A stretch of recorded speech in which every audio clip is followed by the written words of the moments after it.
A very good morning, everybody. Welcome to Kimbolton, to Hunt's Kart Racing Club for the final day of Event 7 of this year's Wera Motorsport UK British Kart Championships. Today is the day we will find our first British champion in karting for 2025. My name is Andrew Mather. Alongside me in the commentary box, overlooking the start line once again, is Nicole Sutherland. Nicole, we had a great day yesterday, some very exciting racing with purple sectors in the building as well, helping along. But the ante really steps up a notch today across all of our categories, whether it's a championship decider or not.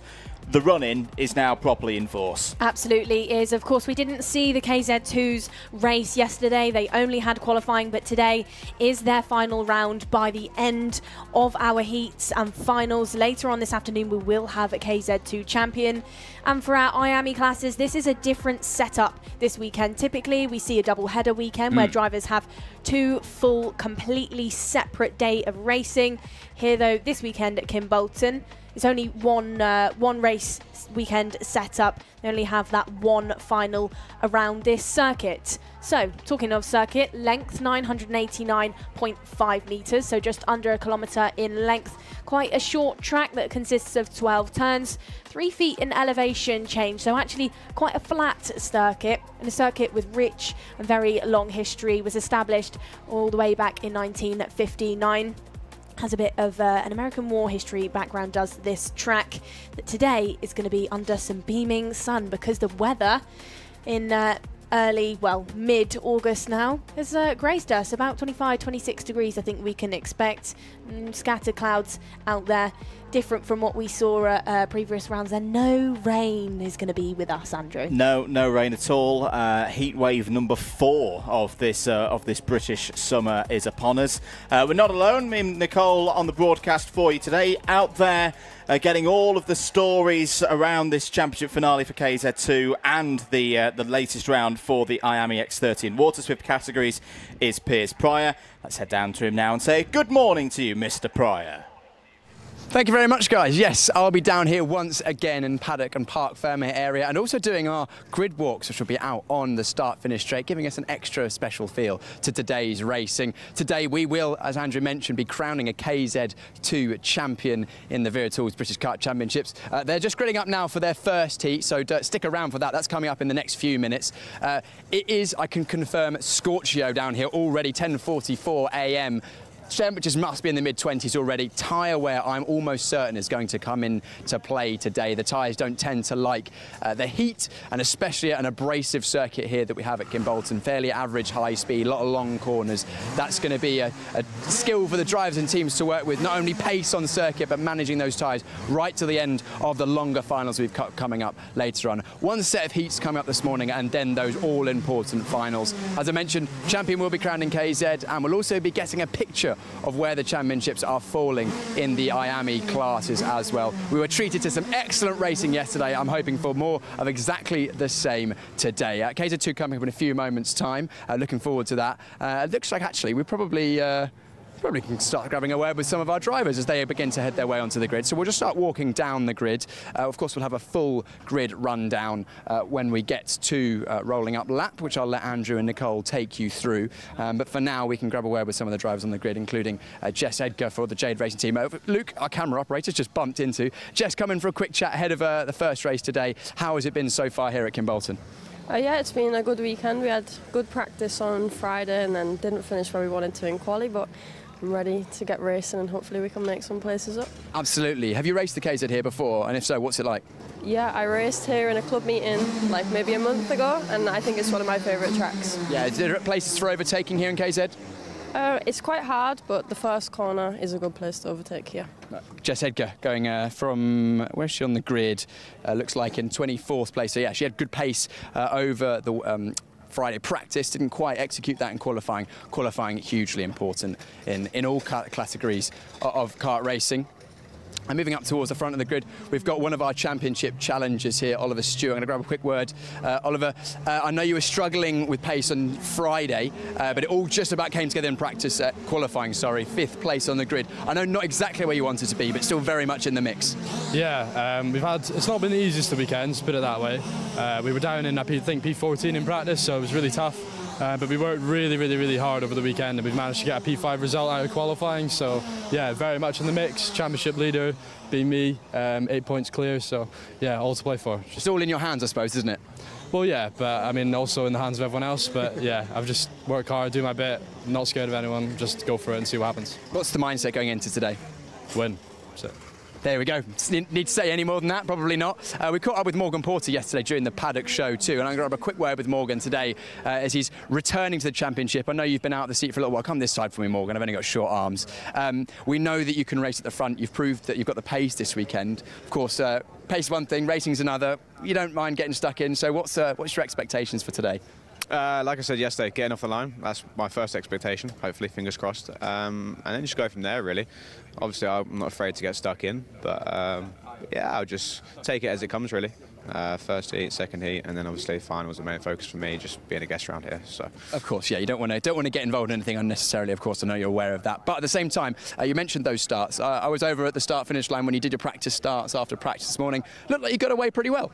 Yeah, got away. That's the main thing. So yeah, we'll see how this goes. It's obviously a little bit different when you have to do it in a race because there's a little bit more of that pressure. But fingers crossed, get it off the line, and we'll see how we go after turn 1. Morgan Porter, former British champion in the senior road tax class, joining us for KZ as well now.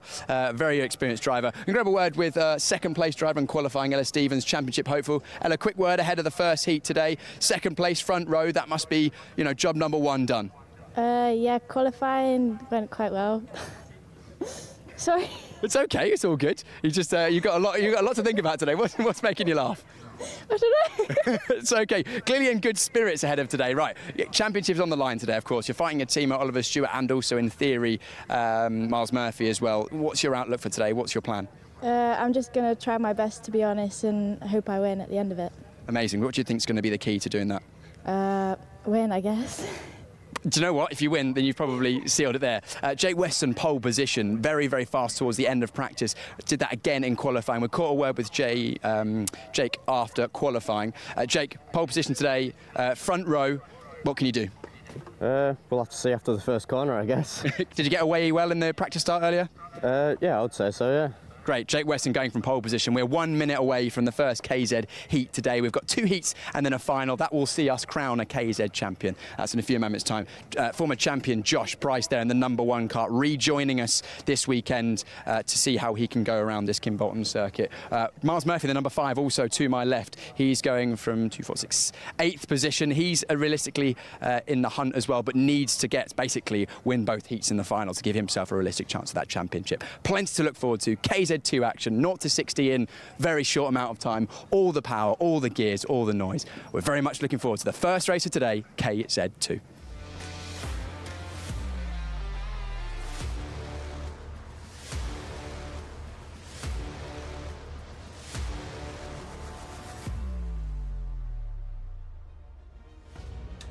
Thank you very much, Piers. Right, let's get down to business. KZ2.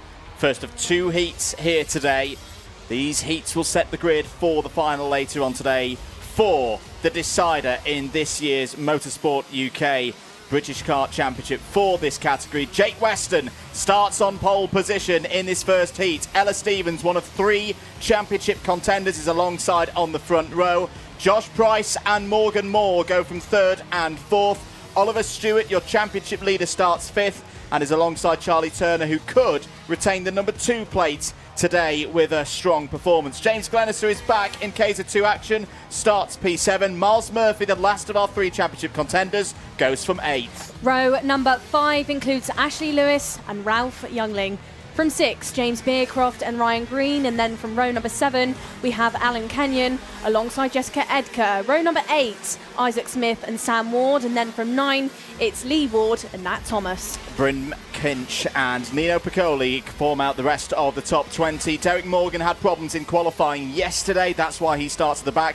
But I should note, Nicole, had a little watch this morning at the practice starts at the end of KZ2's warm-up. In my personal opinion, Derek Morgan's start was the best of them. What does a lap of Kimbolton look like for KZ2? Well, I can tell you, because we've timed it, that Ella Stevens can complete a lap of this circuit faster than Nicole Sutherland could put her shoes on and tie her shoelaces, can't they? Oh, thanks, Andrew, for highlighting that then. Yeah, we did have a bit of a test this morning with Alpha Live of how quick I could tie my shoelaces, and it turns out not as fast as Ella Stevens can get around the track. But we'll also be able to find out how our other female graces at this track then in this grid. Jessica Edgar, we're on board with her for this first heat.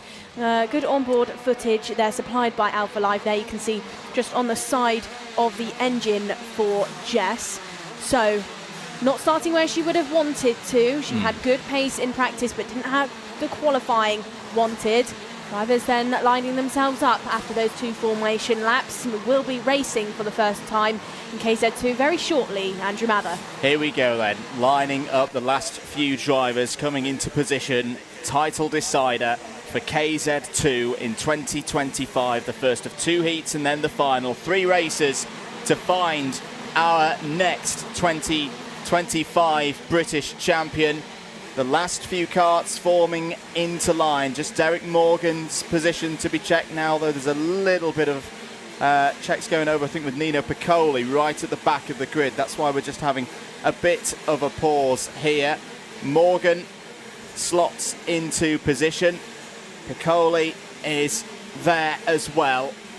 Once the green flag goes up in the air, we will be set for a race start. It's a quick run down to Stowe Corner. Green flag in the air. Eyes to those lights when they come on one by one and then go out. Round 4 of this year's KZ2 British Championship will be underway, and away we go. It's a lightning start for Ella Stevens. That has been her weak point in the last few years. Not today in this first heat. Tremendous start for the E-plate hole, and they're all through the first couple of corners. Little bit of a moment for Jess Edgar. She's off the road, has rejoined, but has fallen to the back of the field.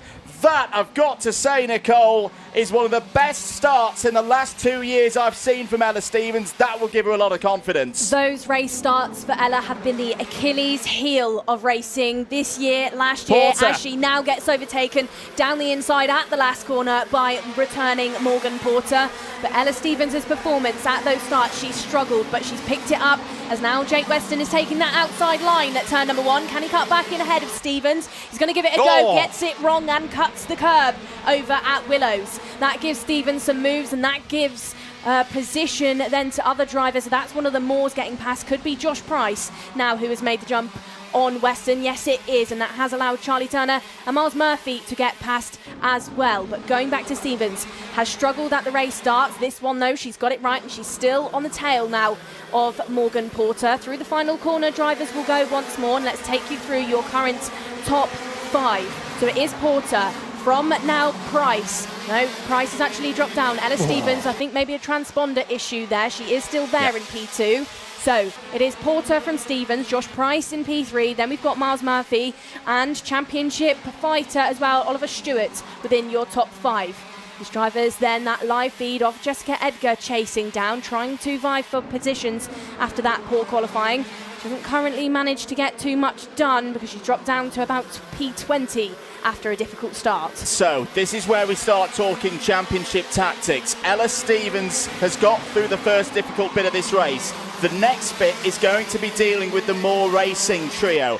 Miles Murphy, if he is to become British champion today, has got to go all out and pretty much win every single racing appearance, has got to score a perfect championship score. 2 lots of 65 through today. He's got teammates around him who are going to try and help. That's part of the game here today in KZ2. Ella Stevens, I would imagine in this part of the race, Nicole, is not going to be bothered about Morgan Porter. No. Is not going to be bothered about the 2023 KZ2 champion at all. If she can keep ahead of both of her championship rivals in Miles Murphy and Oliver Stewart, that's fine. That is all good. Particularly with Miles Murphy knowing that, you know, his championship bid could end in this race if he doesn't win it. Ella is now unintentionally being helped by Jake Weston as well. Jake has just overtaken championship rival of Oliver Stewart for P5, so that demotes points for Stewart. That then opens up that gap a little bit more for Ella Stevens, but Murphy now hot on the tails of Josh Price. Drivers heading into turn 1 then, KZ2 Racing. These drivers stop really abruptly at that centre bit of the corner, right on those front brakes, load it all up, and then they almost V the corner off and really ping off of things, shift up those gears once more, and everything through those corners is also done one-handed for these drivers. This is a premier class in national and international karting. It really does highlight who has got that racing skill. And for the time being, the driver that's got the most skill within this class is Morgan Porter out there on the front, still leading the way from Stevens. But is this tactical from Stevens? Is she being clever here? Yeah. Because she doesn't need to go for a risky move and end up bumping into the side of Porter. Because like you highlighted, Andrew, he's not here in the points fight. Yeah, at the moment, this is all about track position versus her rivals. That's why you're seeing those subtle little defences to make sure that Josh Price, the 2024 KZ2 champion, stays there in third place, doesn't go for a big move that would potentially then open the door for Miles Murphy sat there in fourth. You've got to give it to Miles Murphy and the Moore Racing team. They've got themselves properly in play here today. Let's have a little look further down the field. Ralph Youngling up 3 spots is into P7. Derek Morgan's having a good run as well, and now down the inside. Oh, this is when things get a little bit dangerous for Stevens, because Josh Price has got through. Jake Weston had a go there as well, Nicole. It's still the situation that Stevens is the highest placed championship contender on the road, but ladies and gentlemen, if you've got any fingernails before today's KZ2 finale, you're not going to have them by the end of the day. It is still advantage Stevens. Murphy's got to get track position and does so. That's brilliant stuff there from Miles Murphy up to P4 again. Here comes Ollie Stewart as well down the inside on Jake Weston. Weston, who's had good results round here at Kimbolton in previous years gone by. Let's head down for our first pit report of the day from Piers Pryor. That was such an instinctive move from Josh Price there. He saw Ella just go to the outside as our leader was defending a Porter and just ducked in the last moment, and then we went 3 wide for 5th place as well.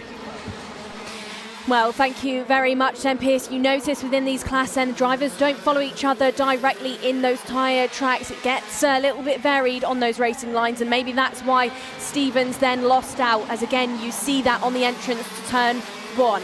Now then, in 3rd and 4th, you've got Stevens and Miles Murphy as Jessica Edgar now is making up positions once more. I think that's a move down on Nat Thomas for P17. But going back to your front leaders, 2 of those drivers that are fighting it out for the championship, 3 and 4. Then you've got Oliver Stewart in 5th, so this is getting really close for comfort now as we head into that 4-minute mark of this race. I think Stevens needs to maybe try and have a go at Josh Price now on the entrance to turn number 1, but she doesn't do it. Stevens sat closer on that white line on the entrance to this lap. Cuts back across that racing line into Willows, and this is so close then, Andrew, edge of your seat stuff as we head into this massive, massive championship fight. It really, really is. Remember, for these 2 heats, they will put the results into an intermediate classification. Whoever's top of that one gets 65 championship points. Drop scores are coming into play today as well. Remember, at the end of everything, it's the best 6 championship scores from the 8 possible across the course of the season. That's why Oliver Stewart at the moment has a bit of an advantage. Right now, he wouldn't be improving on his championship score. His worst championship points tally of a year is 3rd. Out of the race is James Beecroft in the number 72, so he'll take no further part in this one. Porter and Price at the front of the field. Still, for me, I think playing the team game and not bolting away. They almost want to keep Ella Stevens there contained in 3rd place. Are they backing her into Miles Murphy is the question. Yes. You know, trying to back her up, then let Miles get ahead. Maybe if Miles does get ahead, then is it the question of does Morgan and Josh let Miles pass? Here we now go. Down the inside he goes. So maybe that tactic did work, and that's going to allow Oliver Stewart through as well on the entrance to Willows. Okay, really interesting development now in KZ2. Will team orders come into play with the Moore Racing trio? Ella Stevens, there's going to be no team orders here between the Jade Racing team duo, because both of them are in a point situation where they pretty much just need to go out and get as many points on the board as they can. If either of them clean sweep the points today, they will be champion. The other will not be able to do anything, but I'm really interested to see. Here it is. Here it is. This is what we've been suspecting would happen. Josh Price has moved to one side and allowed Miles Murphy through. Credit to Miles, he's got the job done, he's got the move done on Ella Stevens. Now the team game is going to be in play. This won't fully decide things, of course. There's still another heat to go after this, but this is the first major development of the day here in KZ2. And the other thing now for Miles Murphy, Nicole, is he's going to have a rear gunner. At least one, possibly two by the end of this race. 1 minute and 30 to go. Let's go down once again to Piers Pryor. Yeah, I really think that Stewart is backing up Stevens deliberately here, trying to feed it to the Lions. It's an interesting tactical play. Don't forget their teammates, of course. Yeah, I think tactics going on between two groups then, between Stewart and Porter, Murphy and Price. So through they go through Dan Weldon, as now Porter isn't pushing ahead too much ahead of Miles Murphy, but he hasn't also done what we saw from Price previously, which was pull off of the line and let him through. Watch him in the entrance to turn number one. Is this the moment then? Yeah, it is. Miles Murphy down the inside at turn number one, but you could say that was intentional by Porter. Didn't back off too much to cause the three of them to trip over each other, but I would say, you know, drop that pace down slightly, let Miles have that position, let him have those points, and he's not going to go back in on the teammate there. There on your screen you can see the graphics. You've got the Demon Tweaks branded kart of Murphy, but for anybody watching at home, no, all three of these here are racing for more. They are teammates in this competition. They've had this championship for the last couple of years. It was Josh Price in 2024. It was Morgan Porter in 2023. You've got to give credit to Miles Murphy here. He's woken up this morning. He knew what the job was, and he's had the pace in this first heat to put himself into this position. 5 seconds remaining on the clock. Time will run out on this one, and then it'll be the final lap. What happens here between Ella Stevens and Ollie Stewart? That's a nice move as well. Ralph Youngling down the inside, the second of the Sodies on the road there. Gets him past James Glenister up to P7. Last lap board is out for the neutrals. This is what we wanted. Keeping all three drivers in play, as there's been a change for fourth as well. Oliver Stewart has got through past Ella Stevens. Oliver Stewart moving himself into fourth place now, head down.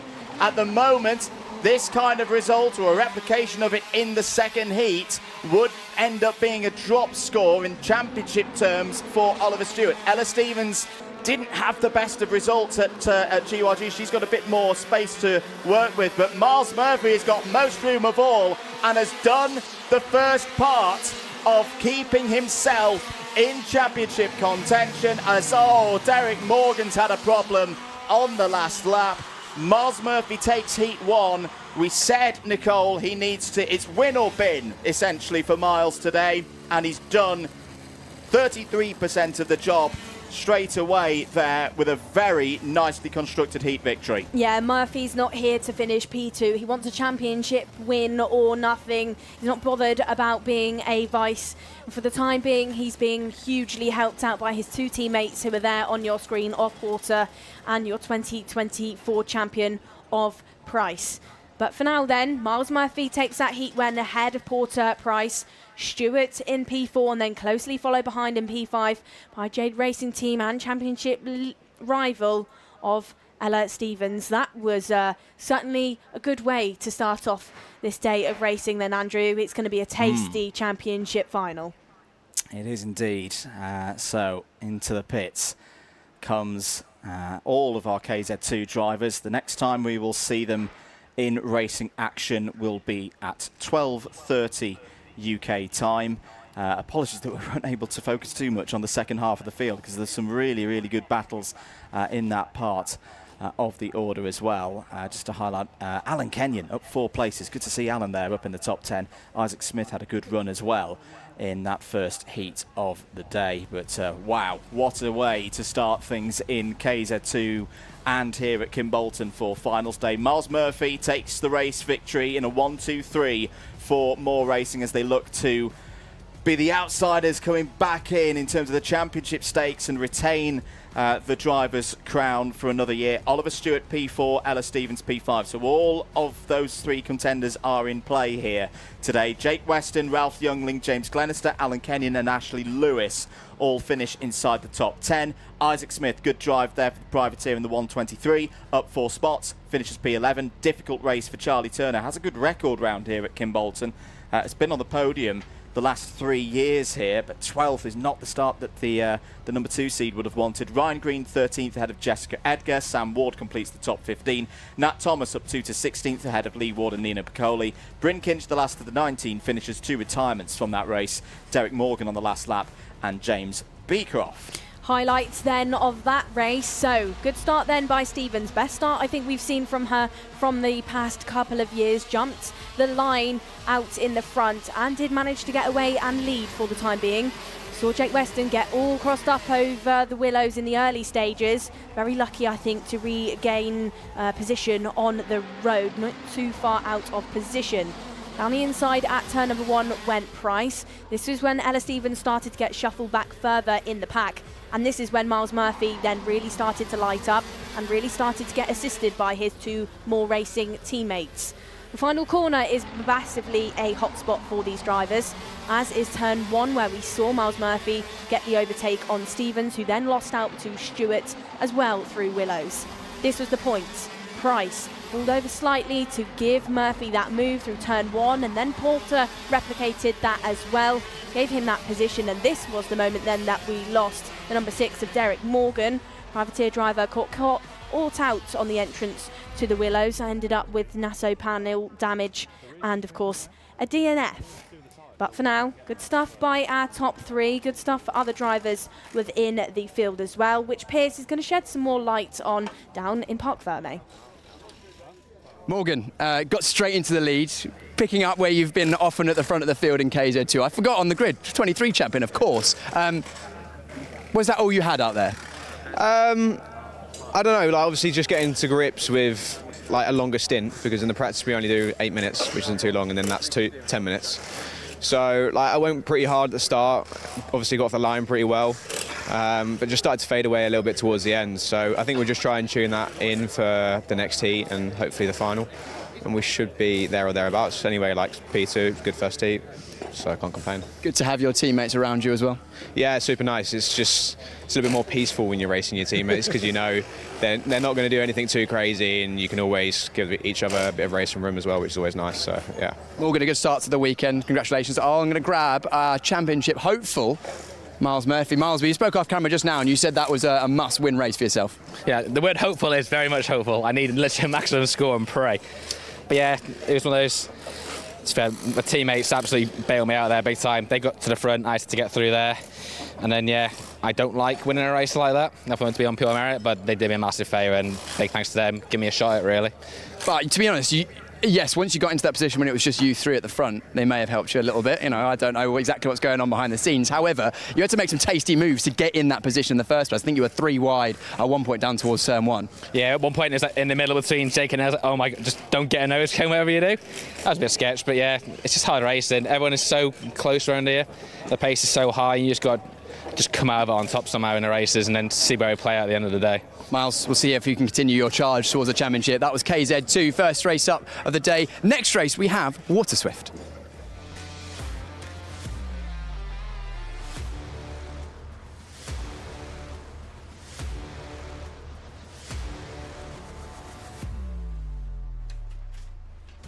Thank you very much, Piers. So after the nail-biting start to the day with KZ2, the relative calm what did he refer Waterswift. it to? A bit sketch. A bit sketch, indeed.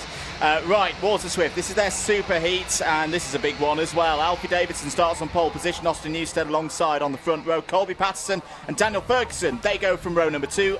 Ozzie Gibson and George Clark go from row 3. Luca Narroway in the Bluebird starts on row 4 with Mason Hibbert. Row number 5 is freshly crowned GP plate of Christian Kobe alongside Joseph Davies, and 6 is Oscar Kenny with Marjoris Kavekskis. 7, Charlie Clough and George House. Row number 8, Harry Williams and Effin Owen. 17th on the grid, Chester Fawkes. 18th, Danny Dempsey. Ethan Robinson and Ryan Meta completes the top 20. Henry Clark and Ruben Sagu on row 11. Ilias Sami and Andy Stewart, row 12. Johnston Stewart, Ada O'Brien, row 13. Sophie Campbell and Jack Harney complete the 28-strong field. We are racing for 12 minutes plus 1 lap here at Kimbolton for the superheat in IAME Waterswift. Through the first couple of corners, it's a good start for Alfie Davidson, who leads down towards Derricks. This is, of course, the difference in configuration for the IAME categories. Instead of going straight down to the Dan Weldon corner, they hang left, right, left through Derricks corner. Well negotiated by Davidson. Good start for Colby Patterson as well. The Excel Motorsport driver up to second place. Ozzie Gibson also looks to have made progress in the early stages here, Nicole. He's running there in third. On-board footage then belongs to Ada O'Brien for this superheat. Ada starting a little bit further back on the 13th row. So let's see if she can gain some positions further down in the order. But for the time being, commanding and dominating start by Alfie Davidson. Currently leading from Patterson by just under a tenth. Is now further down in the order. George House and Austin Newstead, looking like they're having dramas, have fallen down to 15th and 16th. Yeah, Austin Newstead had a similar kind of start to his first heat yesterday, so we know that Newstead has the abilities to come back through the field, but that's not how he would have wanted to start, losing some 14 positions over the course of lap number 1. Davidson has had top championship scores so far this year, but it's been a very, very up and down season in terms of racers' luck for last year's IAME Waterswift restricted champion.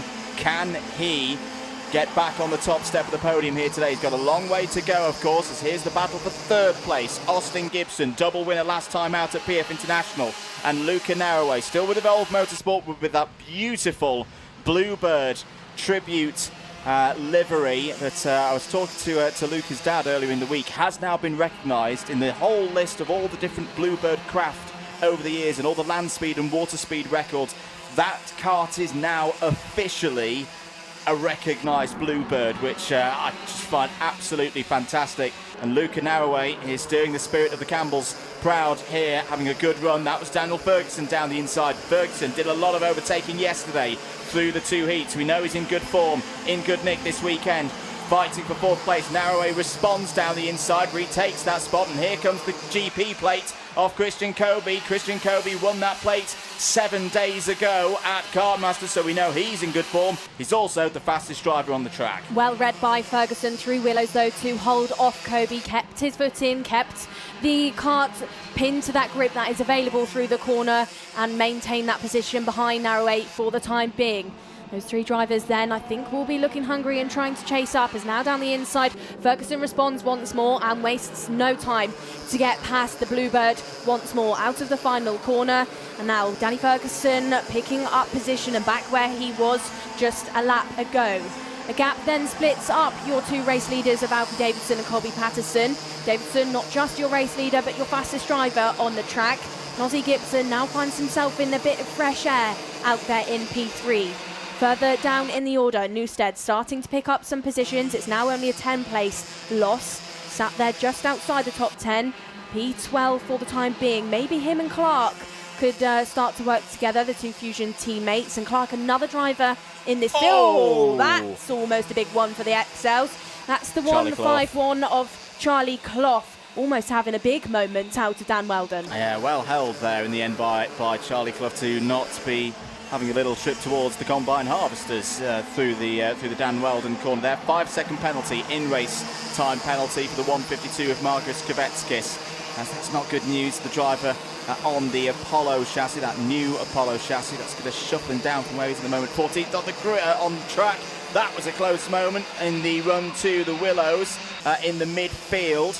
I think you've got the likes of Ilias Sami and Ethan Robinson all in that particular pack. Back up a little bit further up the order. Here are your race leaders, Davidson and Patterson, working together, not on the same team of course, but right now the job at hand is trying to build the gap ahead of Austin Gibson, who we know has been on good form recently. He's third in the championship standings before this weekend, but could move himself further up the order if he can repeat the kind of performances we saw at PF International a month ago. Down the inside on Oscar Kenny, through goes Mason Hibbert. Good teamwork as well there between the Fusions. Harry Williams, the O-plate holder, moving up the order, looking to get back to the kind of form that we saw early in the season for Williams when he took that plate at Wilton Mill back in March. Williams is now up to 8th place. Daniel Ferguson then really has reeled in Ozzy Gibson for that P3. Could be the question of, is he being assisted by the toe here? You can visibly see as down the inside goes Danny Ferguson. Is it a case that the toe has really helped that drive route? You can visibly see the height difference between Daniel and Austin there, as now Austin's under pressure by the drivers behind, including the GP plate of Christian Kobe. Oh, that's a moment into turn 1. Gibson was going to return that overtake on Ferguson. Ferguson closed the door shut and they tagged on the entrance. That's given position to Christian Kobe and it's pulled through Luca Narroway again. As now Daniel Ferguson, wasting no time within this race, gets past Narroway once more as Piers Pryor has got something for us down in Parc Ferme. Yeah, I got a perfect view of that Ferguson and Ozzy Gibson incident down at turn 1. I think Gibson was just a bit overzealous in defence, squeezed Ferguson to the outside. We know Ferguson's coming in some good form his first year in Waterswift this year. Maybe that was just something from Gibson saying, you know, you're new around here, but unfortunately didn't pay off for him.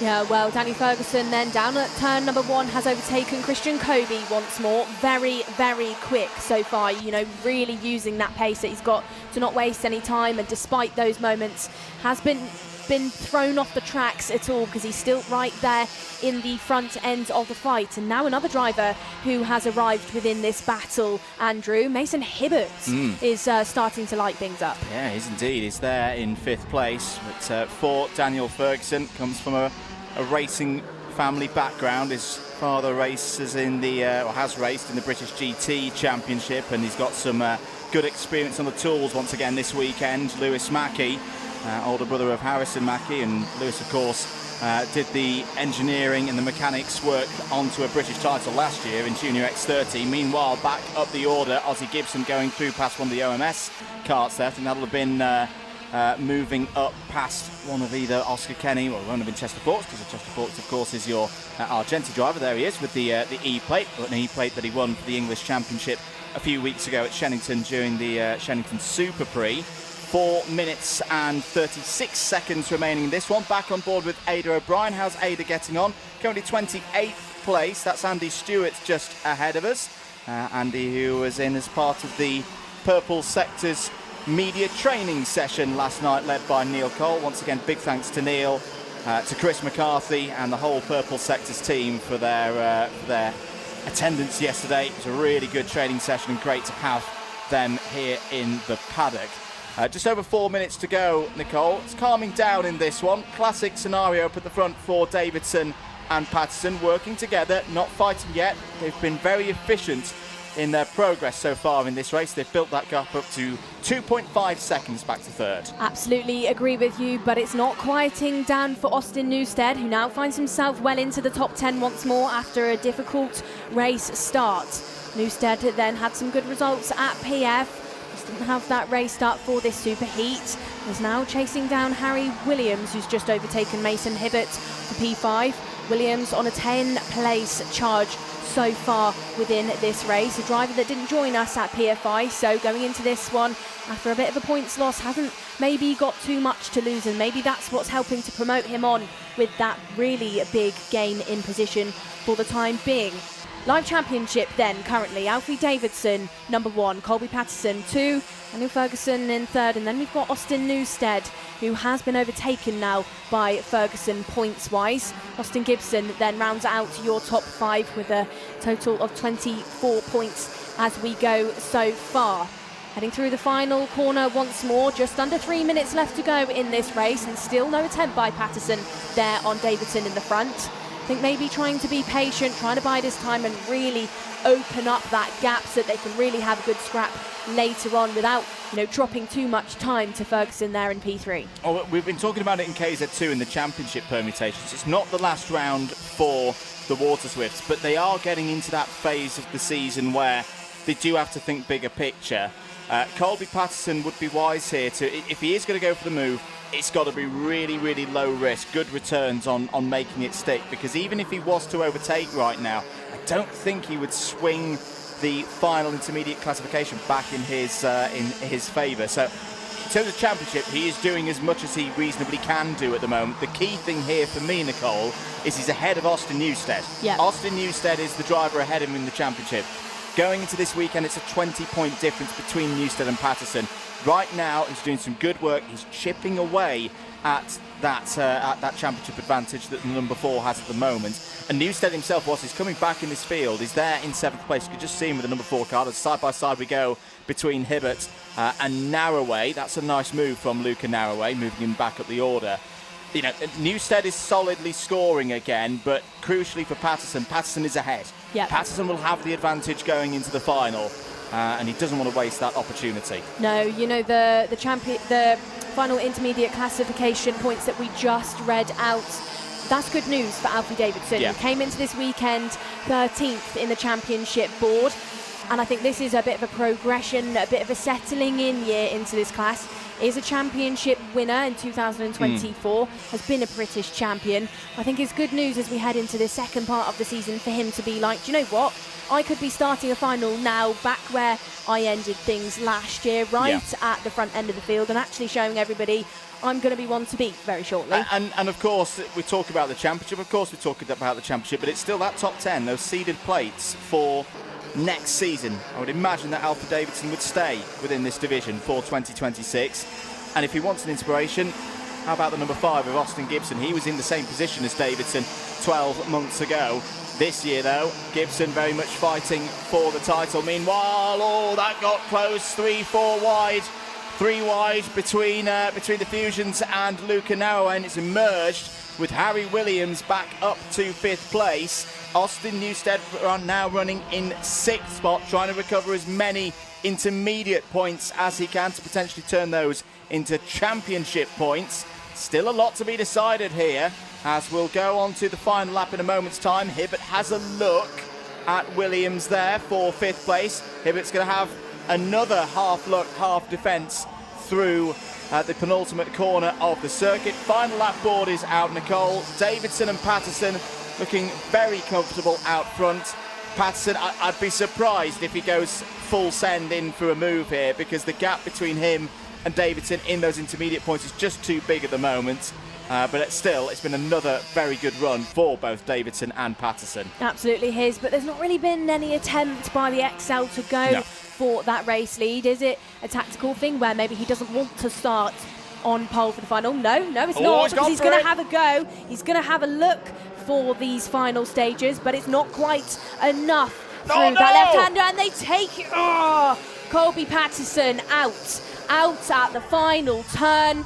That was a moment between him and Davidson, and that was a moment that has gifted the race win to Daniel Ferguson.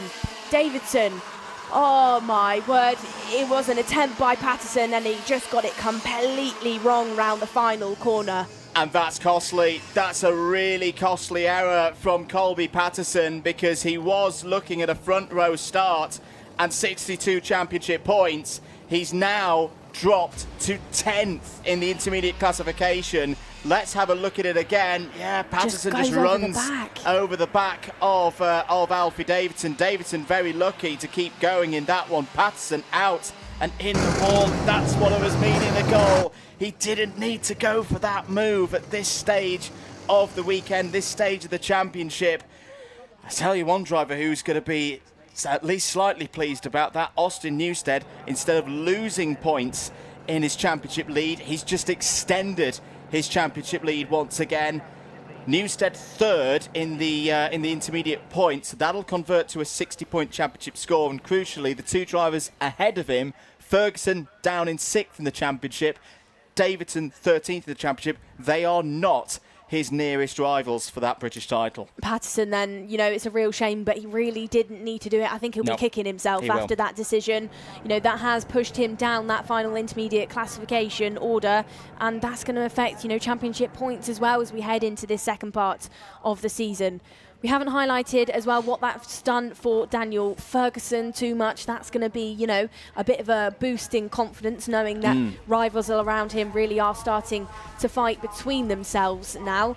Gives him that super heat win and gives him that front row start as we go into the finals. He will be starting provisionally alongside Alfie Davidson, who, although does have teammates of Austin Newstead close for comfort and maybe a bit of a helping hand on that second row, lined up alongside Austin Gibson. So fusions once more. Maybe a bit of team play will come into this weekend. The other big thing for your championship leader, Austin Newstead, he's just switched to the inside line running into turn one. He's had some problems starting on the outside from the first row. I think Austin Newstead will be quite pleased with how that's all shaken out. Dramatic, a lot to unpick there in Waterswift. But Ferguson, Davidson, Kobe Williams, Hibbert, Newstead, Narroway, Gibson, Fawkes and Clark, George Clark is your top 10 provisionally. Oscar Kenny 11th, George House, Joseph Davis, Marcus Kvetskis and even Owen complete the top 15. Let's have a look at some of the highlights now. I want to see what happens here to our championship leader, Austin Newstead. Of course, I'm not quite able to see it on that occasion, but he shuffled down to around 15th place. Daniel Ferguson, a quick start as well. Some good moves from Luca Narroway as well in that race. Looks that good was the there, key Narroway. moment for Charlie Clough. So it's the Excel Motorsport karts having some dramas out there. Absolutely. Just want to highlight maybe the performance by the Blue Blood. Really looked quick in that heat. That was a moment between Gibson and Ferguson through turn number one. Ferguson lucky to get away with that one. And in that midpoint of the race, Hibbert started to light things up. Ended up in 5th position behind teammate of Harry Williams, but this was the major story within the race. Patterson over the back bumper of your race leader of Alfie Davidson. That caused a DNF for Patterson. Davidson lucky to get away with it, but the race win was gifted to Daniel Ferguson. Down there then in Parc Ferme, Pierce Pryor is ready with some drivers for us. Potentially a surprise race winner, Daniel Ferguson. It was a good race up till that point, but I didn't think you expected to come over the line first. No, to be honest, I didn't expect to be anywhere near first. We just thought the start, I got into third, I could stay there very easily. And then at the end, I don't really know what happened. They just crashed and I got first. Did you have a good view of the incident? Do you know what happened? No, I only saw Colby in the wall and Alfie coming out of the last corner really slowly. But I'm sure you'll take it nonetheless. A heat win. Take it. Yeah, of course you'll take it. I think you've come into some really good form recently. I think your pace has been getting better. The racecraft's also been moving up. Is this the start of a real resurgence or a sort of a strong end to the year to maybe kick on for next year? Yeah, I think it's really good. It's obviously my first year. I had a really good year in restricted last year, and I think next year we should be at the top of things. Absolutely. And do you reckon you can do the same thing in the final? Can you fight at the front, do you reckon? Yeah, I think wherever I'm starting, I think third maybe I'll have a good start and stay there and hopefully fight for it at the end. Daniel Ferguson, super heat winner. Congratulations. We'll see how you get on in the final. That was Waterswift. We've got Waterswift Restricted up next after this.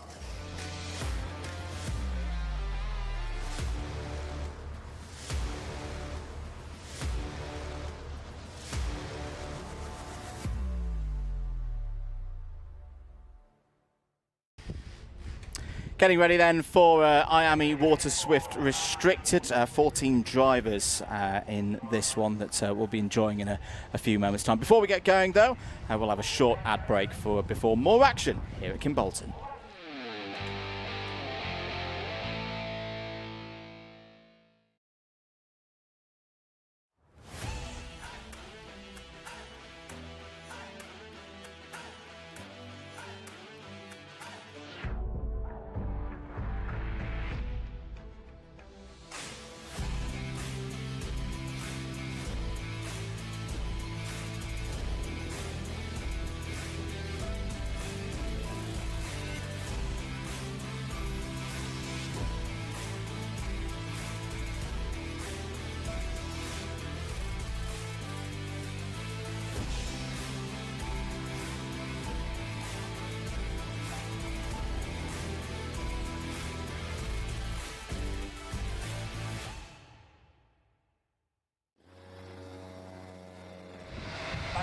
Back with us here at Kimbolton, getting ready for the Super Heat. Here's your grid for it, determined by the 2 heats yesterday. LBJ Stubbs starts on pole. He's joined by his Excel Motorsport teammate Bodie Batch on the front row. Jaden McElhenney and Benjamin Schliver, great days for them yesterday. They start on row 2. Arthur Bowers has been quick throughout the weekend. Starts on row 3 alongside Ollie West. On row 4, Logan Hodgetts and Toby Biggs. Row number 5, we have privateer driver of Patrick Wood. Good to see Patrick in top form this weekend after a big moment yesterday. He's alongside Corey Lyons.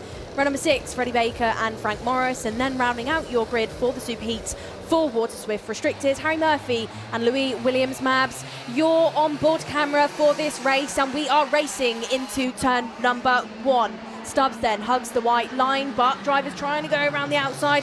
Is that Jaden McElhenney trying to have a look? Slots nicely into P2 as we've got spinners at the back.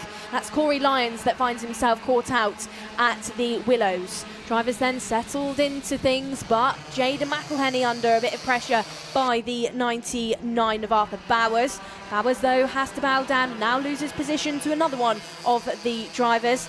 As the Evolved Motorsport getting past. I think Bodie Batch is trying to get involved there in P3 as well. Batch and Stubbs were line of stern all the way through GYG. That was the story that weekend. Both had good performances at PF, but they've not quite met each other yet on the track so far during racing here at Kimbolton. Yeah, the other drivers involved in that first lap incident, Freddie Baker and Frank Morris. Little fact about Frank Morris, was having a chat with Frank and his mum yesterday after the Purple Sector's media training session. Frank's doing something a bit different. He's the first runner in these championships on board a mini TB kart. So the TB kart colours of green and white, they've incorporated a little bit of the Welsh flag into the standard corporate colours of the TB brand, but keep an eye out for that. I like that we've talked a lot in Waterswift about Kvetskis and the Apollo. Yes. I like that we've got another brand, another different chassis on the grid in IAME Waterswift Restricted. So best of luck there to Frank and the family in getting that one running. And you know, TB kart, we don't see too many of them out in the UK, but they're a big thing out in Europe. Oh, you know, definitely, the IAME Euro Series, there's a number of drivers out on them there, and in KZ2 racing as well. They do make some appearances, so good to see have a bit of a mix-up in chassis. Do you know what I saw a few weeks ago, Andrew? Was an Intrepid. Wow, that's going back. That is going back a bit. 10 minutes to go in this one. LBJ Stubbs and Jaden McElhenney at the front of the field. McElhenney, who's had some good days so far in this championship, enters into the weekend 3rd in the championship standings. Would love to make a breakthrough here at Kimbolton. Best result of the season so far is a 2nd place in the final at PF International. Has yet to taste being right at the top of the order. I don't think it's going to happen in terms of intermediate points in this race, because it is a 10-point gap between Stubbs at the moment and McElhenney in the live points. So even if they were to swap positions, remember Super Heats have a greater concentration of intermediate points than the heats that we saw yesterday. Good to see the number 36 out there. That's Patrick Wood. For those who weren't with us yesterday, Patrick had a bit of a big off during the warm-up and free practice sessions. Didn't run in the latter part of practice, didn't run in timed qualifying as well. Started at the back of the field, tremendously got back up into the top 10 in both of his heats, and is not done there. He's now up to 8th place. Back up the order, Bodie Batch was very quick in the second half of races yesterday, and has just had put in the fastest lap of the race until Ollie West took it away. Ollie West in 4th place with a 47.12. Stubbs now has been caught by McElhenney in that P2 spot. Gets his head ducked under the steering wheel to get underneath some of that headwind that's out on the track. But the wind isn't really out there too much compared to the test day out on Friday. Has died down for drivers, which I think is good news for some drivers in certain grids that sit maybe a bit taller in the kart. Through these stages of the final sector, drivers will go. Stubbs still leading the way very nicely, and now this is giving the opportunity to Batch and Ollie West to really catch up to your front two. The pace between these drivers, Stubbs is on a 47.06. Ollie West, again, 46.94. So actually, Bodie Batch and Ollie West are a bit faster than by Stubbs. It could be intentional. Maybe it's the case he's trying to back up McElhenney into his teammate of Batch and then give themselves the opportunity. Batch and Stubbs working again once more to try and pull away from drivers that don't sit within the XL Motorsport camp. Through Dan Weldon they go. These four now really close for comfort as we head into that 7.5-minute mark. So this is the longest race of the weekend so far for our young drivers here in IAME Waterswift Restricted.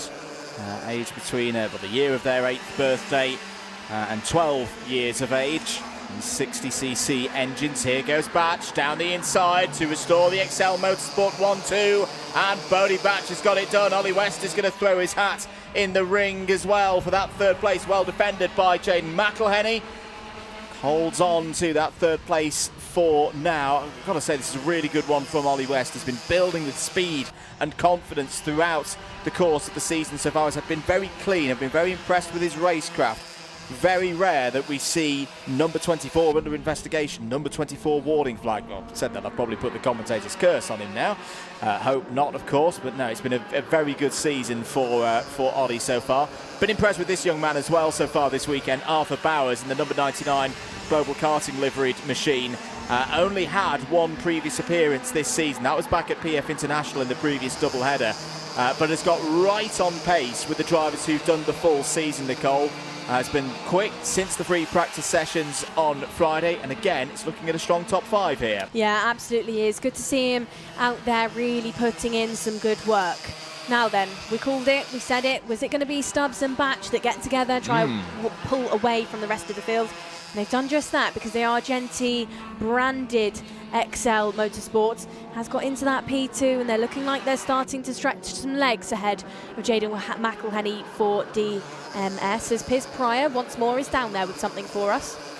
Just something on Bowers there, Andrew, you just brought it up. I think these longer races today with the hot conditions might play into Bowers' favour. He wasn't anywhere lower than third place in any of the practice sessions on Friday when it was all so hot. And with these longer races, pace comes into it a little bit more than just positioning on circuit. Yeah, absolutely right there, Pierce. And maybe with those hotter conditions earlier on in this weekend, Bowers and the mechanic might have sussed out that tyre pressure a little bit more. You know, as it gets hotter, those pressures do get adjusted, especially as the tyre starts to get older and we go into longer races. Now then, Stubbs hasn't pulled away, neither has Batch. Thought that maybe they would work together to get ahead of the DMS, but McElhenney is on the back bumper now of the Argenti out of the final corner. Stubbs still settled there. Are we going to have a move down at turn 1 between the driver in second and third? Not for the time being, because it looked like Bodie Batch just went on a slightly defensive posture there into the turn, as now the fastest driver on the track is Jaden McElhenney in P3. So McElhenney not giving up as we head through this second part of the race. Looking like he's going to try and have a look through the second sector, adjusting that racing line slightly to keep the minimum speed nice and high. Through the TKM straight they will go. Is this the stage? He's going to have a look through the sharp left-hander. Not just yet, not close enough to the back bumper of the Argenti, who is not trying to have a look at his teammate of Stubbs for the time being.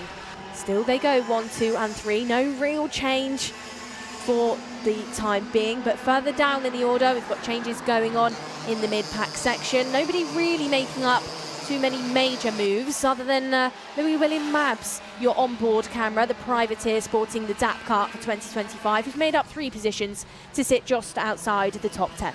Corey Lyons has made up a spot just behind, has got past Harry Murphy for 12th position. Into Dan Weldon corner once again. Jaden McElhenney has had good days on Saturdays. It's been the Sundays that haven't quite gone his way so far in 2025. Perhaps with this single header format here this weekend, his luck is going to change. 3 minutes and 20 seconds remaining in this superheat. Stubbs at the moment would be on course for pole position. Would actually, I think we'll start doing the maths and everything over the lunch break. I reckon with these kind of performances could very, very close to be being British champion-elect in effect. Those are the intermediate points. So as I say, it's a 9-point intermediate advantage for Stubbs over Batch. McElhenney in third place. How about Benjamin Schlivar as well? Benjamin Schlivar, youngest driver in the field, you know, smaller literally smaller than the other drivers who've got, 8 years, 9 years, 10 years on him. But he is driving brilliantly this weekend, particularly in these tough conditions for the younger drivers, with it being so warm. Is at the moment due to be starting on the outside of row number 2. You just see him there in the green and white SFR Motorsport number 78 behind this quartet. There he is, and is ahead of Arthur Bowers. I continue to be really, really impressed with what this young lad is doing, and credit to his mechanic Lewis Malin as well, who won the Wera Tools Excellence Award from GYG. They are putting in a tremendous effort. Absolutely are, and it just shows yesterday smashing that lap record. Yeah. What an achievement for Benjamin. That is big stuff, and 7 years old. That's huge. As I say, I look forward to seeing what Benjamin can do in the weeks, the months, the years to come. There is that scrap. There's Patrick Wood again, just running in 8th place at the moment, which is a good effort from Wood. Would secure a position in the top 10. The intermediate classification. Remember, once again, it's another haul of championship points coming up after this race, once all the scores are tallied up from the 3 heats, the 2 normal heats and the 1 super heat that we've got 90 seconds to go of here.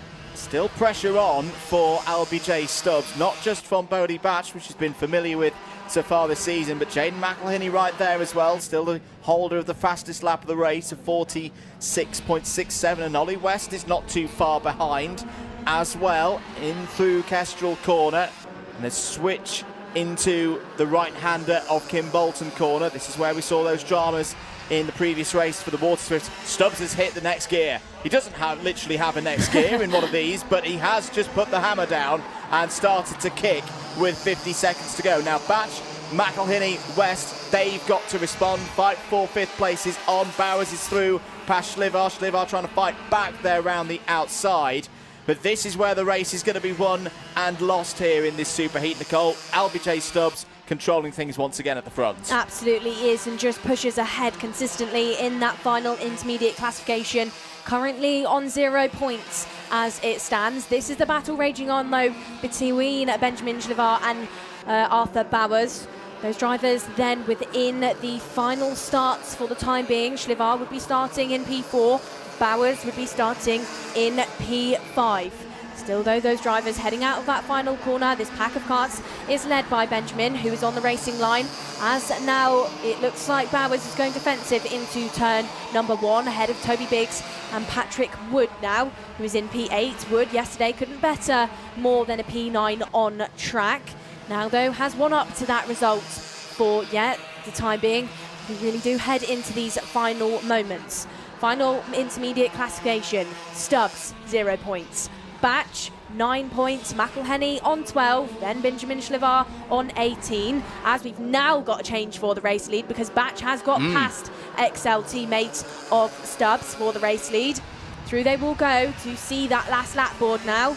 Doesn't look like anything's changing just yet. Defensive goes Batch into turn number 1.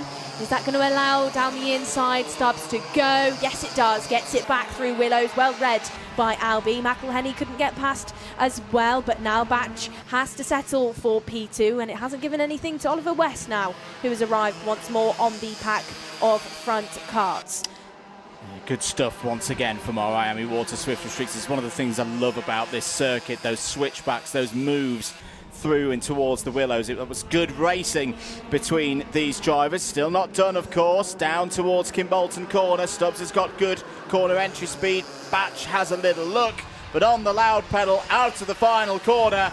Is this LBJ Stubbs moving one step closer to the British title? It's a win in the superheat. It's a perfect score through the 2 heats yesterday. That superheat, he will have pole position for the final later on today. It will be another haul of 65 championship points. Rack them up 1, 2, 3, 4, 5, 6, 7, 8, 9 times. We've said that so far in 2025, and good sportsmanship as well. LBJ Stubbs there shaking the hands and high-fiving, low-fiving all of his fellow competitors. Bodie Batch with that 2nd place will be alongside Stubbs on the front row of the grid. It's been a similarly very impressive run in terms of championship scores for Bodie Batch. That will be his 11th score in a row, at least inside the top 3. And there's been a number of second places and a first in there as well. So Bodie Batch moving up on the championship scores as well. Jaden McElhinney there in 3rd, will be on the inside of row number 2 with that effort. He'll be joined by Benjamin Schlivar on row 2, who secures 4th place with that 5th place finish. A little swap with Ollie West. West 4th in that race. Secures the inside of row number 3 for the final later on this afternoon with Arthur Bowers. There's Logan Hodgetts on your screen. Good drive from Logan there, finishing in 9th place. I think we'll be decently starting on the inside of the 4th row for the final, with Toby Biggs, Patrick Woods and Corey Lyons completing the top 10. Looking forward to that final later on, Nicole. Yeah, me too. You know, we've seen exciting stuff from all of our classes so far, but I think it's so good to watch our restricted class because they're the youngest class that we have here this weekend. So, you know, it gets exciting to see what they can do, considering as well how young they really are. We mentioned just a minute ago Benjamin Schlivar, 7 years old, and he goes out there and he's, you know, displays just as much skill as some of our drivers in KZ2s that are, you know, 30, 40 plus. So I really do love the restricted class. Yeah, indeed. If you want to be with us for that restricted final in particular, 2 p.m. is when we will be with that final. We'll have the grid walk as well before that point, so do be with us in the lead up to that one.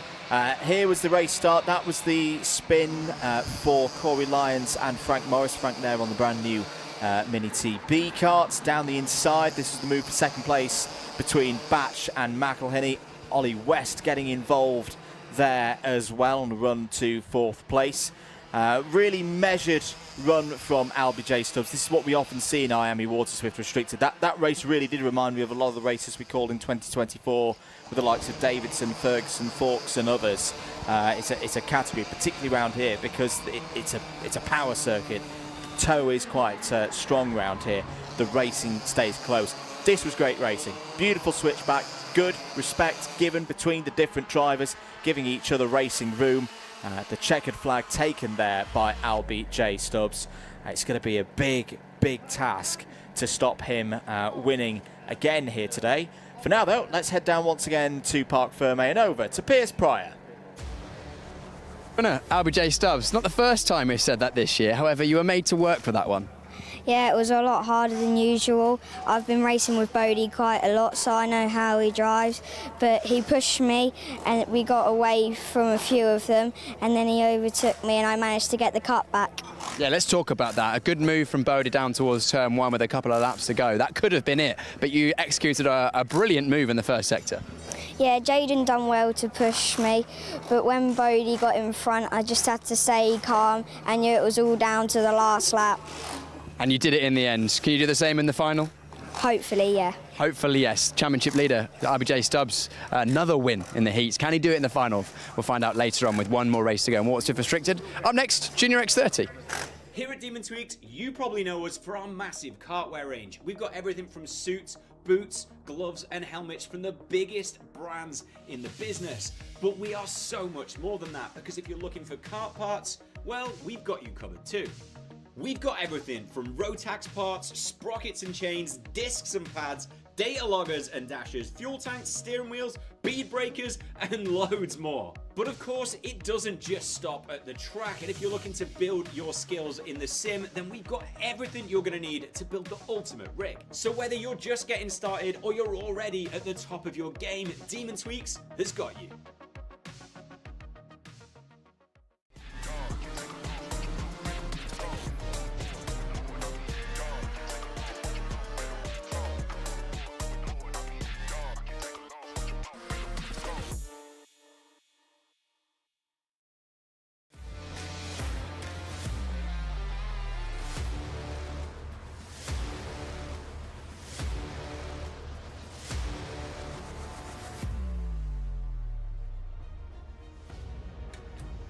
Time for our next Superheat. X30 Junior out on track in a moment's time. This is sure to be an exciting one. 23 drivers set to go here for 12 minutes plus 1 lap. Let's take you through the running order. George Edgar starts on pole position. Findlay Lyons alongside on the front row. Rocker Lee and Shenton. Spoiler alert, your new leader in the Wera Tools Wheel Change Challenge from last night's Paddock show. He starts on the inside of row 2 alongside Ty Buckley. Row number 3, Aaron Richardson. Carrying our camera for this one has Freddie Wood for company starting P6. Sugmani Kira and Jacob Bachler, they go from row number 4. Row number 5 looks like Archie Owen alongside Nat Johnston, and from 6 we have Riley Cranham, your O-Plate champion, alongside Zach McDonald, who had a good day yesterday. 7, Max Endicott with Harley Mask, and from row number 8 it's John Richardson with Max Yule. Aaron Mehta and the E-Plate holder Mayan Patel go from row 9. Patel had an incident yesterday with another driver that shuffled him down the order. Oliver Meek and Archie Wallace-Tyler inside the top 20. Jack McLaughlin and John Foley Jr. go from row 11. Alexander De Benedictis completes the 23 runners here in X30 Junior, and we're going to go round again. George Edgar had his hand in the air there, was not happy with something, so race director. Oh, now Aaron Richardson and Rocco Leon Shenton. That's not what you want to see on a formation lap. Having a bit of a touch on the exit of Stowe Corner. Now both of them keep running, but that's not really what we want to see. Should note as well, Isaac Sayer takes no further part in this weekend's racing. We saw it on the cameras here in the commentary box yesterday. He did not oblige or didn't come in after a black flag. Now, let's have a look here. This is not a race start, ladies and gentlemen. Oh, I think Aaron maybe just loses the back end of the cart a little bit there and slides into Shenton. That's a bit lucky there that those two carts are still running. But yes, Sayer had a technical flag shown, didn't come in for it. Had a black flag shown, didn't come in for it. Yeah, you know what's next out of the race weekend. So we're down to 23 here in X30 Junior. Now we're racing. Green light is on. Big lockups in places down in towards turn 1. Jacob Baxter having a bit of a moment in the mid-pack there, but apart from that, they're all good. George Edgar will be your race leader. Rocker Lee and Shenton up to P2, points forward to Edgar to say, let's go, let's get forward. Good start as well for another of the Mick Barrett Racing runners. I think that was Ty Buckley, there in the top 5. Sukmani Kira has gained positions as well in the early stages, Nicole. Good start for Shenton then to be in P2, and a challenge going on then between Lyons and Richardson, but Lyons does get past through the left-hander. Drivers heading out of the final corner. Zach McDonald looks like maybe he's been shuffled down the order slightly in this race start. Edgar leads from Shenton, Lyons in P3, Richardson P4, Ty Buckley for the time being is in P5. And where's our current championship leader of Cranham? Inside the top 10 currently with a 2-place gain to be in P9 behind Archie Owen. Sukmani Kira is one of the drivers there on your screen behind Ty Buckley. Kira looking strong here this weekend in Kimbolton, as Piers Pryor has got something to tell us. We had that little contact on the formation between Shenton and Richardson. I don't know, Richardson's kart didn't look quite right through the first sector on that lap. I'll keep an eye on that to see if his kart's okay.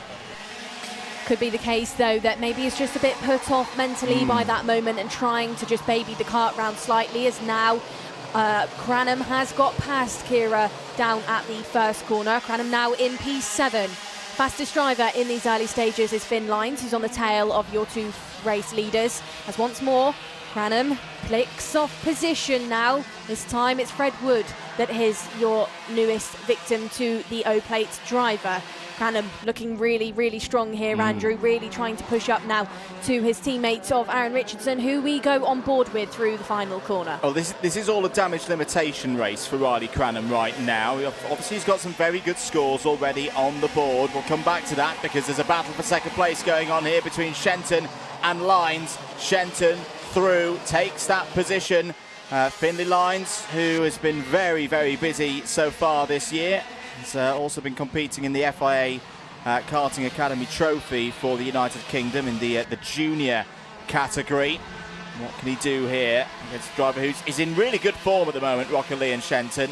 Had moments, of course, last week at Kart Masters, but you can't deny the fact that he had really good speed and had very good speed in the previous round of this championship as well. So Rocker Lee and Shenton looking to finish the season strongly, is inside the top 10 in the championship points. In fact, this is in fact a battle for 9th place in the championship right now. They need to keep an eye on Aaron Richardson though, so yeah, not the quickest of starts for one of our race winners earlier on in the season. Aaron Richardson has been a real breakthrough star in 2025.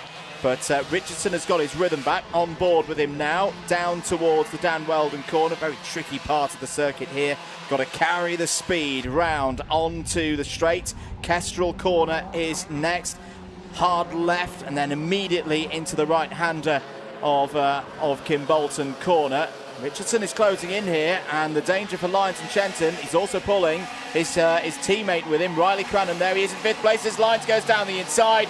Nice move on Shenton. Shenton tries to get the cut back there side by side as they go through the willows. Good response from Rocco Lee and Shenton. Back into 2nd place, but here comes Aaron Richardson on board with him now, looking to the outside of Lyons' 281, trying to shuffle a bit of a cut back there through Derek's corner. Lyons defends it well, positions his kart in the correct part of the circuit. There's Freddie Wood as well. Freddie Wood now up to 6th place with Sukhmani Kira and Ty Buckley. This is going to be quite a scrap for 2nd place. It's all great news though, Nicole, for George Edgar. He's 2.5 seconds clear. Yeah, 2.5 seconds of fresh air, and actually not your fastest driver on the track despite that clean air in front of him, because that purple lap goes to Riley Cranham, who we just saw maybe looking at teammate of Richardson at turn number 1, but thinks against it, tucks back in behind and allows him that position through willows. Down the inside now, Cranham goes, sets that up very nicely through the Mitsu straight into Derek's corner. Now finds himself inside your top 4. Pierce Pryor once more is down there. Pierce, what have you got for us? Watching George Edgar very closely, I think, scarily, I think he's actually slightly under-driving at this stage, even though he's driving away from the field. He's had a 10th and a half, 2 tenths on the field at some practice sessions. This session, not actually locking the brakes up as much as most other drives into turn 1, but I'll hand back to you as we've got a race on. We absolutely do then. Through turn number 1, is Cranham going to get it done on Shenton? Not just yet, not close enough. Shenton clips the curb through willows to try and get back into position and signals to Lyons to push forward, because Lyons is now backing this pack into each other, and it's going to start to form a big train shortly, because Freddie Wood is right there. Ty Buckley has arrived as well. So Cranham did get past Aaron Richardson on that previous lap. Now he's looking at Shenton in the Birrell. The Birrell versus the Kart Republic towards the final corner. Cranham hasn't had that opportunity yet. Hot spot round this circuit is turn number 1, because you can go in from quite far away, get it stopped on the brakes, and he's going to try and look and do just that, but once more thinks against it. But we see Cranham set things up through Derek's after the Mitsu straight. Does he have a look now at Shenton? Does he get it done? Thinks against it. Yeah. Can't pull off what he did on Richardson there. Sorry, Nicole. That was wise decision making from Riley Cranham, similar to what we've been talking about with a couple of other drivers today. He could have sent it in there. He could have gone, right, here we go, up the Bosch, down the inside. And he thought, no, let's just hold back, wait for a better opportunity like that. Good work from Riley Cranham, because he's just chipping away now at the intermediate classification, and this will transfer into championship points. Remember, Cranham has a good lead in the championship standings. Richardson has got through past Shenton. Shenton's going to try one of those wonderful cutbacks once again, and he's made it work. Lovely stuff once again from Rockley and Shenton. Richardson now there in 5th place. But the key for Cranham, that move puts him up to 7th place in the intermediate classification.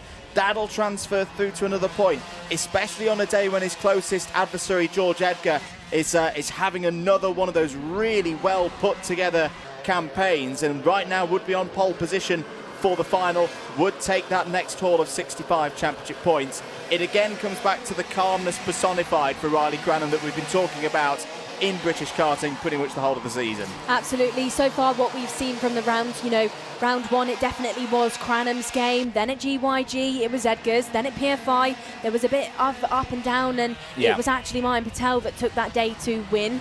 But here this weekend I couldn't call who's going to have it, because Edgar looks just as strong as Cranham. Those two drivers fighting for that championship, and those two drivers really, I think, have come into this weekend with just as much pace as the other one. I think that final later on could be any man's game today here at Kimbolton. But for now, in this superheat, out of turn at number 1, it's still Edgar who extends that gap. 3.8 seconds he leads from lines, who's been caught up now by Rally Cranham, who continues to pick up the pace. The pace between lines and Cranham previously, it was a 41.63 for the Argenti driver and a 41.47 for the Fusion driver. So Cranham marginally faster than Finley now. Is he going to set it up on this lap? We head through Dan Weldon. Hot spot now is this left-hander where we just saw Cranham get through on Shenton. As now, that's one of the Mick Barretts out. That's Nat Johnston, who becomes the newest driver to fall down the order. Yeah, it's been a difficult weekend for Nat. He's had good speed, but not always had everything go his own way. Thought he got over the difficulties of free practice on Friday. He had a good qualifying, a good TQ yesterday, but this superheat has not gone his way. That's going to be a lot of hard work for Nat Johnston in the final. Later on today, here goes Cranham. He's got him down the inside. Classic Cranham takes P2, and that should transfer as well into another intermediate classification position gain, which means more championship points for the standings leader. It was a little bit wide there out of Kestrel Corner. Here goes Freddie Wood down the inside. Oh, a bit of a switchback again. He's loving the switchbacks today, is Rocker Lee and Shenton. Less than 3 minutes of this race to go. A fight between the Fusions as well of Richardson and Kira. Sukmani Kira in her first year of X30 Junior, continuing to impress. On course potentially for taking one of those seeded plates for next year. That'll more be for discussions later on in the season when we have the final doubleheader of the championship for these drivers. But yes, Cranham is now up to 6th place in the intermediate classification, has jumped ahead of Aaron Richardson. Freddie Wood is the next target in that respect, but at the moment Freddie Wood has got a battle of his own, trying to get past Rocco Lee and Shenton with 2 minutes of this superheat to go.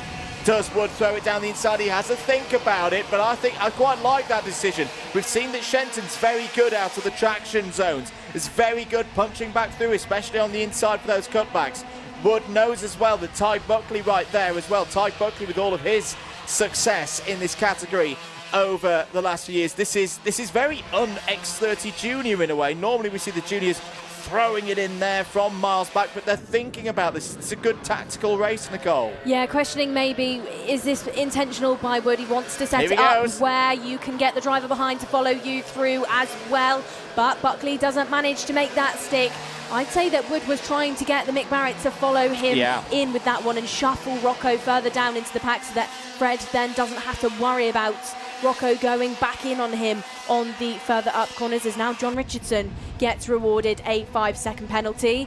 Rocco looking maybe a bit frustrated there now in P5, signals to Freddie to push away, I think because he knows he's under pressure by the newest driver behind him, that's the 215.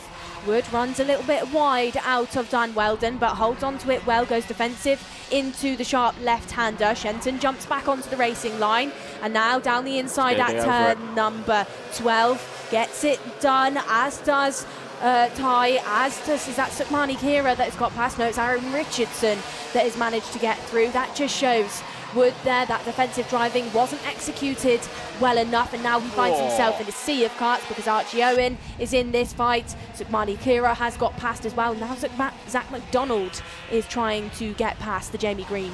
Yeah, Zach McDonald a little bit unlucky there, ending up on the outside. Archie Owen trying to run himself back up the order. Max Endicott in there as well. This has had a bit of a quiet weekend so far. Has some good form recently, particularly with driving through the field. 8 seconds remaining on the clock. Race leader is already over the line, so there'll be 2 more laps of this one.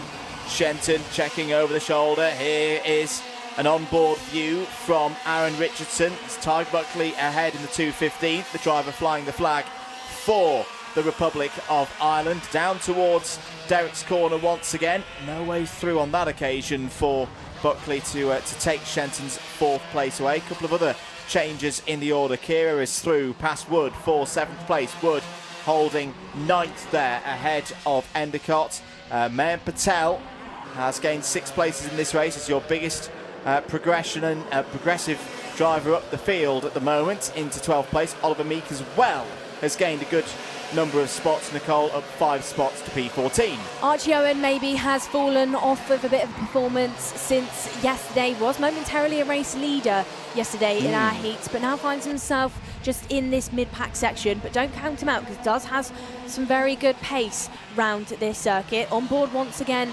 to Richardson. He's towing around teammate of Sukmani Kira, so maybe watch those two drivers work together to get ahead of the Mick Barrett. And talking of Mick Barrett's then, there he arrives on your screen, George Edgar, who has a 3.1 second gap. Now sees the checkered flag completely in his own air. That race then, I think, got his shop in and checked out. Nice steady stuff for a Sunday drive. Leads and I think drops a bit of pace intentionally, you know, babying that kart home. Doesn't really need to push too hard and get something wrong. Good stuff by Edgar, who of course we've mentioned a couple of times this weekend. Hasn't been to this circuit in a Wera Tours British Kart Championship since he was a cadet in 2021. And when he was a cadet in that field, he was with a whole heap of drivers who have now moved on to international karting. I think during the lunch break, maybe go and take a look at some of those results, because there's some good names in that grid. But Edgar leads the way then, takes the checkered ahead of Cranham, Finn Lines, Rocco Shenton, and then Ty Buckley, who rounds out your top 5. Good stuff then by Richardson to get himself further into the order compared to what we saw from him yesterday. Sukmani Kira finishes where she started in P7, and then Fred Wood, Archie Owen and Zach McDonald round out your top 10. Absolutely. How does that shake things up in the final intermediate classification? Well, Edgar will start the race for the final on pole and take 65 championship points. Finley Lines will start alongside on the front row. That'll be a score of 62 in the championship for Finley. Rocco Lee and Shenton and Ty Buckley on row 2, 3rd and 4th. They'll take the respective points hauls in the championship for those positions. Riley Cranham will start on the inside of row number 3. Yes, it's not another 65 championship point score for Riley Cranham, but if you consider that yesterday, first lap, first heat, chain guard, whoops, flew off the kart, I think if you'd offered Riley 5th place and again the championship points associated with that, at that very moment he'll have gone, yeah, I'll take that. But it gets him back into play for the final. Could be a drop score as well. Could be a drop score for Riley by the end of the year. At the moment at the moment it would be a drop score because he's got a flurry of firsts, a few seconds, a 4th and a 9th before today. That's now a 5th. So hey, if it's the kind of platform that gives him the chance to move forward in the final, we'll wait and see. But all smiles for Cleater's George Edgar. The young man from Cumbria adds another big haul of points to solidify at least his spot in 2nd in the championship. And can he do the same thing that he did at round 4 at Glannygores and go from pole to victor's lane in the final later on today? You'll be able to see that one here on your Alpha Live and Karting UK and Motorsport UK TV platforms at 2:30. Good stuff there by Edgar. Nice to see him back on top form after an up and down weekend at PF. There on your screen is that Zach McDonald, driver that rounded out your top 10. McDonald then looking strong at this track, didn't have a good qualifying, but picked things up throughout these heats and throughout that super heat. So we started off with big moments before the race had even started, because Richardson and Shenton got close for comfort through turn number 1 and actually tagged each other. I think both lucky to not walk away or drive away from that one with any damage. Cranham had to consistently make overtakes with some hot spots like the final corner where Zach McDonald started to fight for position, and turn number 1 like where Rocco Shenton originally got past Finn Lines. Lines though tried to return the favour but didn't execute it properly because Shenton got past through Willows. Now this was where Cranham tried to have a look but was smart and thought against it and waited until the sharp left-hander in the final sector to get past Shenton. Fred Wood had a good look at things, but ended up getting past at the final corner, dropped a load of pace, got forced out wide, and then that allowed quite a few drivers like Richardson, Buckley and Kira to get through, and actually ended up pushing down Fred Wood 2 positions further down from where he started from.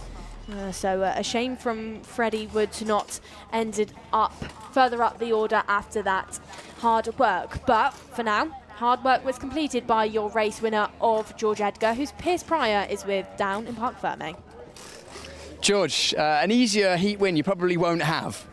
Yeah, it was. Luckily, I managed to pull a gap in the first few minutes, and then obviously tyre wear is quite high here, so I could just keep it calm and not push too hard and wear the tyres too much. So hopefully we should have an advantage in the final. Well, George, if you've managed that pace with the tyre conservation, it's looking like a good day for you. I've got to go to Senior X30 because they're out on track after a word from our partners.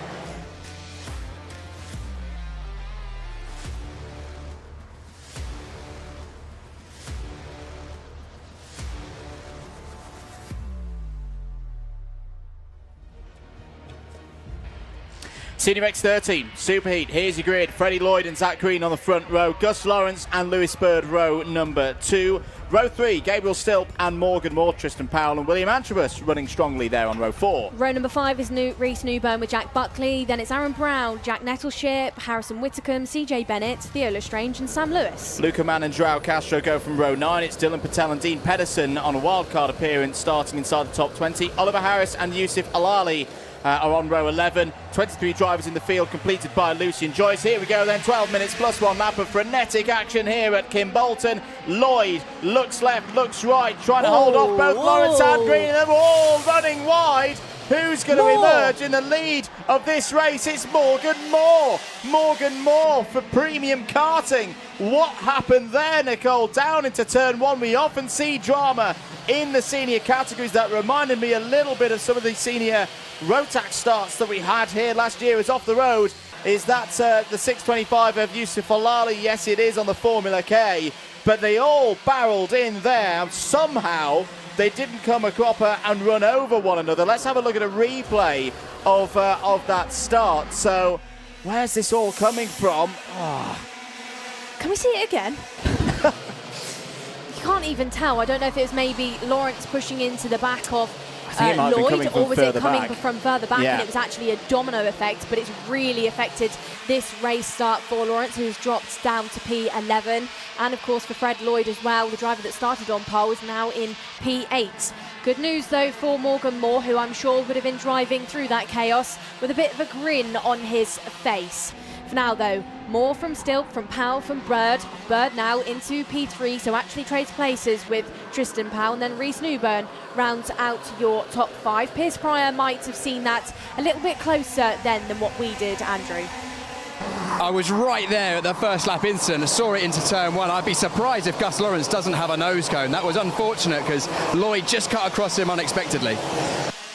Lloyd now making up position once more. I think he's got past CJ Bennett for P7. There he is then on your screen, looking hungry, and gets one more done on that MDL. So fighting for position, and has shuffled the driver behind now into the clutches of the number 7 of Aaron Brown. Aaron Brown, saying his name, is your driver who has our onboard camera bolted to the kart for this race.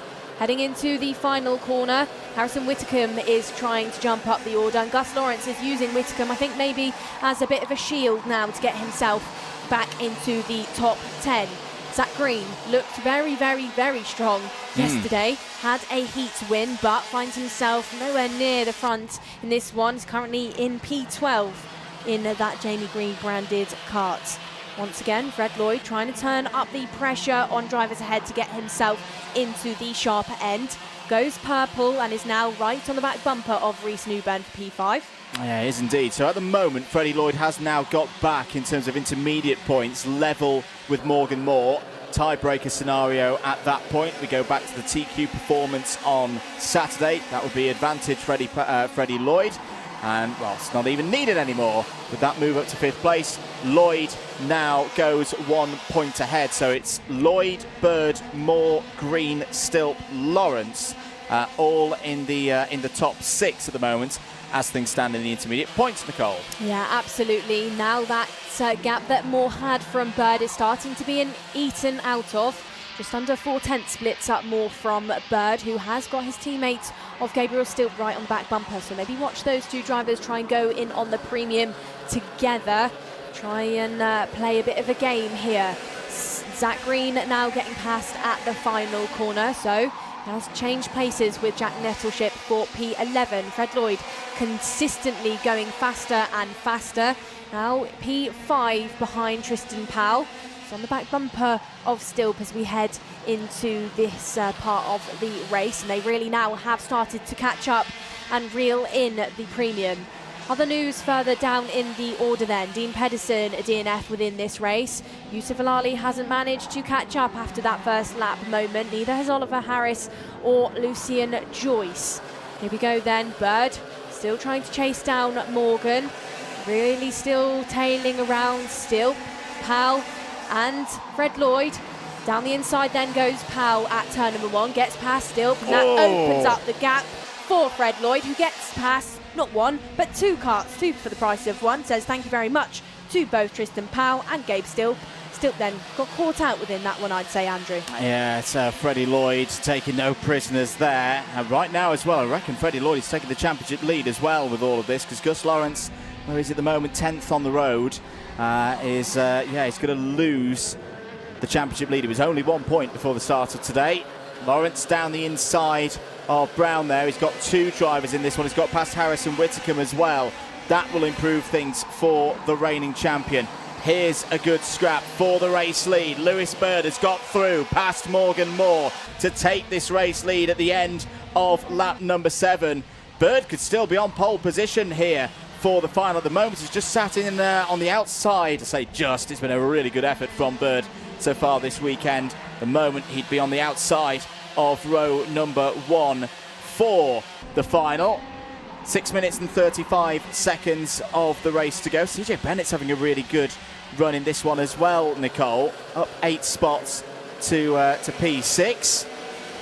Just looking further down the order. A big hello, actually, to Yuzuki Sato. Yuzuki Sato, the Japanese driver who been competing against Harris and Whitcomb. There he is on your screens in the FIA Karting Academy Trophy in the senior category. It's been really good to hear some of the stories of friendships made.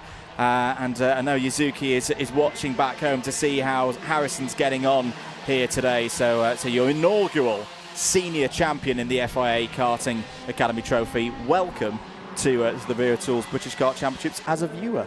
Yeah, I was out with Yuzuki in Robbie last week. Big congratulations to the driver from Japan. Like you said, we'll probably be watching this, pushing on Harrison Whitcomb, you know, those drivers within that category, making some great friends. But drivers that are not going to be friends within this race, Fred Lloyd versus Lewis Bird, because Lloyd makes himself your newest driver to be in P2, has arrived right at the front end of the order where he started, makes himself your fastest driver on the track with that 40.51, but has tailed off in pace slightly in this stage of the race. He's just really trying to hunt down for a gap to take back that race lead, and that gap opens up at the final corner, gets past the croc for the race lead. Now then, finds himself right where he started, despite that big moment at turn number 1 when we went green. Then it's Lloyd from Bird. Morgan Moore still sat there in P3 as now Viola Strange finds himself your newest driver to join the DNFs of Dean Pedersen. Falls down the order then. That is at one of the Marshall posts, though. I think it could be down at Dan Wendell corner, as now Pierce Pryor has more information. Pierce? Just watching the front 3 through Sector 1, it looks like there's a bit of a change of line to the Willows. Some of the drivers opting to take the curb on the inside of the second corner, and potentially the track gripping up so much that the more experienced driver is able to adapt to it. Well, thanks very much, Pierce. Great insight once again. More news, though, from us in the commentary box. CJ Bennett makes himself your newest driver to be given an on-track 5-second penalty. Bennett then is inside the top 5, 10-place gain to be in P4, but that 5 seconds drops him all the way to about P6 currently. Through these stages of the race, these drivers go once more, and Fred Lloyd has opened up that gap now to Bird. 6/10 splits up the premium and the Croc Promotion driver. And talking of Croc Promotion, Gabe Stilp now overtakes Tristan Powell through the final corner, gets himself back into the top 5. That opens up things for Gus Lawrence. Lawrence then taking that wider line to get the run out towards Willows. Doesn't manage to pull it off, though. Doesn't have the legs on Powell just yet. Is he going to have a look after the Uemitsu straight into Derrick's? Not close enough just yet, but looks like that minimum speed is very high for the PFI-backed driver. driver who's sporting the number 1 plate once again.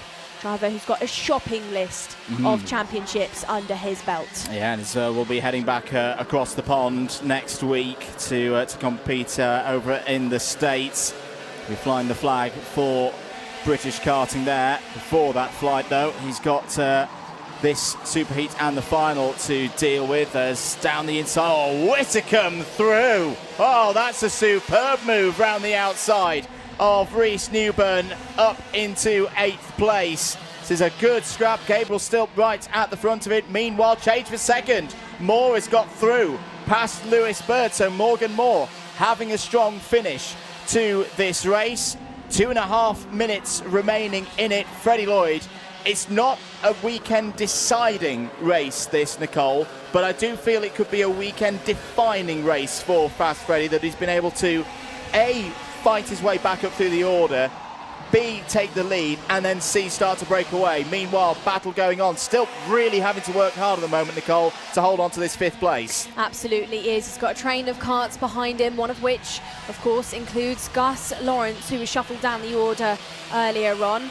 Lawrence, though, don't count him out. But going back to Fred Lloyd then, as we've still got battles going on, that was Harrison Whitcomb, I think, maybe getting past Zach Green there. But going back to Lloyd, you know, he's one of those drivers, he doesn't do things by halves. If he's going to be in the race, he's going to be right at the front, you know, really trying to push ahead, really going for those races. He made a guest appearance in the IAME Euro Series and instantly took a final win. You know, big name in the sport and somebody who you have to keep an eye out for, will always give his best into these races. And his best for the time being is 1.3 second race lead from Morgan Moore, who on your timing screens is now in P2 with a 4th place gain. Now, Rhys Newburn, warning flag gets given to Rhys. Inside the top 10, he's the driver just behind Harrison Whitcomb, who actually is not ahead of Zach Green. It is Zach Green who holds on to that P8 for the time being. Then Lawrence still behind Tristan Powell for the time being. Hasn't had a look at the Scotsman just yet. Is this the opportunity into turn number 1? No, nowhere near close enough for Lawrence. This gap, though, still opening up between Stilp and Bird.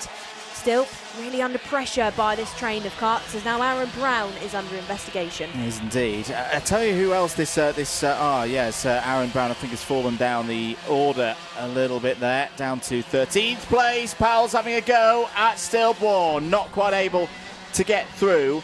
This is all helping CJ Bennett. CJ Bennett, if we've not mentioned already, is a +5 second in-race time penalty. So all of this scrapping is allowing the Irishman to get a bit of a gap, a time gap that could nullify that penalty. 2 laps to go. Freddie Lloyd still your race leader. Side by side between Lawrence and Whitcomb, and Green in there as well.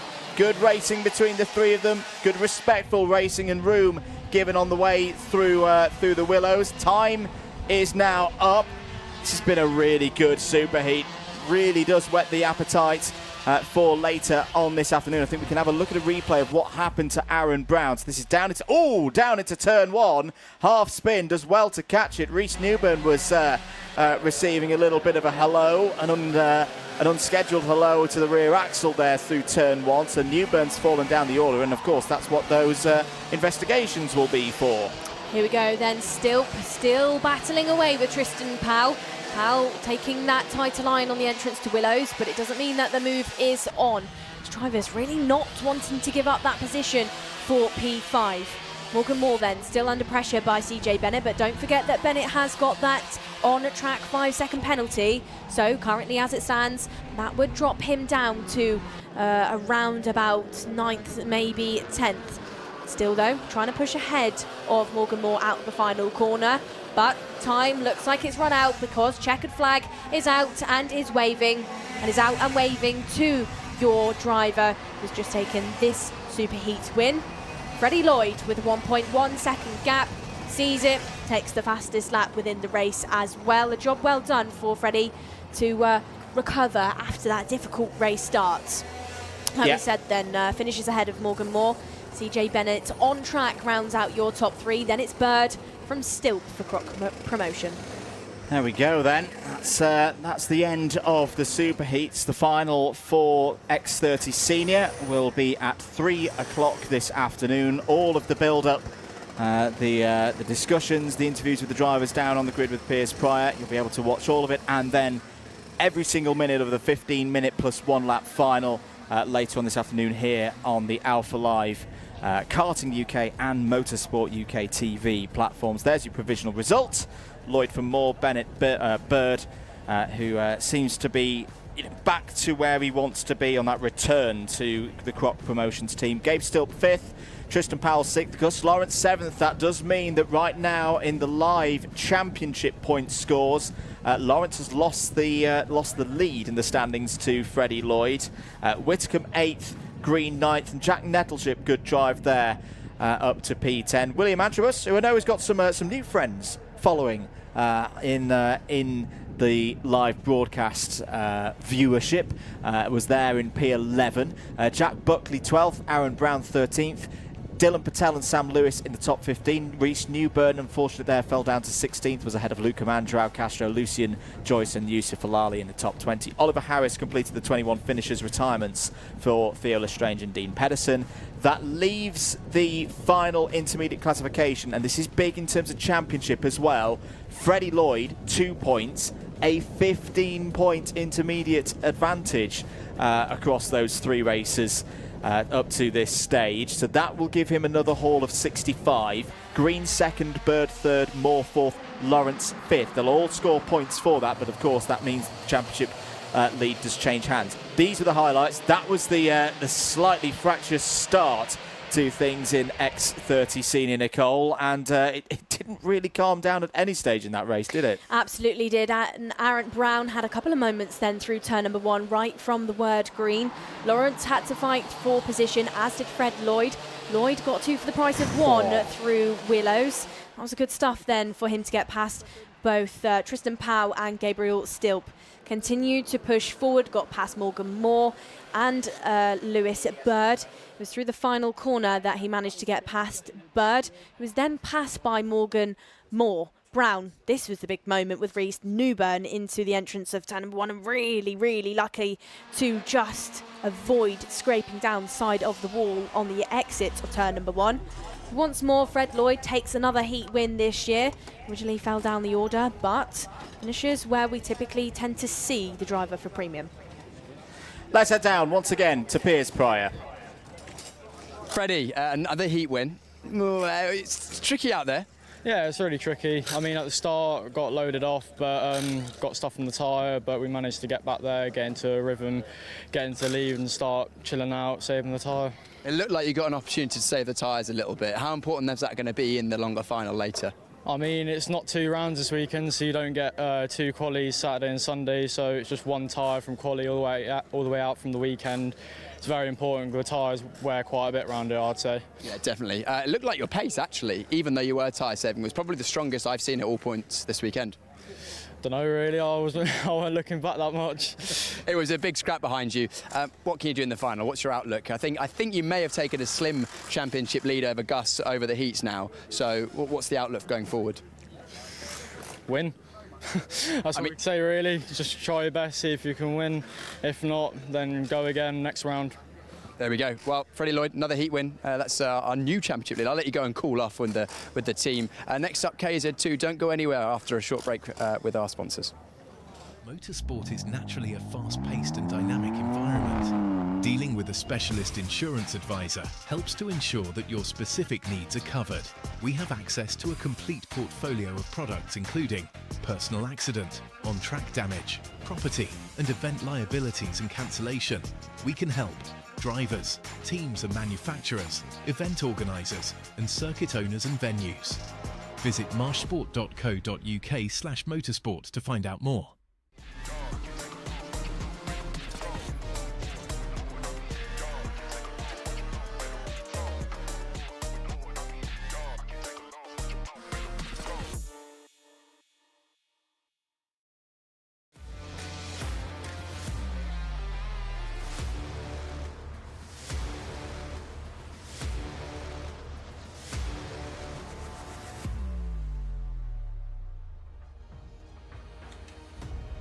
Second heat of the day then for KZ2. Jake Weston starts on pole position. Ella Stevens alongside on the front row. Josh Price and Morgan Porter form up an all-more racing row number 2. Oliver Stewart and Charlie Turner starts on row 3. James Glenister and Miles Murphy go from row 4. Row number 5 is started by Ashley Lewis and Ralph Youngling, and then from row number 6 is James Beercroft with Ryan Green.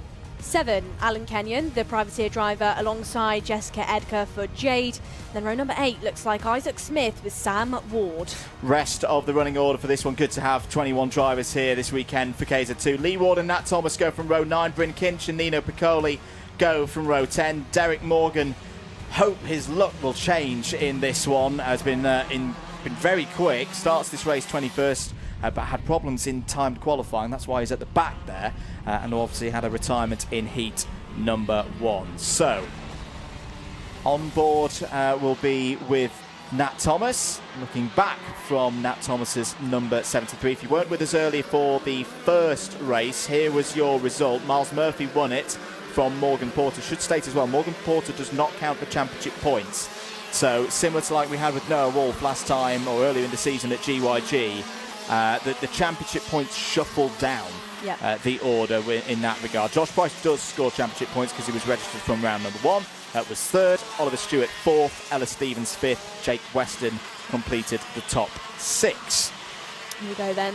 It's just such a fantastic shot, you know, looking behind at the drivers, you know, trying to chase up to the back bumpers. I really like this this view provided by Alpha Live. And it's to mention as well then, Andrew, this weekend 13 different cameras available for us to look at where the overtakes are taking place, you know, for viewers at home or in the paddock. That is one of the biggest productions we've ever seen in the Rear Tools British Kart Championship. That's one of the biggest productions, you know, available within karting. Just shows, you know, how much we're trying to show you guys what is going on out there on the circuit, and of course in Parc Fermé as well.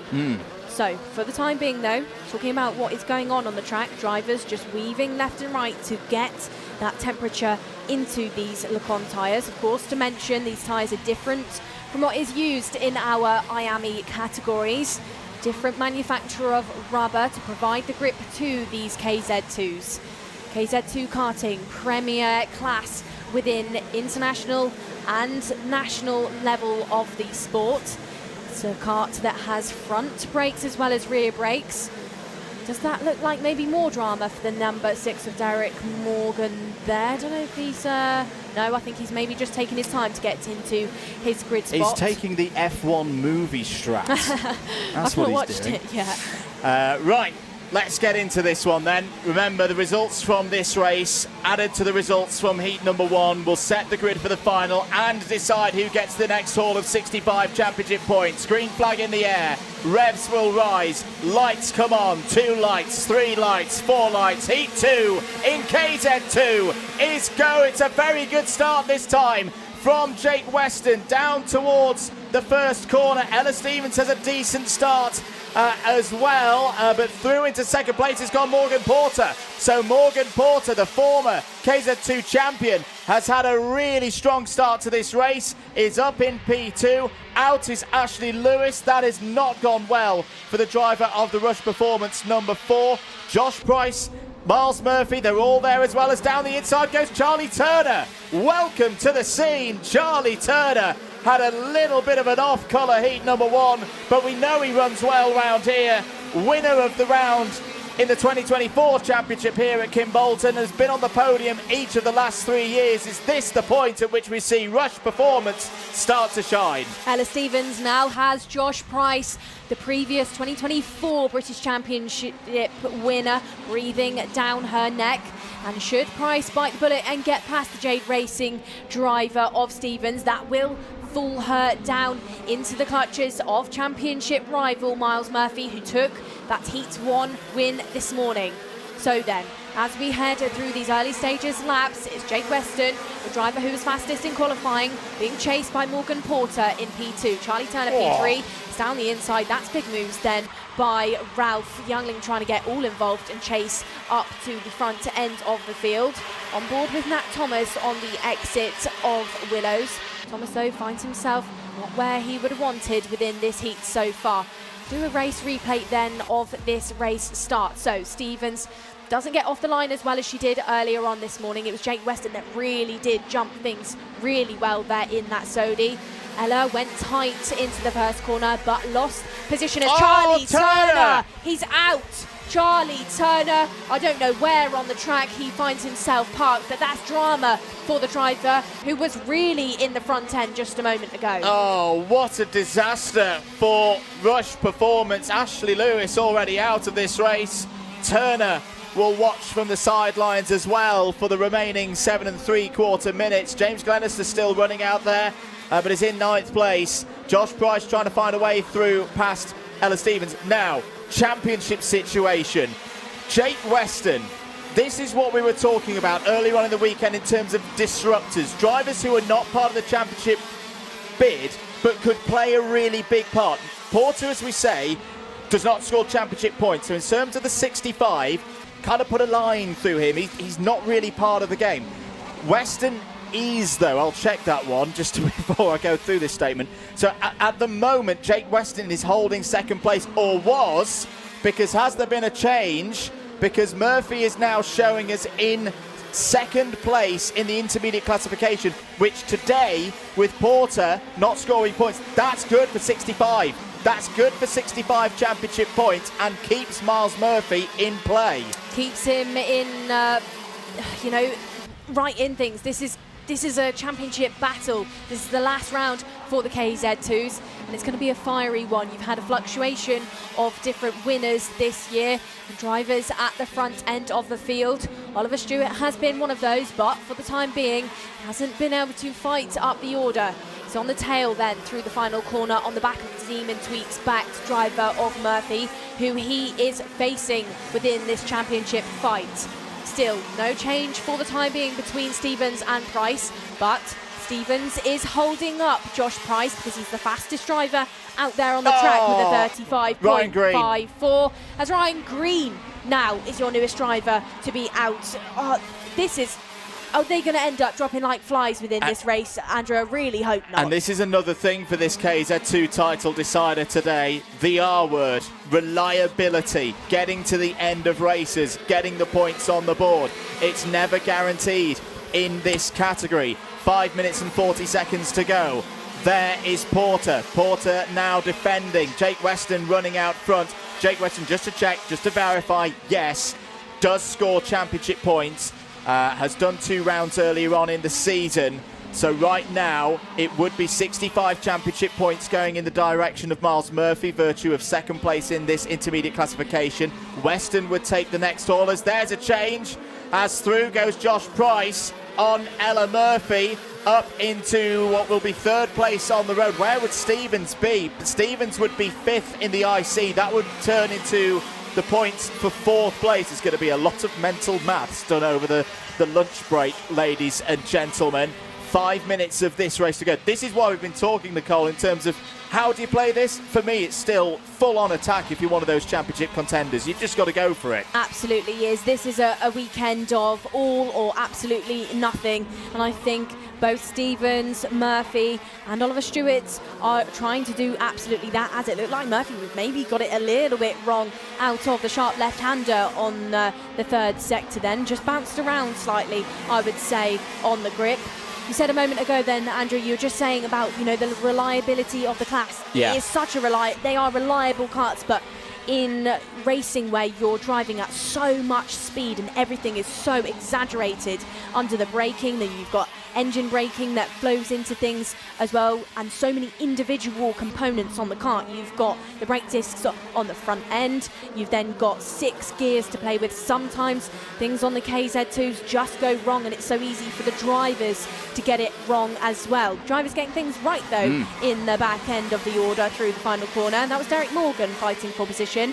overtakes Alan Kenyon then for P9. Yeah, Derek Morgan, Dell's having a good one here. He's up 12 places into P9. Here goes a change. Josh Price back to the front of this battle. Takes second place away from Morgan Porter. The spreadsheet is in action, ladies and gentlemen, as we have a little look on board with Nat Thomas. As things stand, Ella Stevens, not Ella Murphy, apologies, got a little bit excited early. Ella Stevens is improving her championship score. By my calculations, she would go to 388. In terms of Miles Murphy, he can maximum score up to 393. This is why we're talking about it. It's got to be 65-65, because if he has a 62-point score, either at this stage or in the final, that's it. Miles can't overhaul the scores, the minimum scores that either Oliver Stewart or Ella Stevens will achieve here today. Stewart at the moment is not further improving his score. It's a difficult position, isn't it, to be in, Nicole? He's had such a good season so far, all of these firsts, these seconds, these thirds.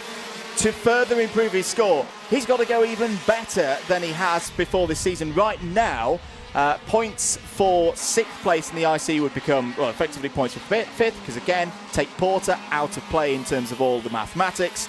So right now he would stay on 392. This is going to get really, really close, and as predicted, it's going to be all down to that final later on this afternoon. I don't think I'm going to have any nails left after this weekend, Andrew, because I'm going to bite them all off. It's that close and that intense. Now then, into turn number 1, Porter is right there with Ella Stevens. She's not giving up just yet. Going to give it her all, is Stevens, your E-Plate champion. There they go then, through the Yumitsu straight, of course, running a different layout to our IAME drivers.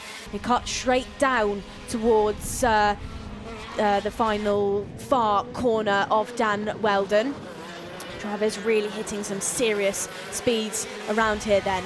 Stevens is your driver ahead of Murphy and then Oliver Stewart. Those three haven't changed places just yet. Stevens then really trying to have a look at Morgan Porter, trying to suss out where she is faster than the driver ahead, maybe where she can get the job done. But pace-wise, there's only 300ths that split up the more from the Birrell. So there's not been an opportunity just yet for the E-Plate. We've got a development. The mass is going round in the head. We're having to use the engineering degree today. Josh Price moving up to 2nd place is now on 5 intermediate classification points. That's put him to the top of the final intermediate classification. Josh Price is scoring championship points this weekend, so as it stands, Price would take the 65, Murphy would be on 62.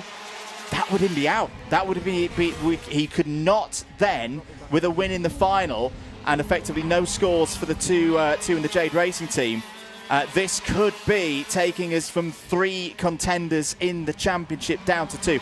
Got to say as well, what a great job Jake Weston's doing in this race. That's a nice move as well from Alan Kenyon. Alan Kenyon up in the top 10 again, having a strong run. So this is a battle now for. Don't count out Derek Morgan. He is lightning quick when that number 6 is running well. It is one of the quickest things here at Kimbolton today. Bravo, Delboy. That was a brilliant cutback. Takes 7th place away from Ralph Longying. Did you just call him Delboy? I did call him Delboy. Okay, Rodders. Time is up on this one. So, last lap board is going to be out in a moment's time. It is still all to play for here in KZ2. Leaders over the line. Jake Weston has an advantage of 0.4 of a second. Here is the battle for 3rd place. So Price has disappeared up the road.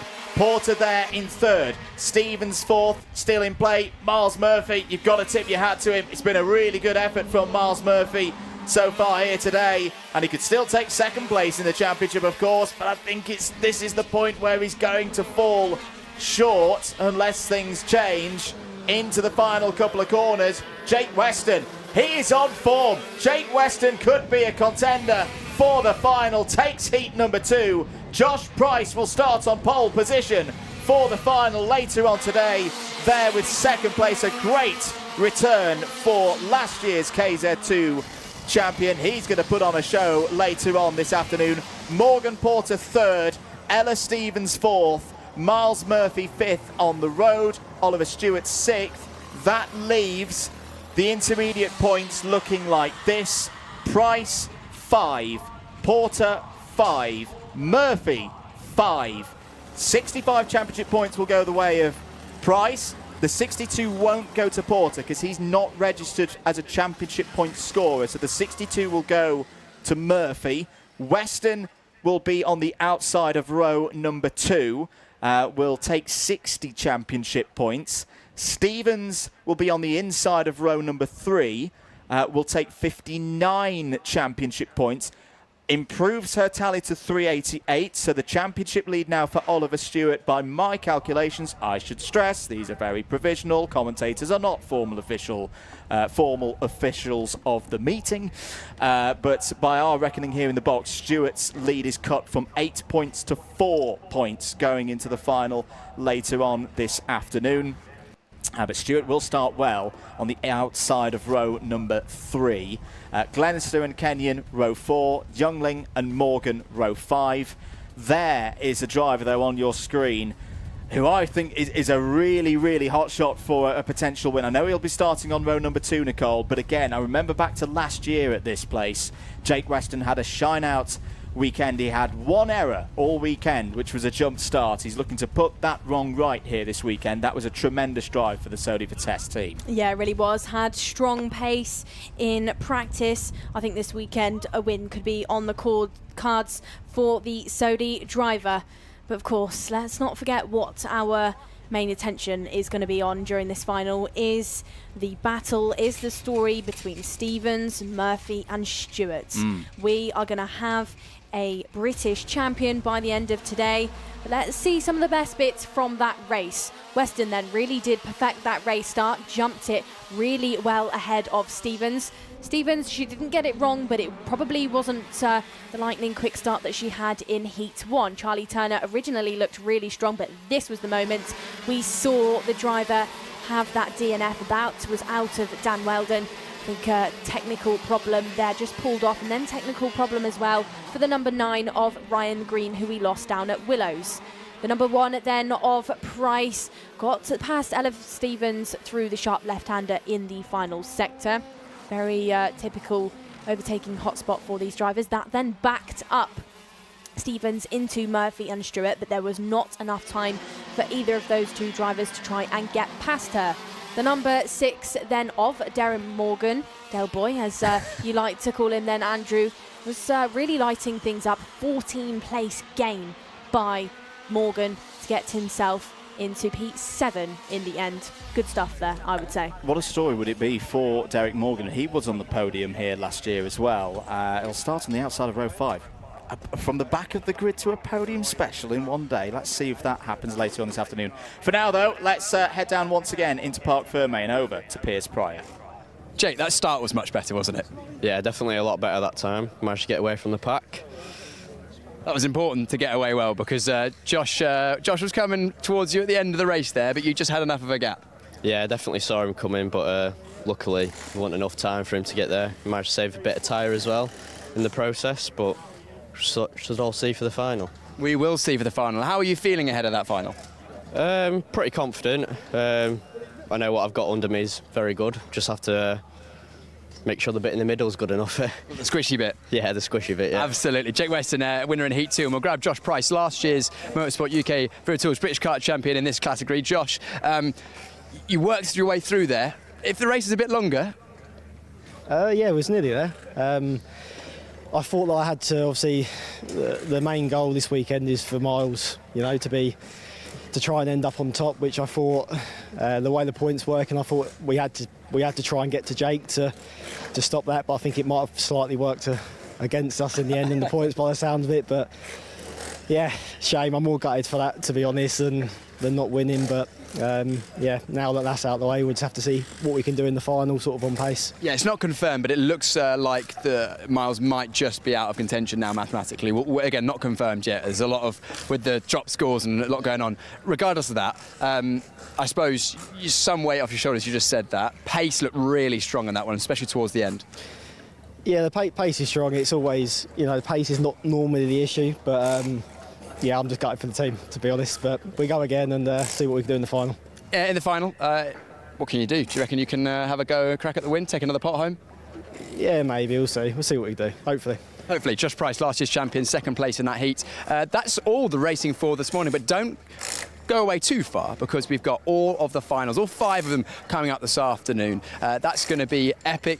The weather's perfect, the racing's been epic so far. Finals always produce wonderful racing. That's first race is going to be Waterswift at 1:30, so make sure you join us just before then because that 1:30 is green flag time. In the meantime, we've got the Paddock show from last night with myself and Andrew Mather where we spoke to some of the drivers. We have the Wera Tools Wheel Change Challenge and we have potentially a new person at the top of the leaderboard. So that's coming up in just a moment after this.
Motorsport is naturally a fast-paced and dynamic environment. Dealing with a specialist insurance advisor helps to ensure that your specific needs are covered.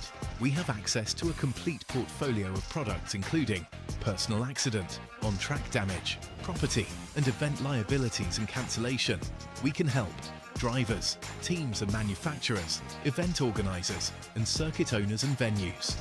Visit marshsport.co.uk/motorsport to find out more. Welcome everybody, Paddock show for event 7 of this year's Wera Tools British Kart Championships. We're going to start, as we always do in 2025, with the Wera Tools Wheel Change Challenge. Tonight's contestant, Ricky Williams-Mabs. Ricky, Louis' dad. Oh, just Ricky Williams. Are you ready for the challenge? Well, I've got to be, haven't I, really? So, probably be the slowest, but we'll see. We'll see. I thought I'd give it a go. I've seen it on the other guys do it, so might be half a chance. There's a very important job. Louis, can you press the button to set your dad off when we're under starters orders? Limber up, ready to go. Right, here we go. The Williams-Mabs effort for the Wera Tools Wheel Change Challenge. I'll get my words out eventually. In 3, 2, 1, go. Louis, come round. We'll have a little chat about your race day whilst your dad's changing the wheels. So it's very straightforward for those of you who've not watched it before. Dries off, wet's on, no loose tyres. The wet's nipped up, ready to race. Do you think your dad can beat that 3 minutes 14 from Ansel Murray back at Dunk as well? If he can, that'd be impressive, but probably not. Your privateer effort, so your dad does everything. I know you were changing, trying out lots of different settings yesterday. A bit of up and down business along the way. How's today gone? It's just gone really bad, just not that good. Just have no power in all the sessions. Just always at the back today. Hopefully we can change that tomorrow. Engine problems. What do you think of this circuit? Is it one you enjoy? It's been a while since IAME have raced here. It's a great track. I actually last year won the club championship and the K-plate. I did have the lap record until it got broken, but I really like this track and it's one of my favourites. And the weather's good this weekend, isn't it? Very good. Your dad's pretty handy on the tools, I can see. He's gone with an interesting tactic. We haven't seen this one yet this year. The Wera Joker, normally people tend to put it in its vertical position to do the finger tightening, but we've fully disconnected. An interesting technique. I wonder if there's been a bit of pre-planning that's gone on here. So far, 1 minute 27 seconds, and we're nearly one wheel in. But it's best time so far, 3:14. Am I still second? You are still second. How am I still second? God, these people are terrible. They've not been practicing. That's what it's I been. didn't practice. They've not been thinking through. Right, where are we? What's it? 1 minute 40. I think we've got a shot here. Yeah, I reckon we've got a shot at a very good time because we've already got half of the work done, and we've not hit the 2 minute window yet. Is your dad doing a good job? Yeah, I think he can beat Ansel. Do you trust your dad when it suddenly goes from dry to wet, or wet to dry? Is he normally one of the first with all the wheels and tyres on and off? Yes. It's encouragement from your son there. Yeah, good. Thank you, Louis. How are you finding it so far? I'm finding it all right, It's a lot easier with a buzz gun, but that's not the challenge. I was hoping to use the buzz gun, but anyway. No, that's not the rules. That's not the rules. That's the challenge part of the Wera Tools Wheel Change Challenge. We'll get it eventually by the time we get to the end of the season. There's a lot of syllables in there. There are. There's a lot of syllables. This won't be our only challenge today as well, because I think we've got Rocco Lee and Rocco, are you going to have a go? Yeah. He's going to have a go as well. Oh, we're nearly there. I think this still could be a good time here. Yeah. 2 minutes 30, 3 minutes 14 is the time to beat. Three nuts to go. You've got about 3 nuts to do in 30 seconds, Ricky. Yeah. They have to be tight. I will check them. Oh, this is going to be close. This is going to be very close. 2 minutes 45. It's okay. 30 seconds. Please do not swear. How long? 20 seconds or so. 25 seconds. It's going to be tight. They must be tight, remember? Yeah. I'll be verifying this. I'm liking the power stance you've got going on here. All right, the fastest time is 14, 13, 12, 11, 10, 9, 8, 7, 6. Stop. Hit the button, hit the button. Oh, there we go. It is. 309. I'm going to give you double the mics. I'll double mic.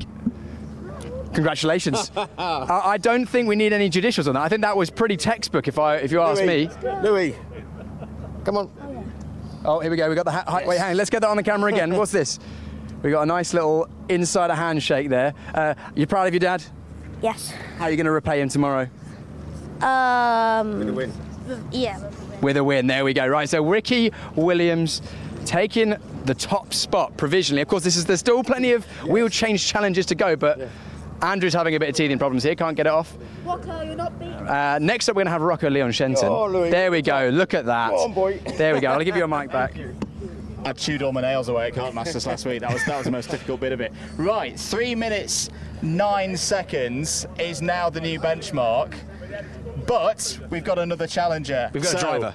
Rocco Lee and Shenton, mega quick a few weeks ago. No pressure, but you have just seen the fastest time we've seen this year. Do you need have you had a look at the tool yet? Do you need Yeah, I've got one of these tool. You've got one? Good man. Wow, Good man. Did he buy it specially for practice? I wonder. Henry Gregory gave me it. Henry Gregory gave it to you. Anyway, right, let's get you. I'm going to walk into shot here, sorry. Right, hang on. We're going to have to reset judicial moments. Reset the board. In a moment. There it is. Reset. Andrew, I'll let you do the button pressing. Right, Rocco, you know the rules. For you, it's going to be the other way around. Wets off, dries on, a little bit like we had at Kart Masters last week. Everything's got to be tightened up, back on the spokes. Rocco Lee and Shenton, the race of your life. Rocco against the world. Hang on, I'm just gonna... 3, 2, 1, go. It's a good start. Straight on the nut. I was going with the wheel spin. This classic tactic. Someone's watched my wheel change challenge from the start of the year. Do you know what? As the year's gone on, I've been more and more happy with my effort. solid, that 3 minutes 26. Do you know what? If I'd have shown my kart mechanic that time, he would have laughed in my face. I was notoriously not the best of the tools, but hey. Right. It's not the. Yeah, I won't. We'll not do any. Anyway, wow, we are remoting 30 seconds wheel off. We could be on for a sub 3 minute. A sub 3 minute, could we? I mean, it's definitely possible. Remarkable. I kind of feel for Ricky a bit because Right, that really lefty, was a really good Lucy. run. Yeah. And it could already be going in the next 2 minutes. I fumbled on one of the wheel nuts. I should have done them up really tight so Rocco stopped trouble. No, Rocco's a strong boy. He's been racing well today. I say we've nearly got one wheel done, and we're not even at 60 seconds yet, Piers. We're getting there. We had a slight issue there. You can lock the nut head on with a little button. So press that, and that'll lock it on. That's a feature of the Wera Tools Joker there. There's not features on that tool. Great to have the Wera Tools support this year, and also the Wheel Change Challenge has been a good addition to the Paddock show. I tell you what, this is what I've been waiting for with this challenge all year. We've had two really good efforts, and they stepped up to the plate as well. Volunteers who said, "Yep, this is my week. I want to have a go at this challenge." I really feel for Ricky here. I think this is going to go. Do you know what? I think Rocco's in a good position because he is a privateer. Yeah. I always see him with dirty hands in the paddock, which Absolutely. means that he gets his hands dirty and gets on with it. Cracks on with his dad. Make sure the car's ready. The nuts come out. Drama. A fumble. We've gone with a different tactic on the right-hand wheel than we were on the left. I'm not quite sure why he's done that. It went He was so ahead well of the on game. this side. He was ahead of the game. Rocco, where's the spinning tactic gone? So He's 2 forgot minutes which and way to spin. 5. Rocco, you have got 60 seconds to finish the job. And he's only got one nut to do after this But one. I think he's got this. Make sure they're tight. That's 1, 2, last nut. You've got 40. He's gone with the spin to finish off. They must be tight. Is that it? Let's have a give him a wiggle. Give him the official 2:23. wiggle. That feels pretty Hang good. on, let me check the Sorry, wheel I nuts. walked across the camera there. Are we happy with this, Piers? Wheel nuts on left are okay. What about wheel nuts right? I would say, yeah, that is good. Rocco Learshedson, put it there, mate. That is a stonking There we time. go. And good sportsmanship, good bit of sportsmanship as well. 2 minutes 23. I'll go and write the time on the board. Well, what a night we've had here in the Wheel Change Challenge. Not one, but two new leaders. Do you want me to hold the mic? You hold the mic. Rocco, let's get a post-race interview. Sorry,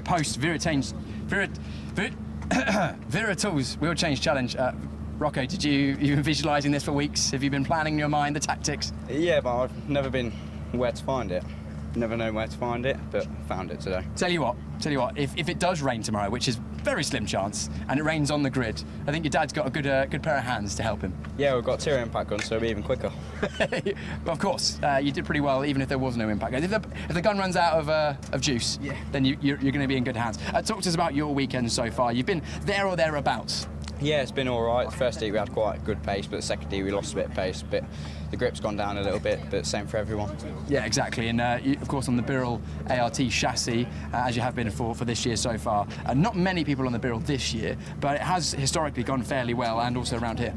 Yeah, a few people on it. I think Katie Donaldson and Alfie Brown's earlier the people that are on it, but it seems a good chassis. Yeah, you're enjoying it, and I saw you getting a nice fight with another privateer, Zach McDonald. He did a lovely move around the outside of turn 1, didn't he? Yeah, I slowed it down a bit too much, but I know for tomorrow. Yeah, I'll know for tomorrow, but no, inside the top 4, I'm sure you'll be happy with that, but we all know that you only ever go for the win, don't you? Yeah, no second place. Sore loser. Absolutely. Right, let's have a look. Spin round, Luke. The moment. Oh, hang on, here's your mic. The moment of truth, Rocco Shenton, P1, baby, 2 minutes 23 seconds. That has been our best Wera Tools Wheel Change Challenge of the year so far. If you want to take part, we've still got 3 events to go. It's here at Race Centre at the end of the last race on Saturday. Every single event. If you think you can beat what was a really good effort there from Rocco, 2 minutes and 23 seconds, we'll see you at Wilton Mill, we'll see you at PF International for the remaining events of the year. For now, though, Ricky, Louis, Rocco, thank you very much. We'll see you later on. We're going to continue with the rest of the Paddock show. Yes. Round the paddock. Tell you what, before we move on, that's a hell of a gap as well. I know. That's a proper effort. I really rate that. Rocco, well done. Let's head on in to the rest of the paddock. As I say, if you're watching this on the lunch break, hope you've enjoyed the racing so far today. The racing here on Saturday, though, I think he's been really solid. I've been interested to see the difference in styles with this being a single header versus a double header. Now, obviously, when we talk about the other engine formulas, we're pretty used to this format, but the IAME drivers, maybe not so much, and they've been rising to the challenge so far this weekend. Yeah, of course, and it's a good circuit actually, to be honest, to go racing. There's a few overtaking opportunities. You can do turn 1 inside and the cutback, and we've seen outside, as we just mentioned, with Rocky Leon Shenton, paces and everything, because the toe is pretty strong around here as well. Yeah. If they're not playing any music, let's have a little wander into Excel. We wandered in yesterday, and there was no one here. Yeah, there was no one here yesterday, so this is looking a lot better. I'm missing drivers though. I want to talk to some drivers. The Excel guys have been again in their battle with the Forzas. Particularly good to see Bodie Batch running up towards the front. I think what's actually happening is they're all watching the British touring cars. Drivers, let's have a chat. Andy, let's have a chat. Johnston, we had a chat with yesterday as well. Take us to your karts. We'll walk through. Johnston, we'll start with yourself. What happened in that second heat? Well, Chester Fork spun on one of the corners and I had nowhere to go and I just smashed straight into him. Are you okay? Yes, I'm okay. That's the most important thing. Andy as well, racing with your brother as well, that's always a good thrill, isn't it? Yeah, it's very good. We both love to be very competitive and all, but... And your day, how's it gone? Not as best as we could. We have some pace, we just need to put it all together and then we can be more up there and fix the starts and just get going more. One of the questions we were wondering about earlier, single header versus double header, which do you prefer? Is single header harder or is it about the same? About the same, but I would like a double header better because I like to get into the racing more, so I'm more of a racer. Hopes for tomorrow? Just at least the top 10 would be great. Just we need some result for this year. Good stuff. Andy, Johnson, thanks for talking to us. Great to see the brother-sister duo from Northern Ireland continue to get stronger and stronger. I'd say, probably about a year ago they were, fighting in the mid-20s. Now they're pushing up into the top 20, and when racing luck goes your way, up into the top 10 as well. It's really good to see drivers move on and move forward, and there's lots of cases of that. We'll talk a bit more about that in a moment, because we've got some very special guests this weekend. We've seen Chris McCarthy, we've heard from all of our amazing guests. We've got talk to us about this at the hands. We're just discussing some of the action from today, and we have different opinions about some of the moves. That's all, because it's so enthralling to watch this action today. Neil, you're used to many different forms of motorsport, but particularly in the rally world. What have you made of karting today? It's fascinating to watch at every level. The sort of the affinity with grip and the affinity with the physics of it. Like everything about this is pure physics racing. It's very similar at the entry level of rallying and rallycross with cross karts as well. Is that seeing the kids coming through and learning everything, and it's all science, and it's about tuning this into what's happening here and underneath you, and then learning a little bit about the engineering, and then if you can lock all of that in together, you're done. Have you had a particular favourite race of the day? The one where I was absolutely schooled in commentating by Nicole. So I sat in there and I went, I have no idea what's going on, and she just was an absolute pro. So no, I've been watching everything, and it's just the action is so thick and fast, and at every level I've just been super impressed. It's been great to see. And you got the media training session. Yes. Set to go in as we're filming this a few minutes time. Looking forward to that?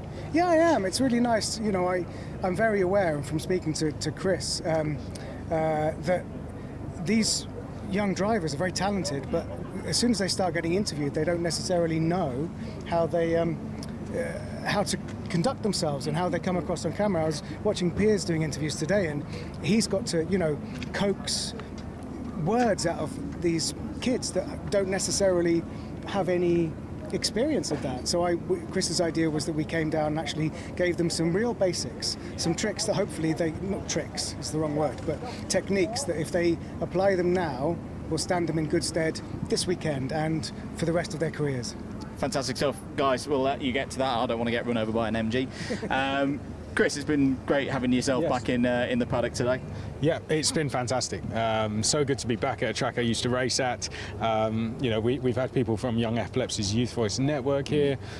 You know, what myself and Neil have been doing, thanks to, you know, the amazing team at Alpha Live and Motorsport UK, has been able to show them the different areas of the sport and how you can get into it at the entry level of the sport. And that's been fantastic in itself, as well as what we're going to be doing with these media sessions. So just a big thanks to everyone here around the circuit who's been so welcoming to helping us do that. And the impact that today can have on karting as a sport as well. You know, we had Xander Clements with us last weekend across from the States. We could see what those guys have done in terms of raising the profile, and the drivers being part of that raising of the profile of the sport over the Atlantic. Is the hope that kind of like you do more of these, you build up the confidence more and more for the drivers, so that people could tune in and go, hey, these guys really know what they're talking about and they've got great personalities? Yeah, I hope so.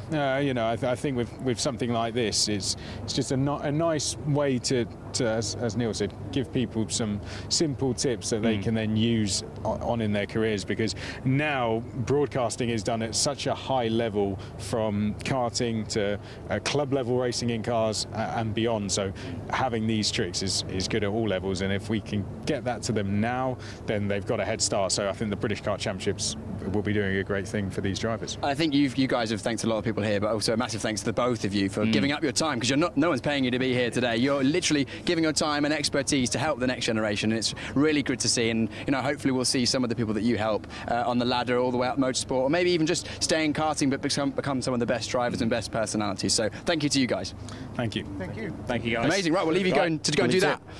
Should we wander? Yeah, let's have a wander. And yeah, obviously, what I will say about the drivers in this paddock as well, and why it's great to have the guys here this weekend, is that there's already a really good level of the drivers. I know when me and Nicole go out to Europe, per se, we have to almost recalibrate ourselves in a way of there's certain questions that you ask a senior that you wouldn't to an IAME Waterswift restricted driver. Yeah. When we go out to Europe, as I say, you almost have to recalibrate yourself and know, oh, actually, your European juniors are almost to a confidence level of an IAME Waterswift driver here, you know, because of the level of exposure that they've had to the cameras. Yeah, and it's easy to forget when you watch the drivers, even in Waterswift restricted Waterswift, these up to 13-year-old drivers, they race at such a high level, but they're still 10, 11, 12, 13-year-olds. Like, I mean, Andrew, I can't speak for you, but on my behalf, when I was 12 years old, I couldn't, you know, stand in front of a camera, do an interview and all that, and probably likewise. And we've got a young driver here who's very good. Frank Morris, come on in. Frank, how's your day been? It's been really good, honestly. We kept on getting PBs and trying to get up, but we got bullied in the first one and then thought I had an issue, so we started slow on the last one. So we're starting 12 tomorrow, which I'm happy with. But kicking on as well, I very much notice how now you're in the pack now. Yeah. You're now on that pace, so yeah, it's a bit elbows out, isn't it? Yeah, it's really elbows out, and it's not the easiest thing to do ever. So. Are you enjoying the challenge of having to fight these drivers? Because a lot of the drivers, you know, they've been doing it a long time, haven't they? Yeah, and considering we haven't had as much experience as the others, it's kind of worrying me. Well, it shouldn't be worrying. I'm glad that you're thinking that it's something you need to improve, because identifying areas of improvements is hugely impossible, but enjoy the challenge of it, because one day I'm sure you'll be one of the ones that's teaching the younger drivers like yourself how to do it as well. Yeah, and I hope I'll do better. No problem. Target for tomorrow? At least in the top 10. Sounds good. We'll look out for that. Frank, thanks for the time. Thanks for talking to us. Yeah, it's one of the things that I'm really enjoying about IAME Waterswift Restricted this year in particular. Peers, you know, not just Frank. You know, Benjamin Schliver is a big example of it today. Very impressive today. I know I keep going back to it, the near podium at GYG, but that was a bit of a, that's a surprise in the results. It's not a surprise anymore. He's been consistently up in the top 5 throughout today. Arthur Bowers is another driver I'm going to give a shout out to. Amazing this weekend. He's been there. Arthur only did his first round of this championship last time out at PF International, so in terms of that development curve, you know, he's in terms of the time side of things, he's way back from everybody else who had, you know, Warden Law, GYG to get up to speed. You know, you wouldn't have known it from the results today. He was right up there. But he was up there in every single practice session, deserved to be at the front and was showing it. I fell back away a bit in the first heat, but the second heat was right there or thereabouts. Right, let's have a chat with the McDonald clan. Zach, good pace today. Bit of bad luck in the qualifying session, but I really like the fact that you were able to drive back through the field inside of row number 4 at the last check. Update me if that's still the case. Definitely nose cone in the second heat, so I think I'll be about 12th place you on the grid. are intermediate classification 12th, yeah? Yeah, outside of row 6, which is not a bad position, to be honest. You can get up from there, but yeah, we'll see. As I say, you've already shown today that you can move up from even further back in the grid, so it's kind of... Does it help with the single header that everything's a bit more stretched out and you can take your time? It does to an extent, like you said, it's all a bit less a bit less manic and all of that, but I would have liked a double header to get a better qualifying position tomorrow, potentially. But it is what it is. Now I'm starting 12th, so I've just got to make it up. Question, Zach. I caught up with you briefly after that final heat today. You mentioned that you're potentially slightly more recently experienced than some of the drivers here this weekend, which accounts for potentially some of the good results you've had this weekend. But how much do you put down to the good results and your good pace this weekend to knowing the circuit? How much of it is just confidence, knowing you're going to a circuit you race out often? 100%. Knowing the circuit is probably one of the most important things in karting, because if you don't know a circuit, you don't know where you're around, you don't know the lines. I'd say it's 80% of your pace just comes from knowing your way around, having that pace, knowing before that you've had good results around circuits like this, because I've had pretty good results around this circuit, and comes into this weekend knowing that I can be near the front, and I've raced drivers at the top of the grid this weekend. And similarly as well, you came through the field really nicely in that second heat, knowing how the traffic falls, where the incidents are, being able to see how things unfold. Yeah, you know the overtaking opportunities, that's the main thing. If you know where to go through the move, where they're not going to come back at you, it means that you can really find your way through the grid, make sure they don't have a go back at you, hold you up, which means you can get forward towards the front like I did in the second heat. Well, use that as a confidence, because you can do it, and we've seen you right up at the front. You can do it when we go anywhere, I'm sure. 100%. I'm going to hopefully do that tomorrow from 12th. Fantastic stuff. Zach, thanks for your time.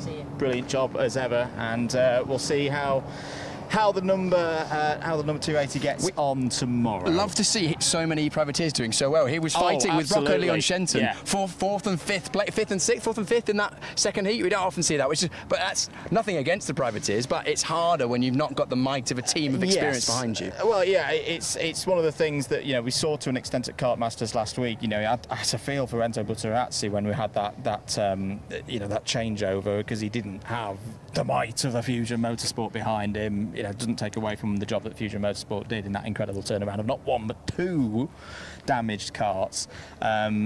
But also shows the performances like that today and other performances last week at Kart Masters. It can be done. It's not one of those things of if you've not got the team, you don't stand a chance. So yeah, that's really good. Have we got any drivers in MDL? I don't think we popped in here yesterday during the build-up show. No, we didn't. No drivers. No drivers. We've got team members. We've got a driver. Yeah, absolutely. How are you? I'm good, thank you. How was your day? Talk to us about it. It wasn't too bad. Usually I do junior road tax, and this is my first ever time driving a Junior X30, so it was a very new experience for me, but we actually haven't had that bad results.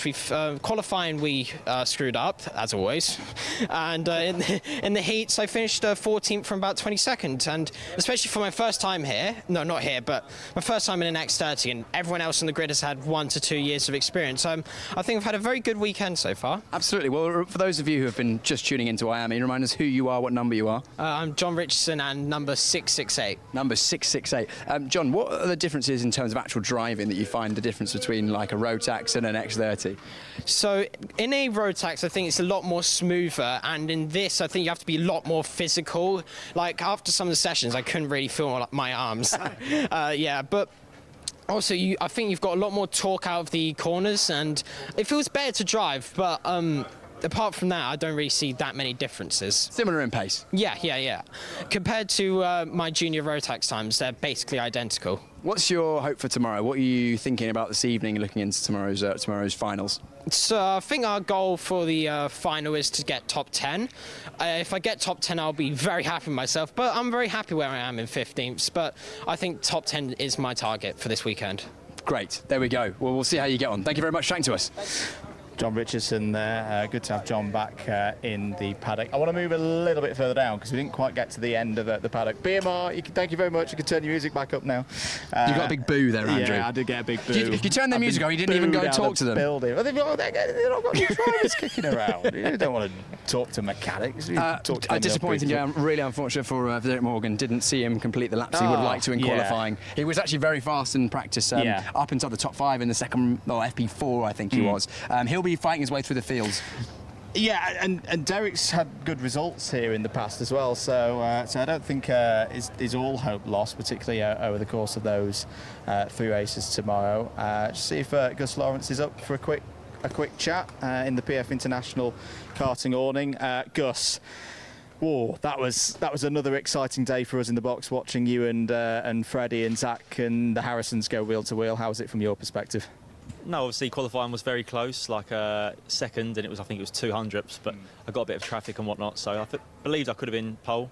The first heat definitely missed a little bit of speed compared to the rest, but then we made some alterations, and definitely in that second heat it was faster for sure, but it's just the way the racing plans out, defending and standard procedure. It's just frustrating. So that was that. But I think with those 2 heats, I guess I'm 3rd overall. So maybe start 3rd for the super heat tomorrow if that's how it works. I'm not too sure. It's a slightly different format to what we're not normally doing. Just go out there and drive. yeah. So I guess I'll be 3rd. I'm not sure. If not, starting 2nd again. So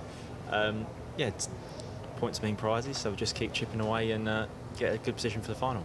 We noted in the box, or at least I noted, and I might be talking complete rubbish, that it's that stage of the season now where we're into the run-in. I noted it was yourself, it was Freddie, it was Zach keeping your heads today, and it was the junior graduates who maybe weren't quite taking it, thinking long game today. Is that something that you think about when you're at the wheel of the kart? I think being obviously one of the older ones, I definitely race a bit more sensible and focus on trying to go forwards, where sometimes the younger ones that move up, they get into a sensible position and just defend. And I think I was saying earlier, I don't remember the racing being like this a couple of years ago. It's just really bad for defending at the minute, and I think that's worldwide. Like when you watch it, Europe and whatnot, they just get in front and white line it and defend, and it's frustrating. But I have to agree. Like you work hard in practice to try and go as fast as possibly you can to get to the race and just drive around the inside, and it's not racing. So saw a little bit of that in that heat there, but it's early days yet, so we'll see how it plans out. Gus, your outlook, because you've won championships before. You won 3 of them in this category exactly. When it's as close as it has been this weekend, I mean, I think it was top 20 covered by 3 tenths or 4 tenths, something stupid like that. Yeah, this track it's quite a short track, so it's tight. Yeah, and you've kind of almost evaded opportunity of a really bad weekend number 1 by being up there and qualifying. And it seems like that final race, the heat 2, it was almost less about pace on circuit. Everyone in the top 5 or 6 at the similar pace. It's all about place in the car. Is that the way you see it? Yeah, obviously you just want to have a clean race and finish, and again, like it's close racing. The lap time is very tight for everyone, but again, if you make a mistake, you're definitely still going to lose a 10th or 2 here and there, so you just need to drive as consistent as you can and focus on going forwards, really.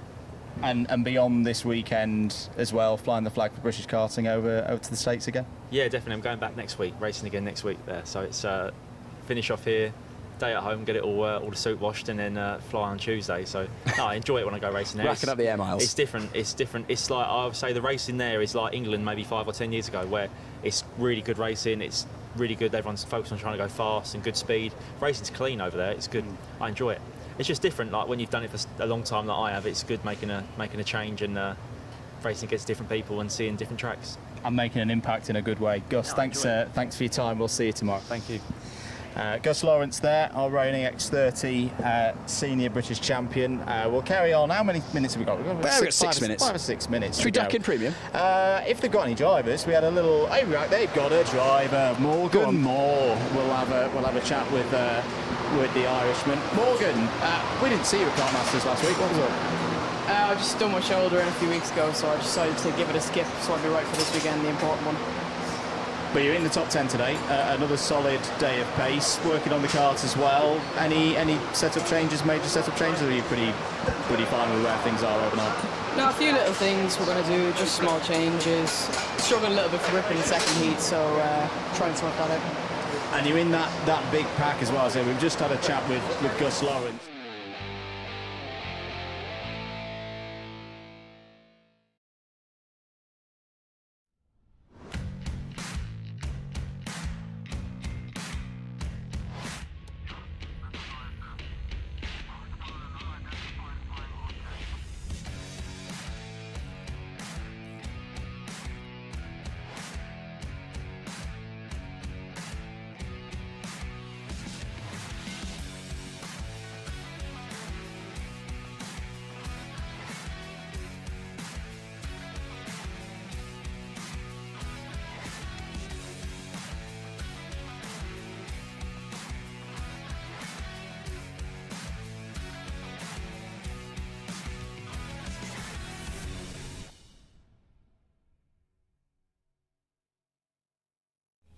The moment has arrived. The finals are here. First up, we have Waterswift, and it's been hotly contested so far. If you're a Fusion driver, it's likely you're inside the top 10 places. First, third, fourth, fifth, sixth, seventh, eighth are all Fusion drivers. Only Daniel Ferguson is bucking the trend for BMR. He finished second in that superheat. We'll go from second place. And as you can see behind me, we're all making our way out onto the grid. I'll be giving you grid walks for all the races this afternoon. 5 excellent finals coming up. Longer races than we've had at any point this weekend. Circuit is heating up. The racing is going to be hotly contested as always. Now let's walk and have a chat to some of our drivers, starting with Daniel Ferguson. I just spoke about you. Am I right to have a quick word ahead of the final? Yeah. I'll let you put your kart down first. Racing on the Paralin chassis for BMR. Daniel, second place in that superheat. A great result for yourself. What can you do in this final? I think now I'm going to be dangerous. I'm just going to get round the first corner and hopefully be there. Absolutely. The pace was there in the heat. You're racing against a lot of Fusion drivers. I think everyone other than yourself in the top 8 is Fusion. Does that bother you at all? No, I don't care. Absolutely. Look at the determination there. Daniel Ferguson, his first season in Waterswift, making the step up from Waterswift Restricted. Our pole sitter, Alfie Davidson. Alfie, just spin around so we can see you on the camera. We saw you took a win in the heats earlier on this weekend. The superheat was tricky, wasn't it? Yeah, a bit tricky at the end. Tried to defend and just got caught up a bit, but stuff like that happens. But at least to start on the pole and at the British is really good. Hopefully we can win. It's been so close for everyone this weekend. I think it could be any of the top 10, 15 drivers maybe. What can you do in this race to give yourself the best chance of taking the win at this event? Just keep calm really and just think what you need to do, look ahead, look far enough ahead to know what if they're going to go in or not, and just try to win. Longest race we've had this weekend so far. Does that change your outlook? No, not really. Just going to try push away and then battle on the last lap. We'll see how we can get on with that. Alfie Davidson for Fusion Motorsport going from pole position. Daniel Ferguson, second place with BMR, going on the outside of row number 1. Inside of row number 2, the number 4, Austin Newstead. Austin was a driver that joined us for the Purple Sector's media training last night. I'm hoping you're going to be a good conversation now, Austin. This weekend, things haven't always gone your way, but you still found yourself in a great starting position for the final. Yeah, you're absolutely correct. Obviously, first heat yesterday wasn't very good, dropped back on the start, but managed to come back through. Second heat was a lot better, I managed to win it. And then this morning in the super heat, it was all right, not very good start, but I ended up managing to get myself back through. And yeah, I'm hoping I can do better in this final. Of course, 4th place in the championship last year. You're looking to try and take the victory this season. What can you do in this race to give yourself the best chance of the victory?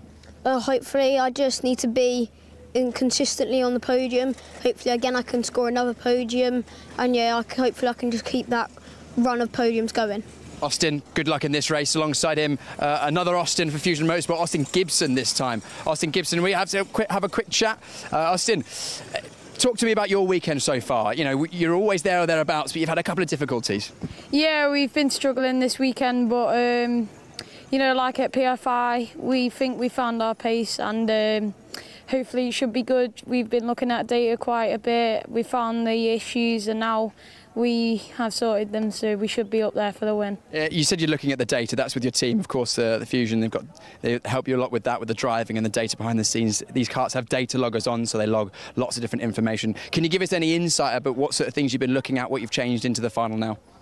You know, looking at how the car is, looking at my driving, most especially for mistakes and stuff, and you know, changing lines here and there, and it's worked out, we think. So you've got a plan for the final? Yes, hopefully. The people at home couldn't see the little grin I saw under the helmet there, so I'm looking forward to a good race from you, Austin. 4th place on the grid. We continue with more Fusion drivers. It's Mason Hibbert and George Clark on row number 3. We'll grab a word with quickly with Mason Hibbert. Very fast in the superheat this morning. I think probably arguably one of the fastest drivers.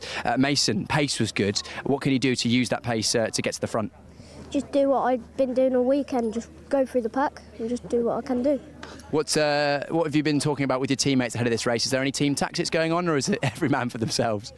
I think the last couple of laps will be every man for themselves, but before that it'll be pushing. Do you back yourself in that situation? Yeah.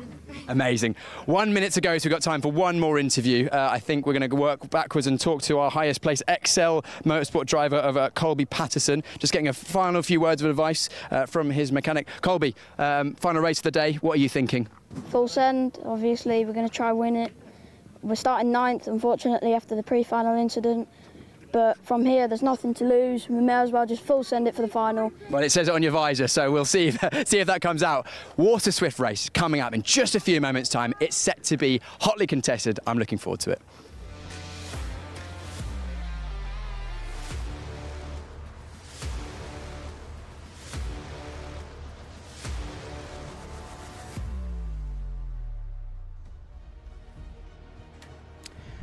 Thank you very much, Piers. We are ready in the box here at Kimbolton for the 7th round final in this year's IAME Waterswift Wera Tools Motorsport UK British Kart Championships.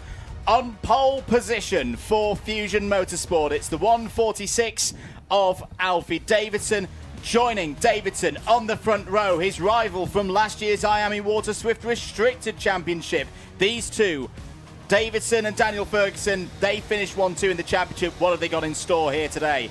Austin Newstead, championship leader. His lead is extended to 26 points. He's on row 2 alongside Ozzie Gibson. Mason Hibbert and George Clark go from row 3. Luca Narraway and Harry Williams, they start on row number 4. Row number 5 looks like Colby Patterson versus Oscar Kenny. And then from 6, we have Joseph Davies alongside George House. 7, Marjorie Kvekskis and Effin Owen. And from row number 8, you have your E-plate champion of Chester Forks alongside your GP plate of Christian Kobe. On to row number 9. It's been a good run so far this week for the privateer. Danny Dempsey is joined by Charlie Clough on that row of the grid. Ryan Meta and Henry Clark go from row 10. Ethan Robinson and Ruben Sagu start on row 11. Johnston Stewart, first of the Stewarts, starts on row 12 alongside Ilyas Sami. Sister Andy Stewart starts on row 13 alongside Sophie Campbell. Jack Harney and Ada O'Brien complete the 28 runners here in IAME Waterswift. We will go round again. The flashing amber light is already up on the gantry. An extra formation lap for us to just go over a little bit in terms of championship scores. Big thanks to Ian Rogers, Yaz Manchester, the motorsport-timing.co.uk team for providing us with this data. Newstead 779, Patterson 753, Gibson 752, George Clark 740, George House 712, Daniel Ferguson 684. So those are your top 6 in the championship heading into this one. Remember, once we've got to the end of this race, all full-time, full attendance drivers will have 14 scores in the book. This championship is best 14 scores out of 18. Of course, we'll get to 18 scores when we finish the final double-header of the year. That will decide this championship. But this could be a pivotal race in the story of it. Are we ready to race? No. Too quick on the acceleration there. So we go around for an extra formation lap again, Nicole Sutherland. I think this is a big moment, not only for Davidson on pole, but for Ferguson as well. This is the point in the year then they've fully settled into this class after both moving up from restricted in 2024.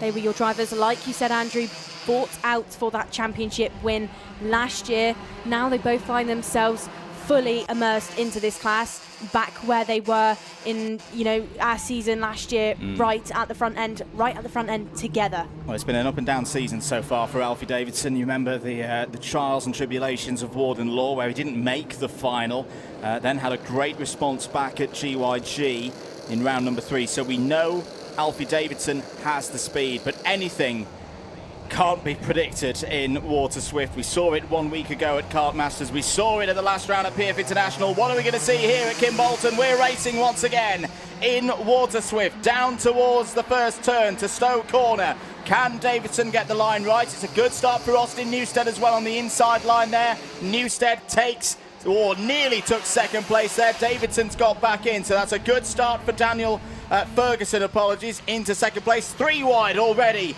into Derek's corner. Good start for Luca Narraway. The Bluebird is up a few positions. Yeah, that was a really good start. Now Chester Forks cuts the grass, then the E-plate's going to fall all the way to the back of the order. Cuts the corner completely. tough stuff for Chester this weekend then. Out of the sharp left-hander they will go, and like you said, Andrew, Ferguson did a great job at that race start to tuck back into that P2, kept his foot in through Willows and finds himself now right behind Davidson. Davidson then a 10th and a half as now Ferguson at turn number 1 goes for the race lead and pulls it off. Has that allowed Newstead through as well? We can't quite see if Austin has made the jump on Alfie, but close racing so far. Luke Narroway, don't count him out. The Bluebird driver looking really quick this weekend here at Kimbolton.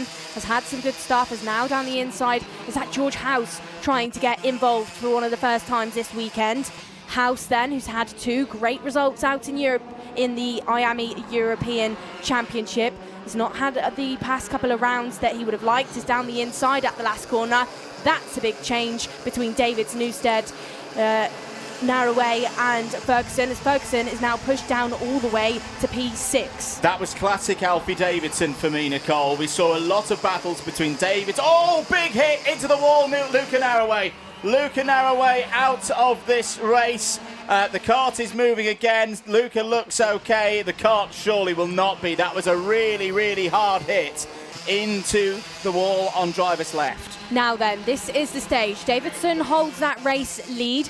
Newstead right behind him as over the back of one of the Fusion goes Daniel Ferguson. That runs both of them off of the road on the exit of Dan Weldon, both managing to get back onto the tarmac. However, that's going to drop both of them down the order. Ada O'Brien has now in Parc Ferme. She is out of this race. Real shame for Ada. Where did Ferguson end up then? Down in P13. And I don't know which Fusion it was that pulled off the road with him. It could have been potentially George Clark. For the time being, though, Davidson and Newstead out in the front, pulling away from the rest of the field. Yeah, sorry, Nicole, just got over you there, but that's a real shame for Daniel Ferguson. Alfie Davidson, though, leads this race. Austin Newstead will like this. He will really, really like this after the disappointment of 7 days ago, where he came so close to winning that GP plate, made an error. Look at the front left. Look at the front left of that 117. Luca Narroway. The tracking is completely off there. He is out of this race. That is a real, real shame for Luca Narroway, who on speed was looking for a good result here today. But Newstead, I spoke to him last week after the disappointment of losing out on in the steward's room. And I think his determination now is, right, we put the disappointment behind us, we go for that number 1 plate. This is a very good situation for Austin Newstead. We talked about it with Colby Patterson in the superheat this morning, didn't we, Nicole? Right now, Austin Newstead doesn't need to win this race. He'd like to win this race, of course. He'd like to get that extra 3 championship points. But right now, Austin Newstead is extending his championship lead over his rivals, over Patterson, over Gibson. Yes, Davidson is in the top 10 in the championship standings, but he's towards the lower end of that top 10. He's not the biggest threat in terms of championship to Austin Newstead. Meanwhile, the driver second place in the standings is on the attack. Colby Patterson down the inside, goes for it on Ozzie Gibson. These two trading places back and forth. Good response there from Ozzie Gibson, trying to make it 3 British Kart Championship wins in a row after his double final victory at PF International around a month ago. Good start as well for Joseph Davis there in the 178 for Excel Motorsport, Nicole. This is a really good run from Joseph. Absolutely is, and there is going to be a big tail within this final then, because the current battle between Gibson and Patterson is not only within this race as they trade places once more out of the final corner, it's also within the virtual championship, because as it stands, they're tied on 812 points. Looks like there then Ozzie was going to go for the move on Colby through that first corner, but thinks against it and tucks back in, because that consistent battling between the two of them is pulling in Ozzie's teammate of Christian Kobe, your driver that snatched away the GP plate last weekend at Kart Masters, closer and closer to the back of these two. Still though, it's Colby that leads from Ozzie out of the second sector. 812 points was the last lap that split up the two. Now Colby has taken that virtual championship jump ahead of Austin. 813 for Colby currently, 811 for Austin. Through they go once more, and they really have now tailed off the back of your 2 race leaders, because Davidson and Newstead, the 2 Fusion teammates, have pulled away with an over 2.2 second gap. Now then, Ferguson had that big moment a couple of laps ago, dropped down to about P13, is now back on the charge. P10 for the time being, and P10 with that fastest lap behind George House. About 3/10 faster than House over their best laps. She's definitely trying to pick up the pieces of what was a bit of an incident earlier on. It was indeed. 9 minutes of this race to go. We're on lap number 8. You're watching live coverage of the Wera Tools British Kart Championships. Andrew Mather and Nicole Sutherland on commentary. Oh no! Oh, the 178. That surely is Joseph Davis. Joseph Davis, who was on for his best result of the year, has had an issue of some sort. Didn't see what the trigger of it was, but falls down to 25th place and penalty. Not saying this related, but we're just seeing what's on our screen. Plus 5 second penalty for Daniel Ferguson. So the front row sitter for this race, it's gone from bad to worse for the 115. 5 seconds at the moment. We're dropping from 8th place all the way down to outside the top 20. Yeah, that's tough stuff for Daniel then, but that's racing, and those 5 seconds will be applied to the sheets post-race. Still though, I'm sure it won't put him off. Currently sat there in P8, chasing down Christian Kobe. It's still the GP plate that he is looking at. Davidson turns up the temperature there out in the race lead, puts in that purple lap with a 45.03, about 7/10 faster than his teammate of Newstead. Now, within this one, and he said it to Piers Pryor on that grid walk then, Newstead, he didn't say that he needs a race win in here. He said he wants a podium. Yep. He's a clever driver. He knows that, you know, he doesn't necessarily have to snatch a round win here to snatch a championship at the end of things. So I'd say behind his teammate of Davidson there, he's being clever. He's just being patient. If the gap is there, if the door opens, I'm sure he'll go for it. But he's not going to try and force something here, I wouldn't say, Andrew. Well, absolutely. I mean, there are your live championship points on your screen in the bottom right-hand corner. For those of you around the circuit who perhaps don't have a monitor in front of you, Newstead 8:41, Patterson 8:13, Gibson 8:11. The championship can't be won today. We've done the maths on that, but what Newstead could do is put himself into a position. We shouldn't forget as well, Newstead had a really torrid time in round 1 of the championship back at Warden Law. So when we talk about dropped scores and room for improvement, Austin Newstead's still got a good amount of points that he can pick up in the opening round of the final double-header, which will be at Wilton Mill. You'll be able to watch every single moment of that here on Alpha Live and Motorsport UK TV. But Newstead is doing the business here to give himself a big step towards the British title. What have you spotted, Nicole? Well, sorry to interrupt you then, Andrew. More drama for Ferguson. Another 5 second penalty now for the 115 for BMR. Yeah, so that's now 10 seconds. He's 4.8 seconds off the overall lead. 14.8 seconds would stick him just ahead of George Clark in 23rd place. So it really has all gone wrong for Daniel Ferguson. O plate holder versus GP plate holder then. This is the fight for 5th place. Just going through Kestrel corner now. Christian Kobe, who took that plate 1 week ago. Harry Williams 1 week ago was having all kinds of dramas. That very dramatic rebuild of his machine just to get him into the Grand Prix. I think it's really given him, it didn't give him the result that he wanted, Nicole, but it's re-energised Harry Williams in this season. He obviously missed the last doubleheader at PF International earlier on in the season. Is probably out of it in terms of title bid, but he's still looking strong, our O-Plate winner from back earlier in the season. Absolutely is. You know, started the season really, really well. When we were at Wilton Mill, was incredibly strong. Of course, drivers always will experience a bit of bad luck at some point in a season or a racing career. That played out then for Williams, but he's back in the fight this weekend. He's back in the sharp end of the order where we would expect him to see. Currently P6 behind Fusion teammate of Mason Hibbert. For now then, this is the battle between Newstead and Kobe that just shot past your screen. Let's look, Davidson and Newstead. Kobe then finds himself with the likes of Gibson, Hibbert and Harry Williams. No real changes in this stage of the race just yet, and no real changes for the time being between Austin Gibson and Colby Patterson. No, not at the moment. Colby Patterson, who has impressed me in this race so far, Nicole, after the disappointment the error earlier in the superheat, which has cost him, a number of championship points. Well, right now he's doing everything that he can to hold on to this podium, hold on to this third place.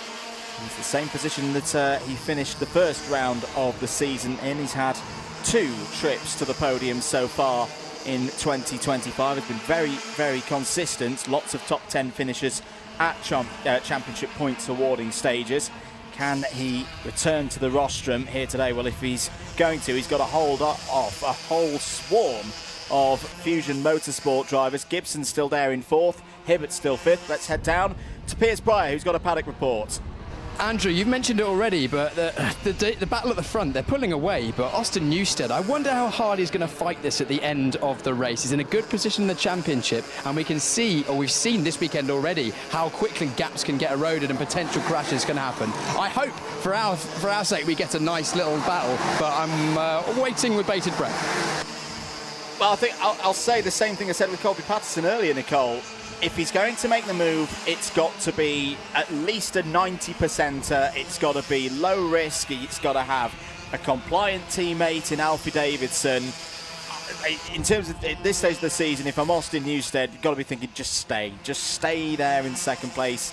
The extra 3 points would be nice, but not absolutely essential at this stage.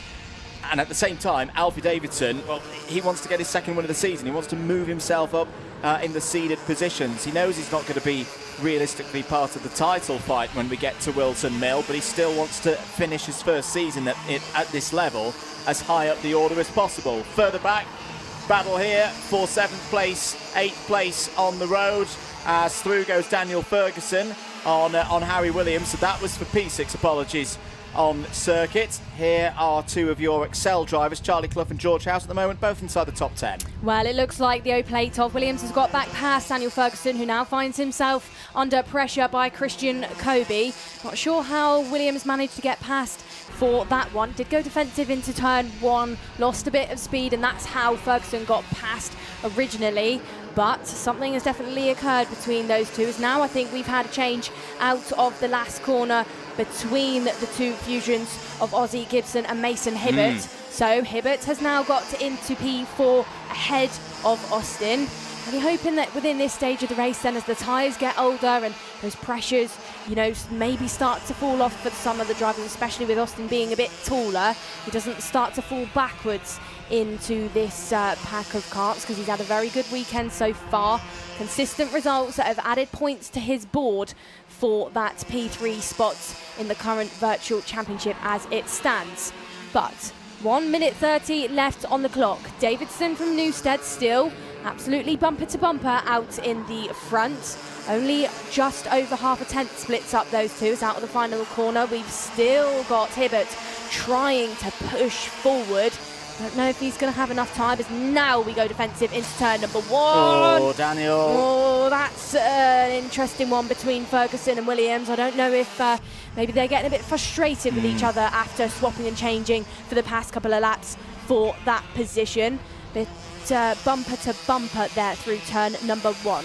Right then, in the front, Patterson has been caught by Hibbert and Austin Gibson. Let's watch this one, because it's the 2 fusions versus the XL.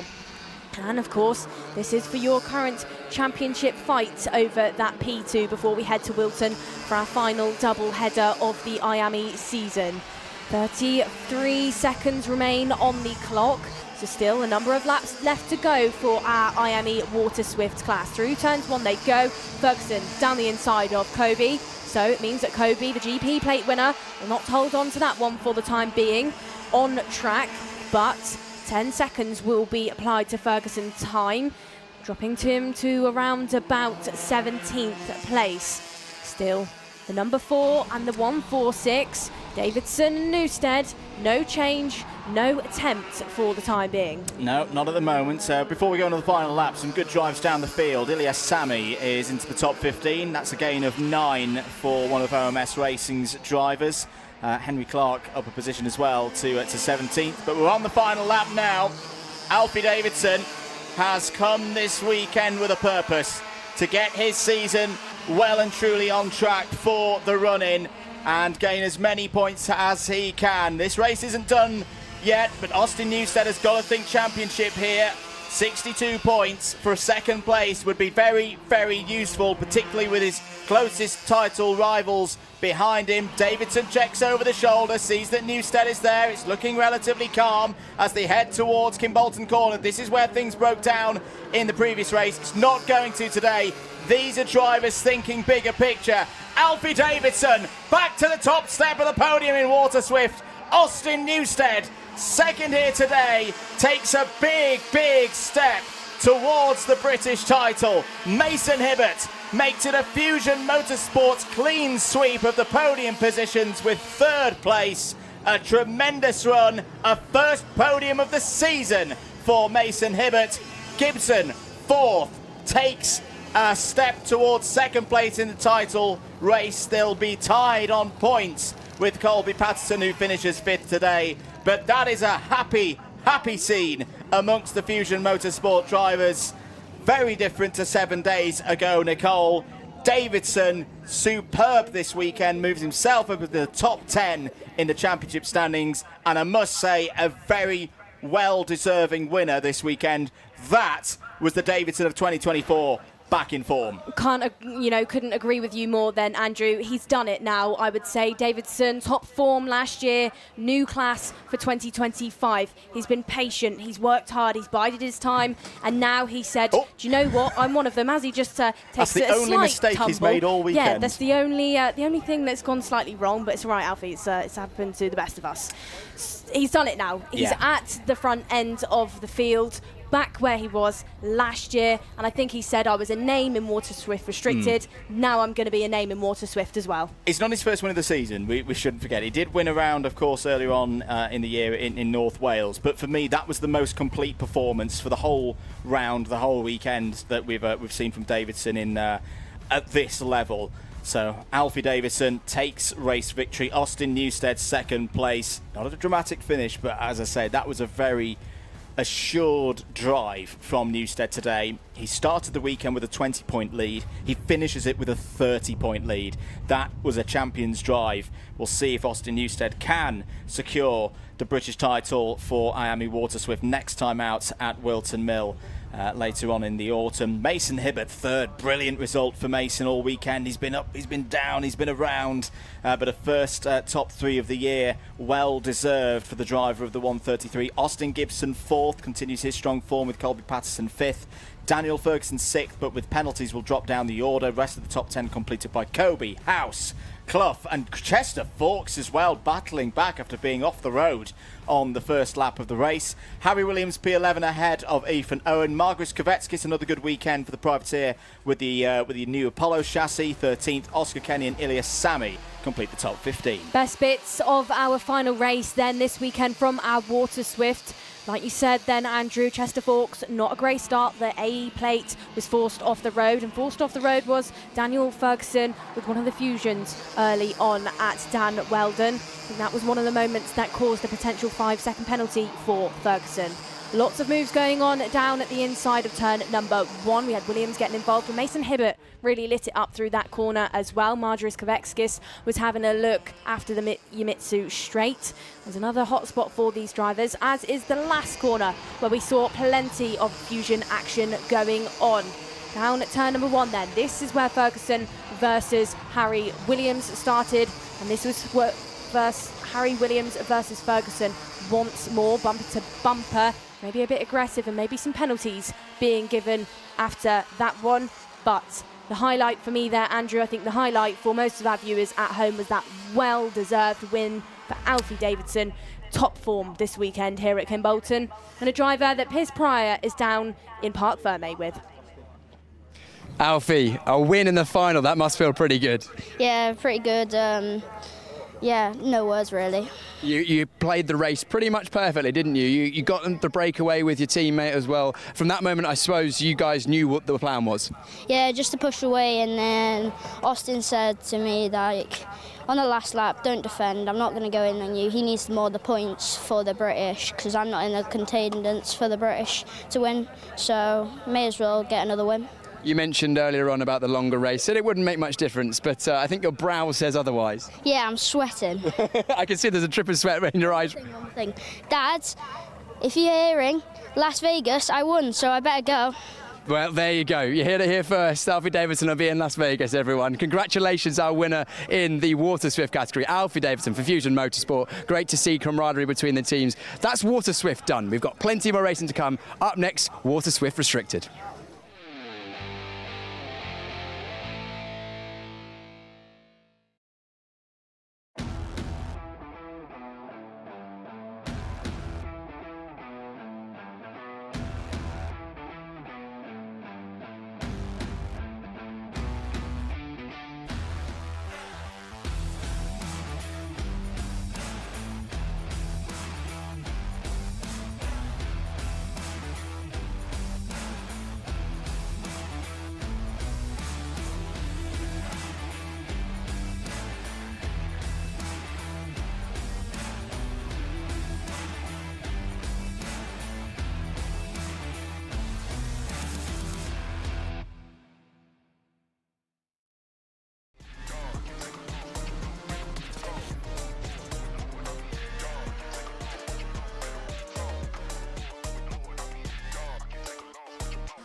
Waterswift out the way. Waterswift restricted next, and it's going to be a tough battle between our two on the front row.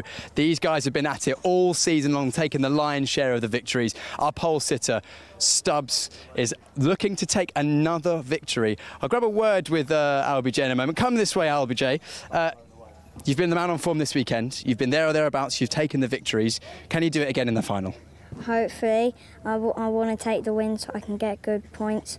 But if I can get the win, then it should be my championship. Yeah, it should be there or thereabouts. Of course, you're going to be pushed all the way by Bodie alongside you. You guys have been battling all season and this weekend as well. We saw a nice fight between you two in the heat number 2 earlier on. I'm sure you're going to expect him to be right there in this final as well. Yeah, hopefully he'll push me away, and then it'll just be us two on the last lap, and then hopefully I can take the win. Well, Albie, we'll see if you can do that in this race. This is, of course, a vital race for Albie. He could, in theory, get himself within touching distance of that championship, but the man looking to stop him doing that is alongside him, Bodie Batch.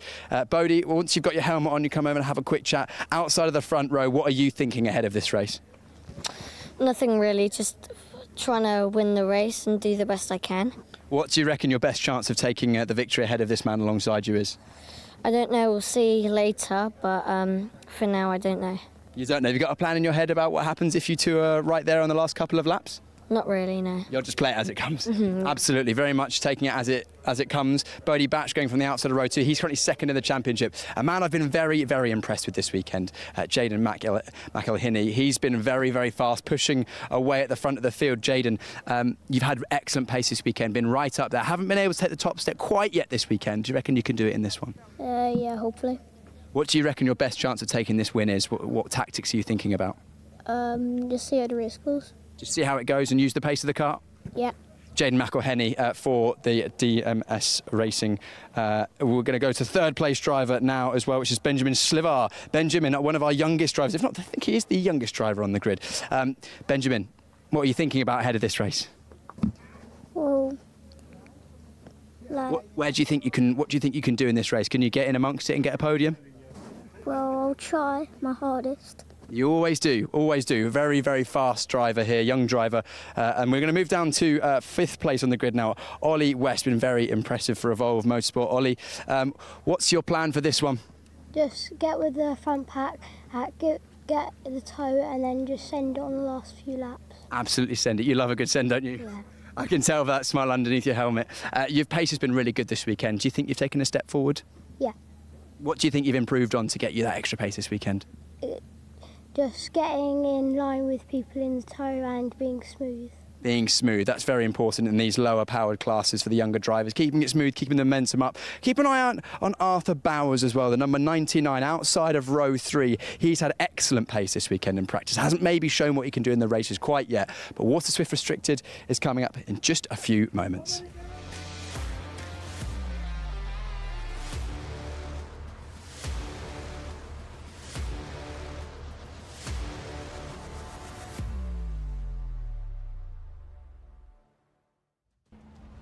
Thank you very much, Piers. Ready for the 7th final of the year in IAME Waterswift Restricted. Welcome to Kimbolton.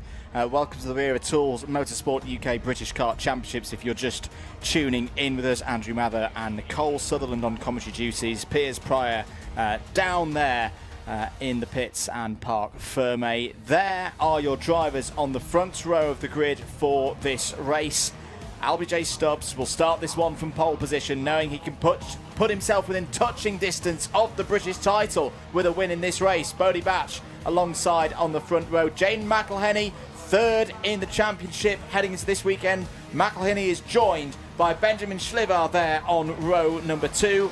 Ollie West and Arthur Bowers, they go from row number 3. It's then Logan Hodgetts and Toby Biggs on row 4. Row number 5 is owned by Patrick Wood, privateer driver, and Corey Lyons for DMS. Row number 6 includes Freddie Baker for XL and Frank Morris. Your privateer driver is Frank Morris. And then row number 7, your final row of your final Waterswift Restricted race of the day, is Louis Williams Mabs with Harry Murphy. I think Harry Murphy could potentially be missing from our grid as we go on board then for the DAP kart driver of Louis Williams Mabs. Yeah, apologies, we had a little bit of technical issue earlier with the camera on Louis' kart, but this time we can bring you the view of his charge from the back of the grid into Kimbolton corner then for this formation lap. Stubbs, the O-plate holder, already has that British Open title from earlier on in the year. Batch alongside on the front row. Are we good for racing? Yes, we are. Away we go then for the final in IAME Waterswift Restricted. Stubbs holds the inside line. McElhenney trying to go down the middle. Oh, and the slight touch there with Bodie Batch puts both of the championship contenders to the back of the field. Louis Williams Mabs already gaining positions, has got past Frank Morris in the 55 TB kart, that brand new mini TB kart. It's running well out there on circuit. 14.5 minutes of this one remaining. Ollie West is up to second place. Nicole, a good start there for the Evolve Motorsport driver. The McElhenney Batch moment then has pushed them right to the back. McElhenney got it wrong out of that far corner then of Dan Wilden, ran the grass, so maybe a bit rattled in the early stages of this race, but who it has helped massively is Ollie West, who now finds himself in P2, but P2 with the fastest driver around this circuit in the Waterswift Restricted class on his tail. Benjamin Schlivar, the 7-year-old, who broke the lap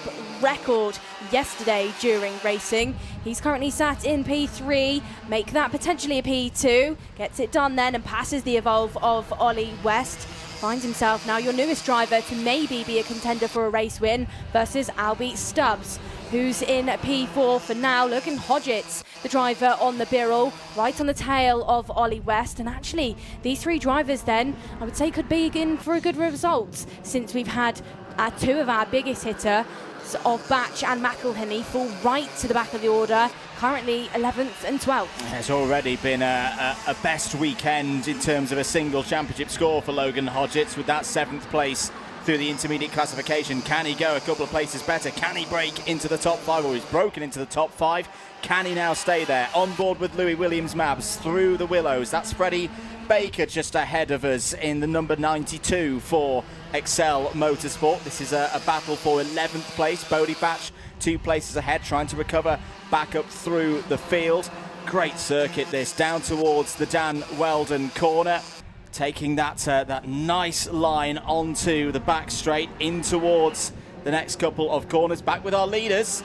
Schlivar and West are not allowing LBJ Stubbs to break away here. Stubbs, though, so much experience at the front of the field, has been in the top 2 in championship point scoring stages every single time, back to the final of round number 1. Only the intermediate classification at Warden Law is the only time he's not been in the top 2.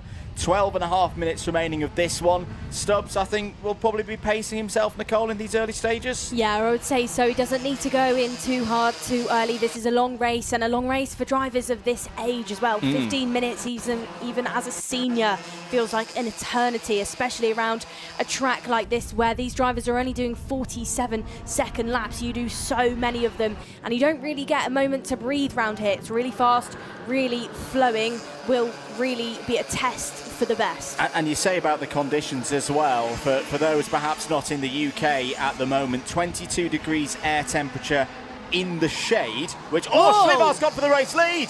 Schlivar takes the race lead, the youngest driver in the category. Could pull a bit of a surprise here.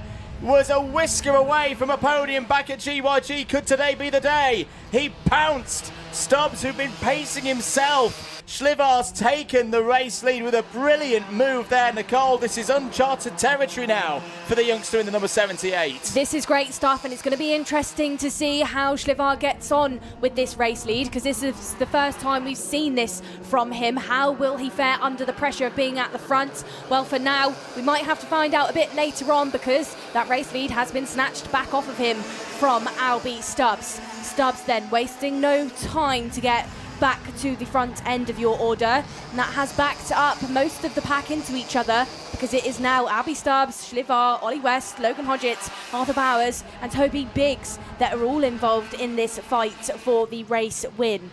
Currently though, Schlivar is not letting off, it's not put him off, because he's still there in P2, still on the tail of Albie Stubbs. And I'd maybe say then, you know, Andrew, being a young driver where he's not in the championship fight, no, you know, minimal pressure from that side of things.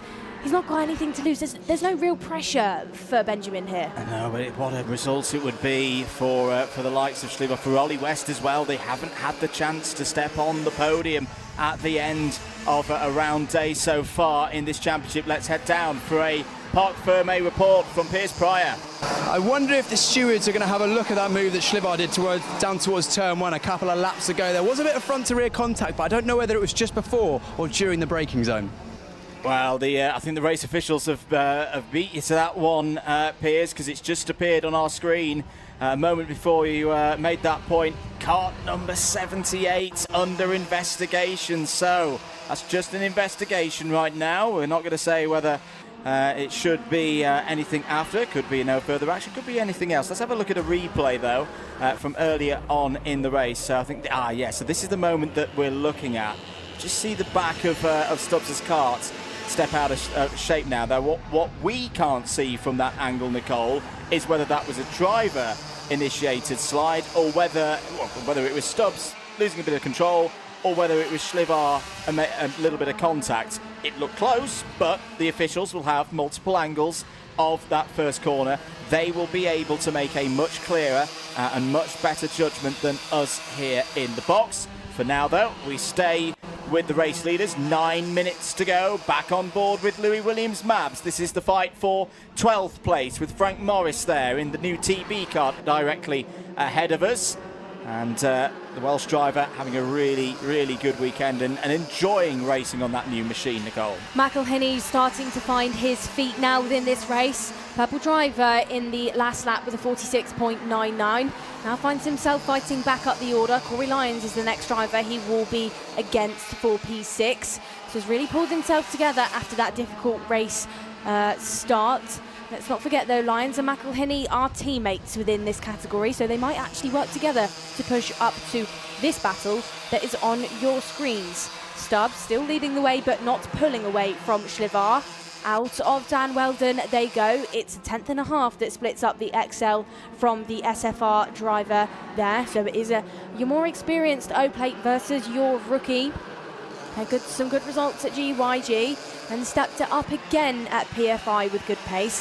Has now come here to Kimbolton, really in this category really well, as maybe there was a bit of a bump there on the entrance to turn number 1. Batch down the inside at turn number 1. That's a move on Toby Biggs, as Batch is now the newest driver to put in that purple lap. So him and Jaden McElhenney definitely putting in some work here.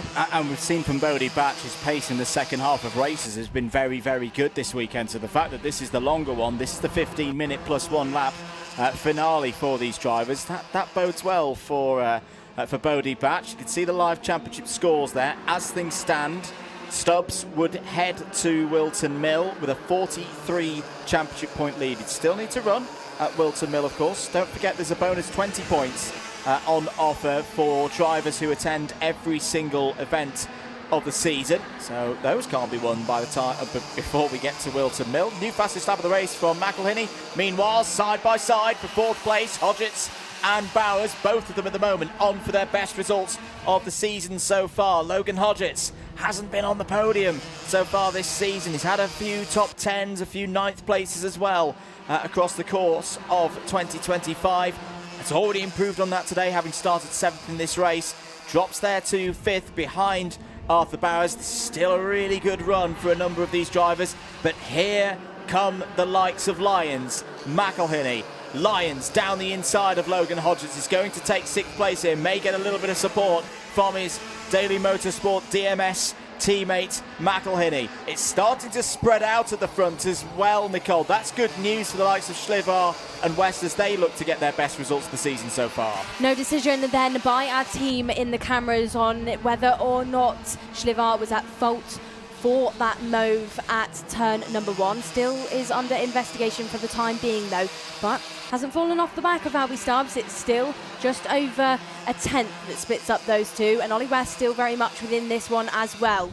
McElhenney has picked it up after that difficult start, continues to push forward, continues to promote himself, now is in P7, Bodie Batch P8. Toby Biggs there has dropped a place. Biggs, though, another driver within this championship who's consistently trying to improve. His Batch now in the back of the screen was going defensive, and now down at the inside of turn number 1, Schlivar went for it, but Stubbs read it well, returned the favour then on the entrance towards Willows. That just shows, you know, you can do it on the braking through 1, but you've really got to control that slide on the exit so you don't get caught out into Willows and they don't get that switch back on you like we just saw from Stubbs. Schlivar though, watch him, because I think he'll still attempt to try and have another go. 5 minutes left on the clock, so a number of laps left for these drivers. Number of opportunities left for Schlivar to try and get a race win in here, or for Ollie West to maybe try and snatch an initial win of the year. As off the road goes Corey Lyons. That was almost a bit of a hello to the tyre barrier. Yeah, but it wasn't. He's still there in 6th place. I must say, you know, with 4.5 minutes of this race to go, as Lyons has another attack there on Bowers, whether Schlivar, whether West win this race or not, finish on the podium or not, this has been their best performance so far this season. This is really, really good to see. 2 more drivers improving. This is what IAME Waterswift restricted this cadet category is all about. On board with Louis Williams-Mabs has had a really tough weekend at the moment there in 13th place. And it's about 5.5 seconds off the back of Freddie Baker, unfortunately. 4 minutes to go. Here's a move down the inside from Lyons. This is on Bowers for 5th place. Clean as a whistle. Lovely stuff there from Corey Lyons. Back up into the top 5. DMS having a good Sunday, Nicole. Absolutely are. Now then, ooh, this is busy in turn number 1. That's Batch going down the inside of the 99 then of Arthur Bowers. So Batch now finds himself just outside of the top 5. Corey Lyons is the next driver he's looking at. Corey Lyons' helmet then reminds me of a bit like the Lando Norris helmet slightly, one of the specials that he had a few years ago. But for now, into Dan Weldon they go. This pack of karts, nothing between them for this last spot in the top 5, because McElhenney looks like he's pulled away now from this battle behind him. Out in the front, Stubbs is pulled away by 3/10. I think maybe, Andrew, this could be the stage in the race where Stubbs just turns it up, realises, do you know what? I need to use as much tyre as I've got now, pull away, get this race win under my belt. 4/10 now splits up him and his nearest competitor of this race of Schlivar. Yeah, he's gone a little bit earlier than we saw in the superheat, but I fully agree with you there, Nicole. You made a good point that I think Stubbs has been playing the long game here and is starting to stretch out, use what materials he's got at his disposal, I should say. Investigation 4, kart number 77. So that's 4th place. Jaden McElhenney under investigation as out wide goes Toby Biggs onto the grass. Did not look happy with that one, understandably so. Meanwhile, back with the battle for what is now 5th place, Bodie Batch and Corey Lyons. It's been a good charge back from both McElhenney and Bodie Batch after their first lap problems. 2.25 minutes to go. The gap up to West and Schlivar is 1.5 seconds for Jaden McElhenney, and he's got that investigation clouding things a little bit. But are we going to see a new podium visitor in IAME Waterswift Restricted? And I tell you what, Nicole, Schlivar and West are coming back at Stubbs here. This is not done. This is not done for the race win yet. LBJ Stubbs knows, again, like we talked about with Austin Newstead in the previous race in Waterswift, a winner would be nice, but a big score in points, that'll do. That will do the job for LBJ Stubbs to take him one step closer to the title. Plus 5-second penalty, but not for either of the drivers under investigation, or what we saw in the notifications for under investigation. It's Arthur Bowers, the number 99, unfortunately, is going to be receiving an extra 5 seconds to their race time. That would drop Bowers down from 7th place at the moment down to P10. Here goes Schlivar again, down the inside, into Derek's corner. What an overtake there from Benjamin Schlivar to once again, Nicole, take the race lead. I thought Albie Stubbs was going to try and turn it up and pull away. He did by 4/10, but Schlivar responded, caught up, and now is your new race leader. Sits defensive through the second sector, but down the inside at the final corner goes Stubbs once more. Does that again to Benjamin Schlivar. Still though, they go through this lap down towards turn number 1. Goes defensive, does Albie Stubbs. Round the outside, Schlivar's going to try and get it. Goes wide. Is that going to allow Ollie West that room? Yes, it does. So Ollie West now, for the first time, is in P2. Will he try and give it a go after the Yamitsu straight? Not close enough. Is Schlivar looks like he was going to have a go at Ollie then. Thinks against it, backs out after maybe tagging the back bumper slightly. I was just thinking as he made that move, keep an eye on Ollie West, because his 2025 season has been typified, could be summed up with clean. Yeah. Really clean progress. Very, very rare that you see Ollie West getting in a tangle with other drivers. It's rewarded with him, particularly in the finals, with some really strong finishes earlier on in the year. But he's never been here. He's never been this high up the order. Onto the final lap, nearly 3 wide as they go into Stoke Corner. Good defence from Stubbs. There in second place, West still holding on to what would be a best result of the season so far. Schlivar likewise. Can it be a top 3 here at Kimbolton? Schlivar, oh no! Where's Schlivar gone? Schlivar's gone off. Schlivar off the road, is going to get back on circuit, but here comes Bodie Batch down the inside. The podium's gone for Benjamin Schlivar. What a shame. Like GYG, it's just gone wrong at the last moment. Here it's still on for the race win. Stubbs out of the final corner is going to win in IAME Waterswift Restricted again. Ollie West is going to be on the podium for the first time this season. Stubbs wins at Kimbolton and moves ever closer to that British title in 2025. Ollie West comes home in second place. Bodie Batch makes it 2 Excel Motorsport drivers on the podium. Never gave in there at the end. And look at the scenes down in Parc Fermé. Stubbs delighted. West delighted. Bodie Batch happy with that comeback drive as well. Stubbs just going over to shake hands with his team member there. There's the shake of hands between the teammates as well.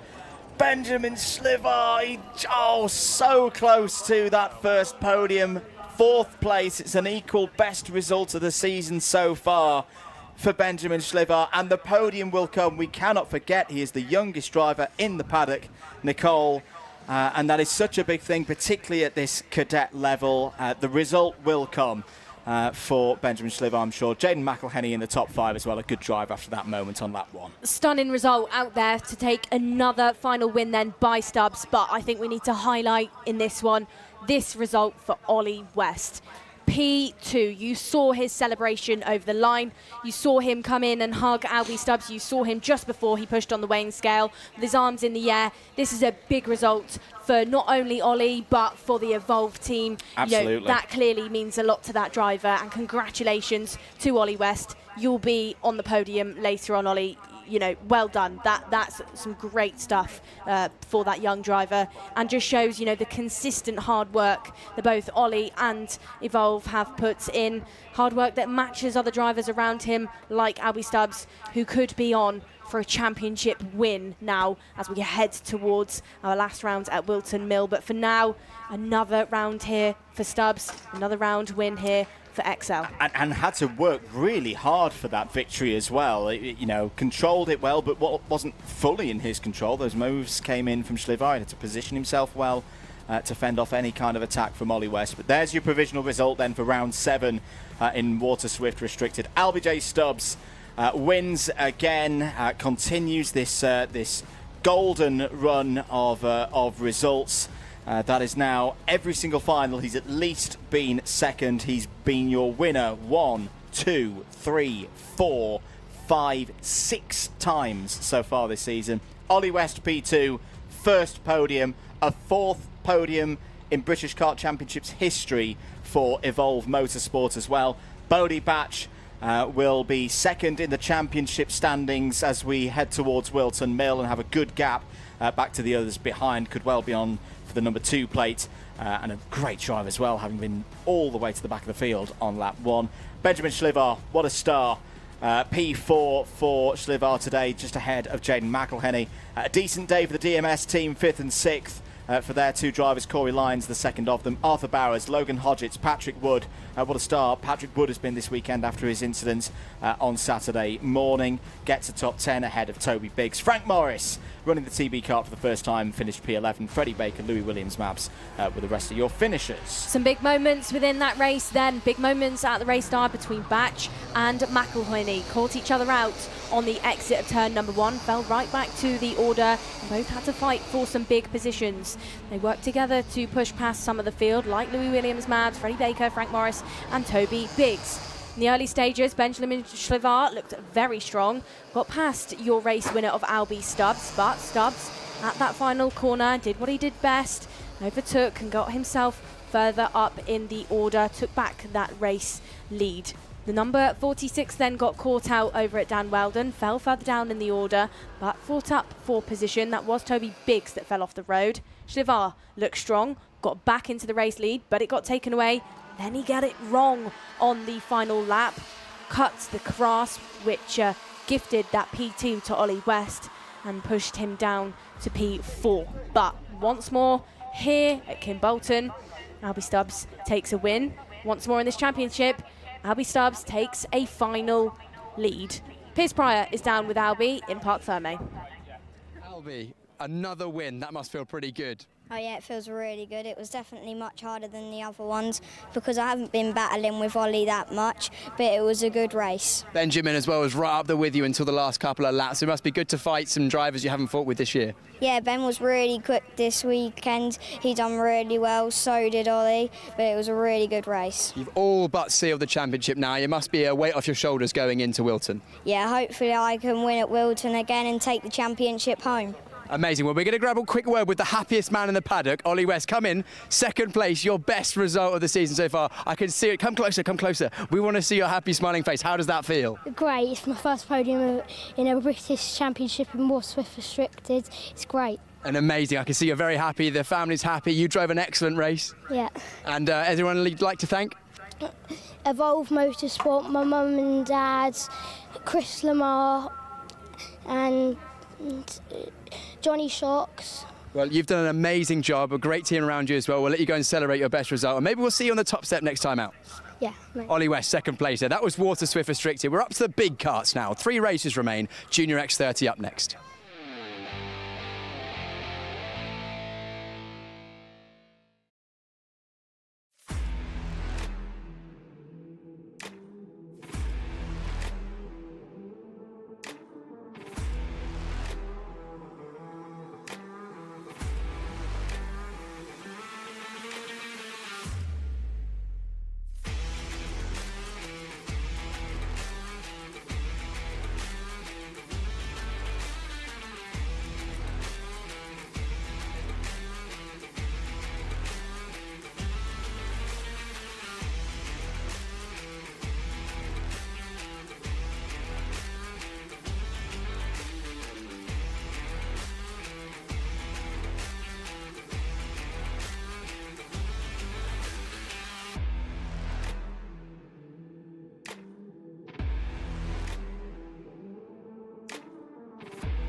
Motorsport is naturally a fast-paced and dynamic environment. Dealing with a specialist insurance advisor helps to ensure that your specific needs are covered. We have access to a complete portfolio of products including personal accident, on-track damage, property and event liabilities and cancellation. We can help drivers, teams and manufacturers, event organisers and circuit owners and venues. Visit marshsport.co.uk/motorsport to find out more. Junior X30 is up next as Finley Lyons walks through my shot. It doesn't matter, he's going from the front row. He's all good. He's going to be looking to take a victory in this one. Pace has been right there for Finley Lyons, but there's only been one man to beat this weekend, and that's this man right here, George Edgar. George, let's have a quick chat ahead of the final. Come this side of me, please, pal. George, you've had the pace pretty much all weekend. We saw you fade in that, I think it was the second heat, wasn't it? Found it again this morning. You confident you've got what it takes in this final? Yeah, we had a bit of an issue with the engine in the second heat on Saturday. We've managed to fix that now for this morning, and it was a pretty dominant performance in the super heat, so hopefully we can match that again in the final and drive off just like we did at GYG. Do you know, I completely agree with that. That heat, super heat this morning was dominant performance. You had an opportunity even to save a bit your tyres. Do you reckon that will play into things a little bit with this longest final? Yeah, I think it's 15 minutes. We're going to be doing about 25-30 laps. It's going to be very important just to try and keep it smooth and not wear the tyre too much. I think with the heats, me managing to get a gap in the first one and the super heat, we've managed to save the tyre a bit more than maybe some others have, like Riley having to come through the field, so hopefully we have a bit of an advantage. How are the forearms feeling? Fine. They'll be fine in this one, I'm sure. George Edgar going for pole position for Mick Barrett Racing. He's been on imperious form this weekend so far. Finley Lyons, absolutely rapid throughout this weekend. Come and chat to me, Finley. Things in the races have sometimes been a bit up and down, but you're in roughly the right place starting in this final. What's your outlook for this race? Well, the championship isn't looking good at the minute. We haven't had the strongest at the start of the season, but we've gained some points today, obviously. But in this race, we just got to go and try and do our best and come home with a win. Do you think you've got the pace to match George in this one? I think if I get with him at the start, I can definitely go with him, but it just depends on what happens. What do you think the race is going to go like? You know, there's a lot of drivers that are charging through. We've seen Rocco Shenton, Cranham as well, drive through the field to be challenging in this one as well. I can't really tell until the race starts, to be fair. Got a plan for the start? Not really.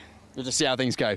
Finley Lyons going from the outside of row 2 to privateer this weekend, actually, being helped out by Piers Sexton, I think, this weekend. Inside of row number 2 is Rocco Leon Shenton. He's been up and down, always one good one to watch, and another privateer. So 2 privateers inside the top 3. That's great to see. Rocco, you're topping the Wera Tools tyre change challenge. Can you top this race? Yeah, hopefully. We just had to change the clutch. It took us about 2 minutes. We got in the gate with 30 seconds to go.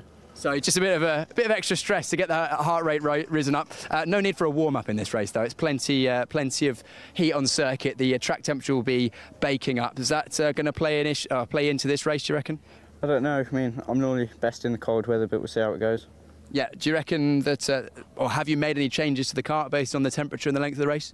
Yeah, I've done a few changes, so hopefully they work as well. I'm sure you're not going to be able to tell us any of those. No. Of course not. Keeping it very much under wraps. That's Rocco Leon Shenton, privateer, going from inside of row 2, 3rd place. 4th place, Aaron Richardson. Aaron, P4. Happy with that? Oh yeah, I mean it's not the best of it's on the outside, but we can hopefully do something from it. Absolutely. You guys, the Fusion lot, have been pretty quick this weekend. You're all together in 4th, 6th and 5th. You guys going to work together, or is it pretty much every man for themselves? Well yeah, hope so. Hopefully one of us can win, but obviously I haven't been on the pace all week and I haven't been the fastest, but we're still in 4th and hopefully we can still do something good to get some more championship points. We'll look forward to that. Aaron Richardson going from 4th place there. 5th place, one certainly to watch, the O plate, Riley Cranham. Riley, let's have a quick word ahead of the final. Come in this side for me, I've only got short arms. Riley, last time I saw a weekend like this with you was the O plate at Wilton Mill. Things seemed like they were going against you. Didn't quite qualify on the front row and you came through to win that, hence the O plate on your kart. We're going to see the same thing again today? I'll try my best, but it's going to be hard. All the drivers at the front are really quick, so we're just going to see how we can get on. Of course, you took the victory last weekend at the British Kart Grand Prix. Very different circuit, very different challenge here at Kimbolton. How is it different? You know, how is it coming from one circuit with one driving style to another circuit with another driving style? Well, it definitely wasn't as hot at Kart Mass as this weekend. I'm already sweating, I haven't even started the engine yet. But, I mean, the racing here is very tight and twisty, so we'll just have to make the moves and go forward. Will we see the GP plate on the kart at some point this year? Maybe. Maybe. Riley Cranham, I'll let you get prepared for what is going to be an exciting race. Sukmani Kira going from the outside of row 3 as well. 6th place, a really good weekend for her. She's been kind of flying under the radar, just keeping out of trouble, but the pace has been electric, so keep an eye out for her as well. 24 karts on the grid, going all the way back down there. This is going to be one of the best races this weekend, I'm guaranteeing that. Sit back, relax and enjoy Junior X30.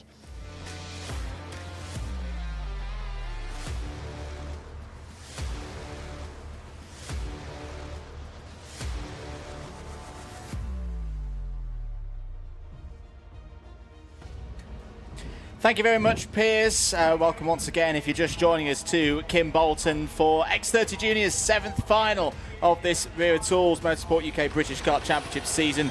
George Edgar starts on pole position, is joined by Finlay Lyons on the front row of the grid. Rocco Leon Shenton and Aaron Richardson go from row 2. Championship leader Riley Cranham is on an all-fusion motorsport row 3 with Sukmani Kira. Freddie Wood and Archie Owen, they go from row 4. Row number 5 looks like Jacob Batchelor with Ty Buckley, and then from 6 we have privateer driver, F1 Kids Special, Zach McDonald with Max Endicott. Row number 7, Nat Johnston with Mayan Patel, and then from row number 8, it looks like Harley Musk alongside Max Yule. Row number 9, Oliver Meek and John Richardson. Good to have John back in the paddock. Row 10, Archie Rogers-Tyler and Aaron Meta. Jack McLaughlin and Alexander De Benedictis start on row 11. John Foley Jr. Will complete the 23 runners in this one. Isaac Sayer will not take the start.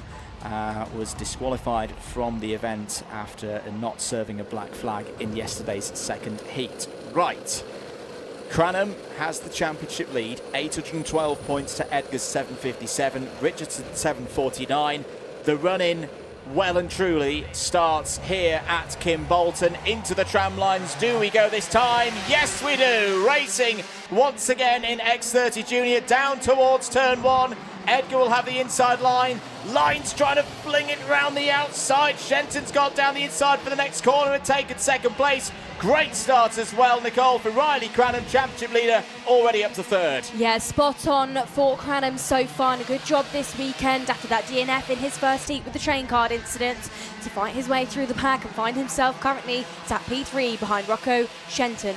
Watch Shenton though, because he said at the start of this race those colder conditions suit him a bit more. He's a bigger driver, so he might start to fall off the back of things as those tyres get older and older in this race. Something to consider as well, George Edgar, smaller driver. He's not going to apply too much pressure to that rubber. But for the time being, the driver behind him that he's going to next be thinking about, well, it was Riley Cranham, but Rocco Shenton changing his mind, takes the position back. So for the time being, it is still Rocco.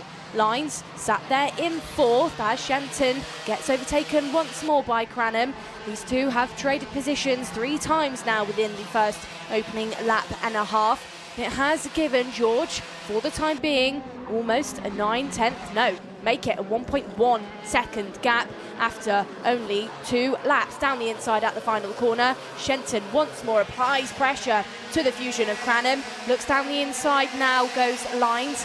It looks like maybe Aaron Richardson and Sukmani Kira could be following Lyons through with to get past Cranham, and they do, and now Cranham is falling down the order in the early stages because Freddie Wood has got past as well. Not too much of a panic situation yet for Riley Cranham. Still plenty of laps to go in this race. Great shot from the back of Finlay Lyons' kart there. Sukmani Kira in 4th place, pushing for a podium here. Was very strong at this stage of the race 7 days ago in the Grand Prix final at PF International, and has impressed a lot of people so far in her debut season in X30 Junior. End of lap number 3, Edgar's lead, 2.3 seconds from Shenton, from Lyons. Here goes Richardson down the inside on teammate Sukmani Kira. So Richardson back up to P4. Zach McDonald's had a good start as well, Nicole, the privateer on the Cosmic, the 280, up 3 places, running in 8th spot. Shenton now, I think, is more than aware that Lyons is trying to find a way past him, because he's just taking, I say, a slightly defensive posture into some of these corners. It's either that or he's not just quite settled in, because the pace between the two of them. There's Lines that is faster and uses that at the final corner, goes down the inside, pulls it off, and that does actually mean that Shenton bumps into the back of the Argentine driver, who now goes defensive on the entrance to turn number 1. Is he going to lose too much speed? Off the road he goes, and the camera, the onboard camera, is pointing backwards on Lines' kart. Captures that perfectly, runs himself off the road, I would say slightly, as Shenton went down the inside, and loses a number of positions. And I think Shenton has actually fallen down the order as well, so maybe they tagged actually on the inside of the bend. Yeah, not a good moment. Oh, Shenton's out in the dirt a little bit. Oh, nearly completely off the road as May and Patel, well, those two got together in the heats yesterday. Meanwhile, back towards the battle for the podium spots. Look at this, Riley Cranham up to second place. Now, new phase of the race, 11 minutes, 20 seconds remaining. What have the Fusion Motorsport drivers got? It's a 4.2 second gap. Let's have a look at a replay of Finley Lines. This is from outside, so into turn 1. Oh, now that might have come from a little bit further back. Yeah. For both Shenton and Lines on that occasion. They might both have reasons to feel aggrieved. We've just got to get on with things now. Oh, now what did I see there on the back of Finley Lines around the rear pod, the marker pods on all of these bumpers? Has Finley Lines got damage to his rear bumper? Because one of the colourful blocks that's mandated as part of the technical regulations look to be sticking up in the air to me. Now, if it's still solidly on, I think he might be okay. But if it's coming loose, he could suffer a mechanical flag. So we'll keep on top of that situation as and when we get a bit of a clearer shot at it. Yeah, just looking at it there on the rear right corner of Finley Lines' 281 machine. That angle shows us over the top of the rear bumper. There's Nat Johnston coming back into play in the 277. He's had a rough weekend. Patel versus Shenton once again. We saw this in the heats yesterday, and that's a nice move from the MDL Motorsport pilot with the E-plate. Won that a few weeks ago at Shennington. Patel through back into the top 8. Patel and Shenton then saw a lot of each other at PFI for the last round, as Shenton now is under a pressure again. I think he's feeling a bit shaky within this race. Keeps looking over his shoulder like we just saw from him then. It's that curb on the entrance to Derek's corner. Just doesn't look settled in after that moment with Lines earlier on, as now we've got a fight further back in the order. That's all busy for a roundabout P15. Endercott's in there, You'll, Ty Buckley. This is where Finley Lines has ended up, as down the inside goes one of the Jamie Greens on Rocco Shenton. That is another move, and that's Jacob Batchelor that gets past for P9. Archie Owen getting involved further up. Archie Owen then currently P4, so despite a difficult couple of races earlier on, is where we saw him in the first heat yesterday, where he had some really good pace. Did actually at one stage lead one of the races. Yeah, Archie Owen twice on the podium so far this season for the young Welshman. The last of those being the Saturday round at PF International. Under investigation, have we mentioned this yet? The 286 of Rocco Lee and Shenton, as Wood goes down the inside, takes 5th place away from Sukmani Kira. In the quest for can Cranham and Richardson reel in the leader? The answer at the moment, no. George Edgar, 41.49, new fastest lap, extends his lead, Nicole, to 4.6 seconds. Newest driver to also become under investigation is Nat Johnston. Nat had a difficult result earlier on, and it looks like it might be going from bad to worse now for the Nick Barrett, sat there in P14. Still they go then, Lines still driving round, so that back bumper, like you can see it, the pink bit there, that's a good shot of it there. It's just bent upwards towards the sky, but that's not going to really be a performance damaging moment for Lines. As Piers Pryor, have you got something for us? Just keeping an eye back at the pack where Finley Lines has dropped to. I think he's actually got rear bumper damage, so he might come under some inspection. Also, I've just heard at turn 1 someone's exhaust might be making a bit more noise as well. Well, we'll find out if that is the case shortly, as I thought Nat Johnston was under investigation. Actually, he's been given a warning flag for some aggressive driving out there on the track, so Johnston now needs to be careful about how he is racing the remainder of this. 2 minutes, 20 seconds left on the clock. and the current gap that splits up the Mick Barrett in the front with the Fusion is 4.7 seconds. That's not putting off the middle pack from getting all involved with each other, because this is as busy as you could get it, Andrew. Yeah, indeed. Just be interested if we can get another look on the rear mounted camera. I'm feeling like, oh yeah, I could hear that on the effects mic. There's definitely someone out there whose exhaust is making a bit of a break for freedom. Piers, what have you got for us? More information on the exhaust. I think it's Rocco Shenton's exhaust flapping around, maybe owing to that contact we saw a few laps ago at turn 1. Yeah, if it's the case that, you know, somebody's gone over the back of it slightly, pulled off a spring, it could just be blowing, you know, these X30s, when the exhaust fully comes off, it is very, very loud. And I wouldn't say, you know, that it's properly popped off just yet, but could be blowing. And actually, that's been noted in the comments section as well by some of the viewers. I think Connor Jupp has pointed that out. Still though, eyes on this battle between Archie Owen and Fred Wood. This is for the last spot within the top 4, and actually these two have pulled away from some of the field to try and fight out for that one. Shenton still going for it. It's out on the track, and yeah, I'd say there's some damage going on out there. Yeah, to use the engineering term, that's got a few too many degrees of freedom versus the drawing, and it's getting worse. I think, that's, if we've spotted it, I've no doubt that the hard-working race officials are going to spot that one as well. I think we're going to see Rocco Shenton's race end quite soon. Let's have a look at a replay from earlier on in this one. So this is having a look at Rocco Lee and Shenton's. Oh yeah, look how much movement is going on there. That is not meant to happen. So that is going to be a problem, sadly, for Rocco Lee and Shenton. Gave this race a good old go, but it's not going to be his day. It's not going to be a repeat of the result that we saw for the 286 at PF International. Don't worry about the rear bumper. That's fine. That caught me out last time. Henry's heart skip a few beats, but yeah, no, that exhaust is definitely not how it should be. I was wondering then, you know, was it just a question that it was sounding a bit loud, but now that you can actually see it on the screen, that's really wobbling around on the back of that barrel. And yeah, so you see there Finlay Lyons' exhaust to compare, solid as a rock. So looking good. Oh, that was a nice exchange between Lyons and Max Endicott. Yeah, did Lyons just go round the outside of Max Endicott there for a position on the exit of Stoke Corner? If he did, that was magnificent stuff from both drivers to give racing room to one another. Shenton's now, it's even caught his attention, looking over his shoulder at what's going on and why potentially he's lost all of his pace. Just over 4 minutes on the clock to go. 5.5 seconds is the lead for George Edgar. Once again, let's head down to Piers Pryor. Just a note on how much the times have dropped off since qualifying. A reminder, pole position was a 40.9. Edgar, who's driving away from the rest of the field at a tune of nearly 3/10 a lap, half a second, actually nearly 6/10 of a second slower than we were in quali, showing quite how much tyre wear is coming into play.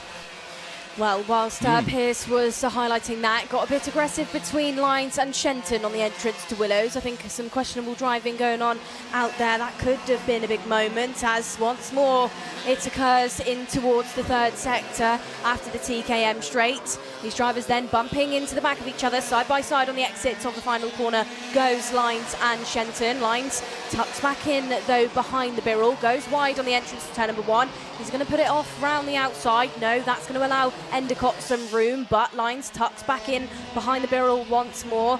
This is all getting a bit close for comfort, and what a shot there on the back of the driver that is right in the middle of this scrap. Lyons looking behind him is the BMR of Endicott. This is all getting a bit busy here, Andrew, as now Rocco Shenton has been given a warning flag, maybe for that moment through Willows. Yeah, no mechanical flag at the moment for Rocco. Just looking at it, it's using the observations and the engineering terms.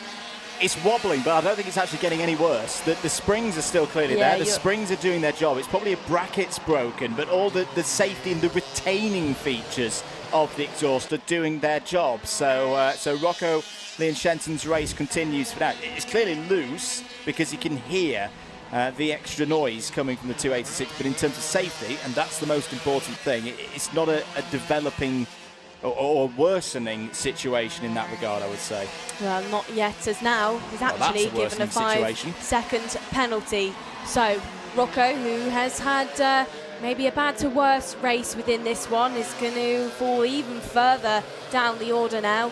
Currently sat in P12, and that will drop him to the back, right to the back of the field.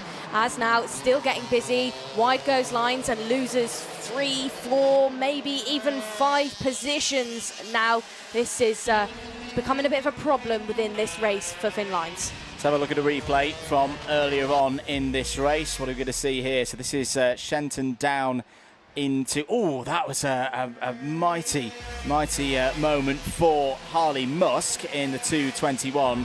I wonder as well as the 5-second penalty for this, because obviously there's the driver guidelines on how much you are allowed to drive an alternative path, shall we say, versus the normal racing line. And if the officials are not quite happy with Shenton here, now there's going to be a gap down the inside. Oh, it's Harley Musk, and that's inevitable. Out of the race, Harley Musk. Out of the race, Shenton as well. Musk will feel a bit aggrieved there, and that's a real shame that battle comes to an end in that manner. Yeah, that's, like we said, nightmare race then for Shenton. It really has not gone his way. Penalties, 2 crashes. I think everything has gone on now for the Birrell, but it's done good stuff then for drivers behind, making up positions after big moments. A name we have not mentioned so far this race, as we'll just focus on Finn Lines for the time being, because he's making up places through the final corner. Our race leader, George Edgar for Mick Barrett, your GYG winner, 6.4 seconds clear from the remainder of the field. Black flag for Rocco Lee and Shenton. Well, yes, that is the end of the race then for Rocco Lee and Shenton. We'll have to return to the pits immediately. Bit of a shame that that's how Rocco Shenton's weekend ends.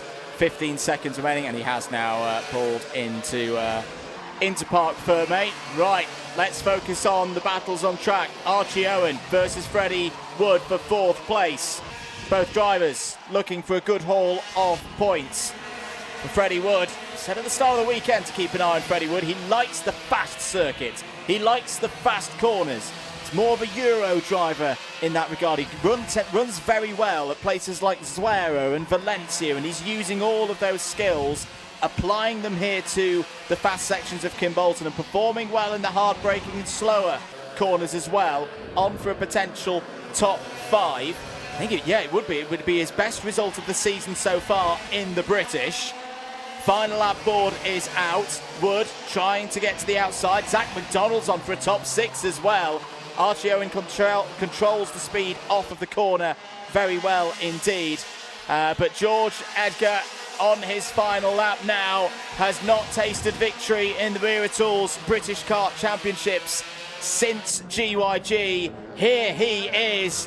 He has controlled this weekend fantastically and given himself a shot at the big plates later on in the year at Wilton Mill. Edgar wins once again in X30 Junior. Cranham comes home P2, Richardson P3, and on the line, Archie Owen will hold on to P4. It's the best result of the season for both Freddie Wood and Zach McDonald. But there is your winner. For Mick Barrett Racing, George Edgar on top at Kimbolton. On top again then goes Edgar, waved at the cameras as he came past to say, that's it, I've done it once more. Champion out at GYG, and another well-deserved win, and 6.6 seconds, sorry, 6.8, pretty much 6.9 really, if you round up, clear from Riley Cranham. That's some good stuff there from the Mick Barrett driver. Top form again this weekend.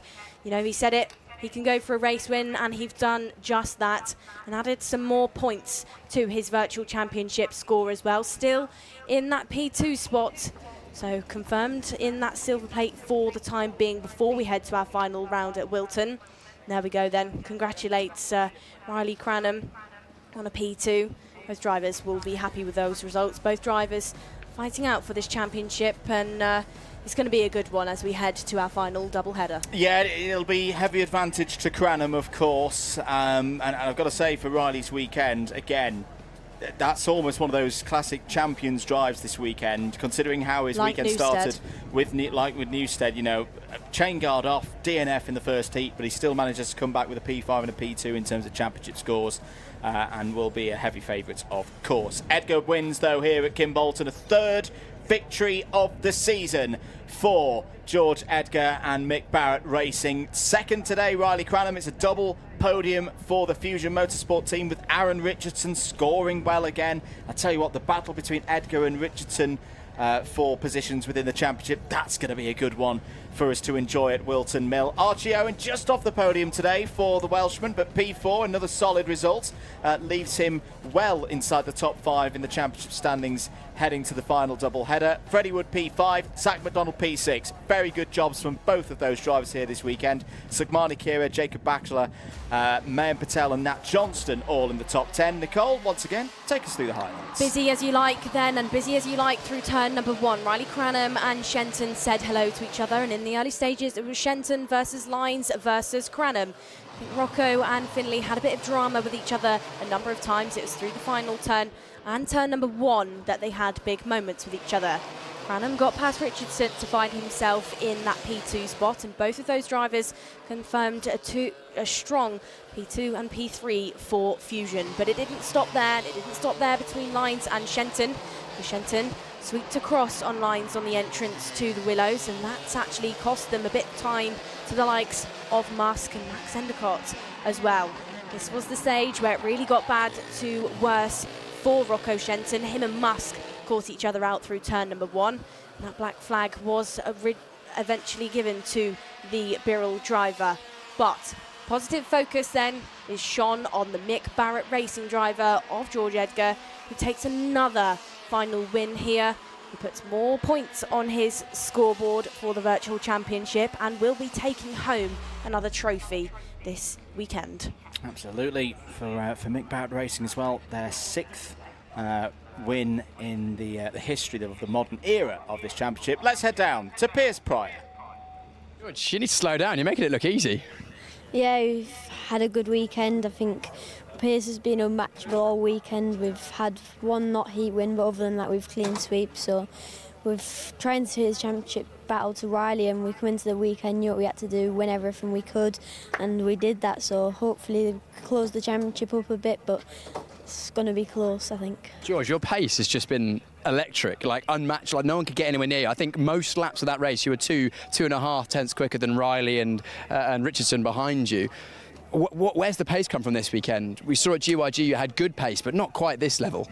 Yeah, I think some of the tracks obviously was being on OTK, and I think majority of the field are on KR. I think some tracks suit some better, and I think ones with a rough surface seem to suit us better. So GYG, Kimbolton, and Wilton Mill's a bit like that. So hopefully we can take advantage there too. Well, that's words that I'm sure the rest of the championship contenders won't like to hear, but congratulations, an amazing weekend. I mean, quite literally dominated pretty much every session from practice right through until the final. Anyone you'd like to thank? Because I'm sure, you know, it's not just down to you, is it? Yeah, I'd like to thank Joe and Jack at Aventus Power, my mechanic Ashton, and everyone at Mick Barrett Racing, Dan, Mick, and all of them other mechanics. George Edgar, winner. Junior X30, congratulations for Mick Barrett Racing. I'll let you go and cool off, get some celebrations and some water in you as we now look ahead to Senior X30. I can guarantee you there's not going to be a 6-second victory in that one. That one's going to be right to the wire. That's coming up next.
Senior X30 is coming up in just a few moments. You can see the drivers coming towards the grid behind me now. This is a very important race in the championship between Freddie Lloyd, the number 2 plate, looking to take his first Senior X30 victory against the number 1 plate, Gus Lawrence, trying to retain his championship. Lloyd going from pole position. We'll make our way down towards Gus Lawrence in a moment, but Freddie Lloyd takes a narrow championship lead coming into this final. If he could win, that would cement that lead going into the final few races of the season. I'll let Freddie get his rib protector on, then we'll grab a quick word with our championship leader. Second last season, hence the number 2 plate. Come on, Freddie, let's have a quick word ahead of the race. Come this side for me, mate. I've only got short arms. Freddie, pole position, couple of karts between yourself and your championship rival. What's the outlook in this final race of the day? I mean, obviously it's to win, but if it doesn't come out of that, we've just got to keep a cool head going into the last couple of rounds, really. It's very, very close between yourself and Gus. It was last year, it will be again this year. I'm almost certain go down to the wire. But this weekend, I feel like your pace has been building race on race. Are you feeling good ahead of this final? Yeah, I feel quite good. That pre-final went really good, so this final hopefully it should be better. Freddie Lloyd there, pole position for premium karting. He's going to be looking to try and drive away from the field, but on the outside of the front row, a driver that I tipped after qualifying to have a good weekend, not the best qualifying, but has raced through in every single heat we've had so far, and the super heat, Lewis Bird. Lewis, outside of the front row, you've worked hard for this front row start. Yeah, we had a few decent heats. Obviously, quali didn't go our way, but managed to get there in the end, so we'll see what happens. How's the croc kart working this weekend? Yeah, definitely a lot better for me, and suits me a lot more, so yeah, I'm happy with it. And what do you reckon you can do in this one? Freddie, we know his pace has been electric, but can you stay with him? We'll see. I think I've got a few plans, so we'll see what happens. Can you give us any insight on those plans? Freddie can't hear us. No, we'll probably see if we can go in straight away, and then after that just make it a hack, hopefully, so we'll see what happens. Well, you've thrived in the hack this weekend, haven't you, Lewis? So we'll keep an eye on the number 5 there, 5th place championship last year, looking to finish this season strong. A driver that hasn't been with us at every single round is Zach Green, and we'd have to take a wonder. Zach's chilling over here, making the most of the seat. Zach, you're looking very, very cool, calm and collected. You've got the onboard camera on this one, so give us some fireworks, will you? Yeah, I'll do my best. Do you think you can take it to the 2 on the front row? You've shown that you can do it in the heats. Final, of course, a bit longer, but you're used to long finals, aren't you? Yeah, for sure. I think we've got the speed. Just a shame about the start in the super heat. There was nothing I could do, really. There was just an incident on the inside row. So that's cost me the front row start. But I think I've got the speed, like I said, so I'll try to use that and come through. I reckon it's going to be close in this one. There's nothing on pace, is there, really?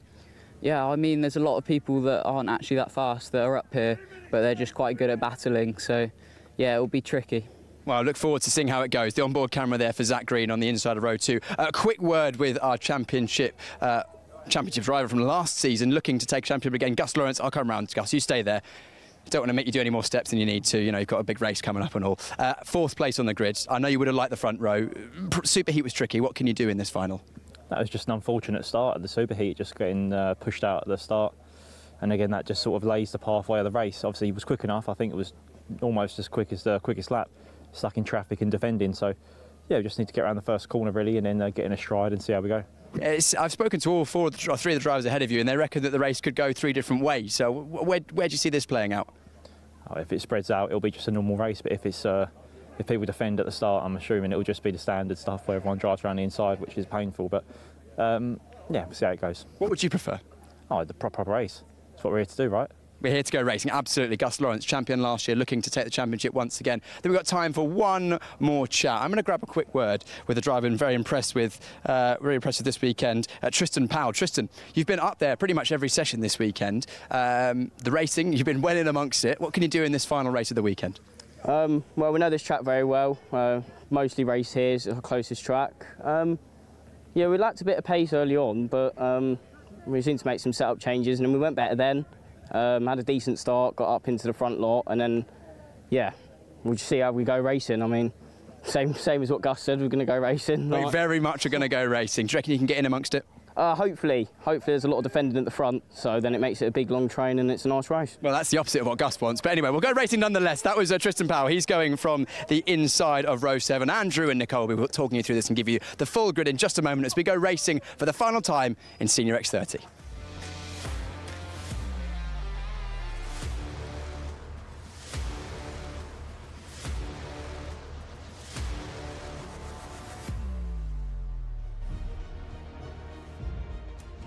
Thank you very much, Piers. All set then for the Senior X30 final, 7th final of the year.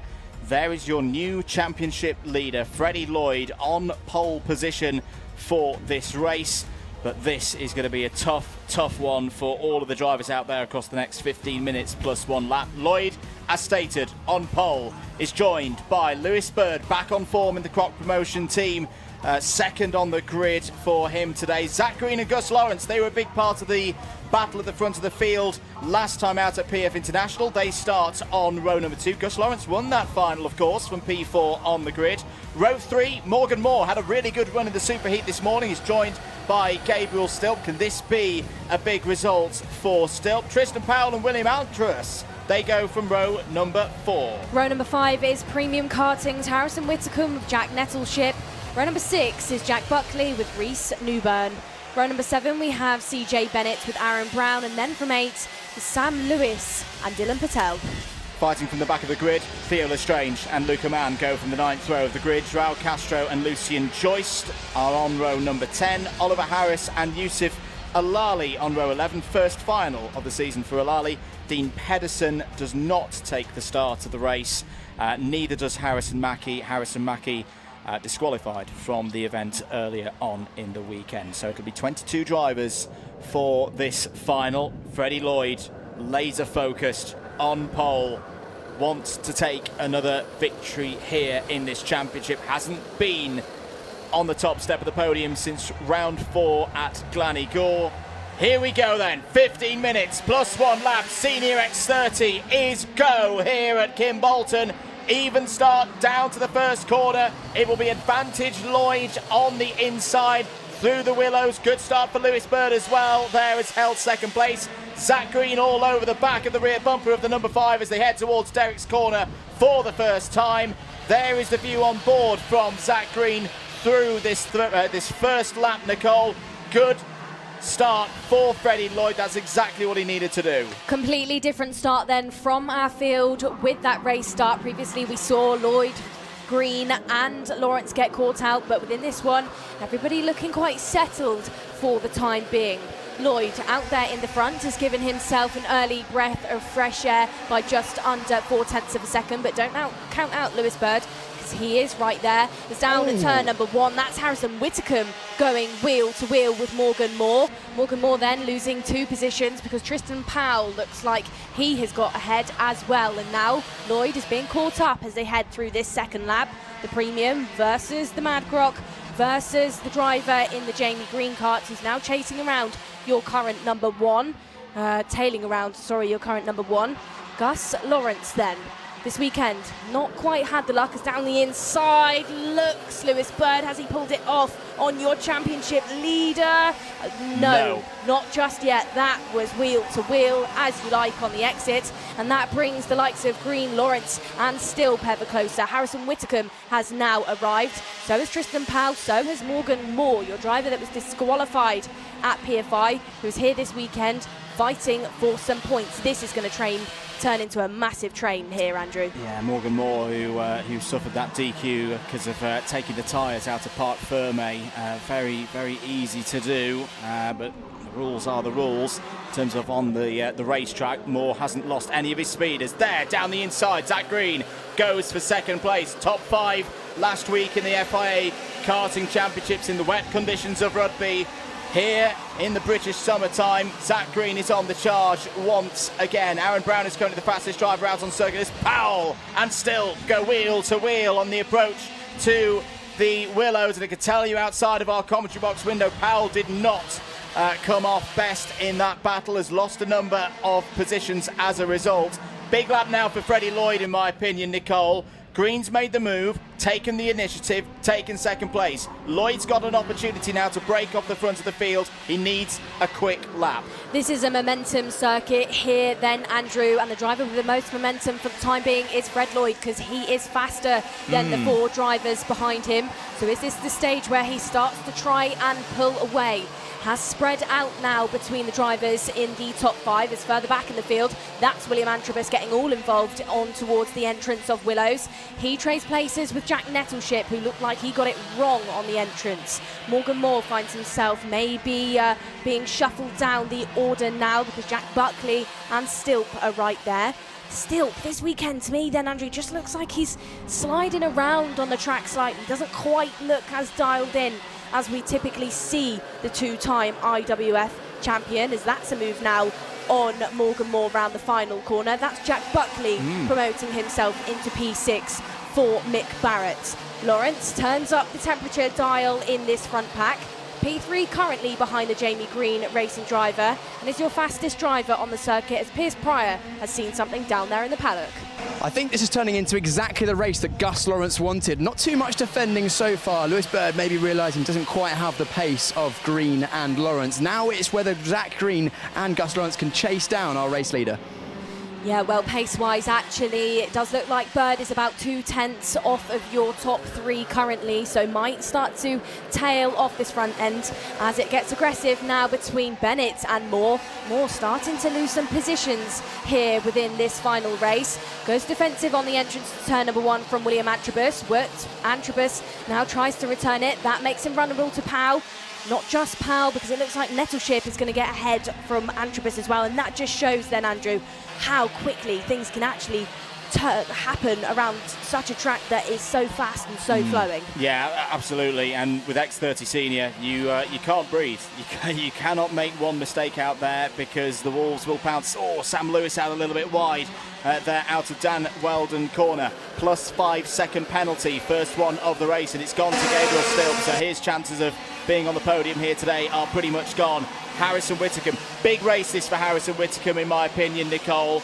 He had that great weekend at Warden Law to start off the season. Swept up everything, got maximum points, looked really good. Hasn't really been able to hit that same stride since then. He's still very much part of the title fight. He's on 825 points on the live scores, 15 points behind Lawrence. Another 10 up there to Lloyd. But he needs a big result in this one. He doesn't want to be fighting. He's going to be fighting from behind. He's going to have a deficit to Lloyd, to Lawrence when we get to Wilton Mill.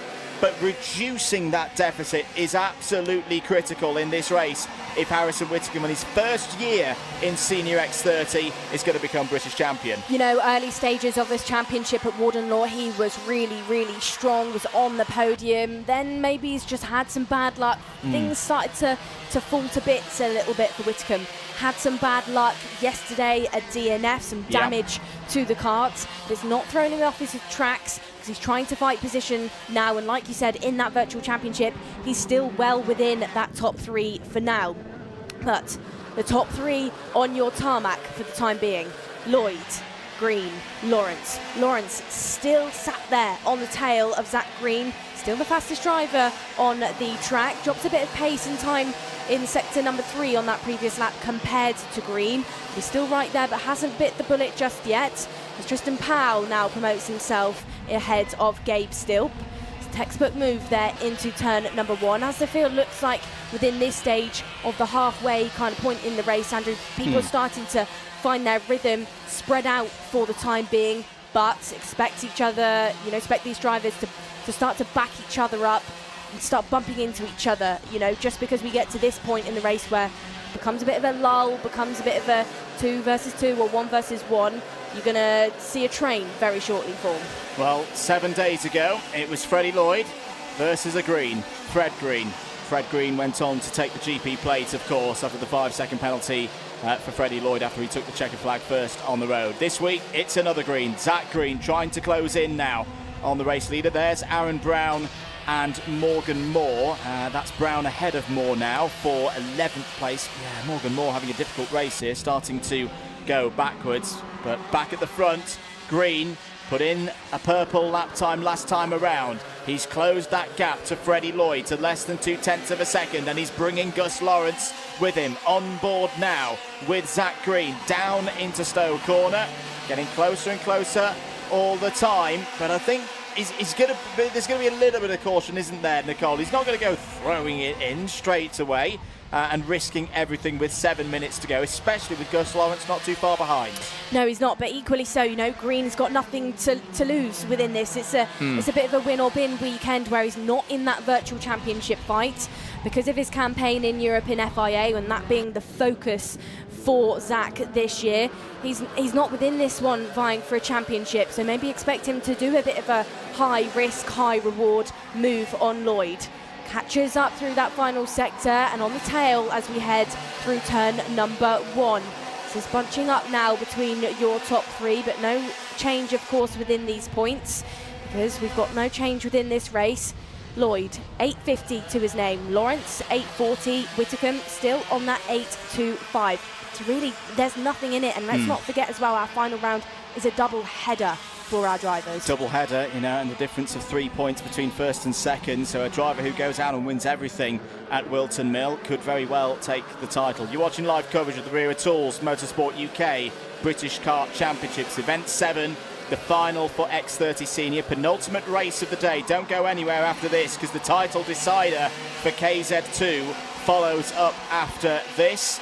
Now we had a quick sight of drivers inside the top 10 going down in towards turn 1. CJ Bennett's having another good run, but 5-second penalty, if we've not mentioned already, for the driver of the 335s. So at the moment, that would drop CJ Bennett down from 6th place, down all the way to around 16th. So that's not gone well at all for the Irishman. Back with the race leaders. Bit of status quo at the moment for these top 3, Nicole. No one's made their move yet, and with good reason. The temperature's continuing to rise. It's now 25 degrees Celsius in the shade. Far warmer out there on circuit. It's a big, open, old airfield form of a circuit here at Kimbolton, one of the old ladies of British karting. They've raced here since the late 1950s. Is there a change here for the race lead? Yes, there is. Zach Green has made his move. Zach Green to P1.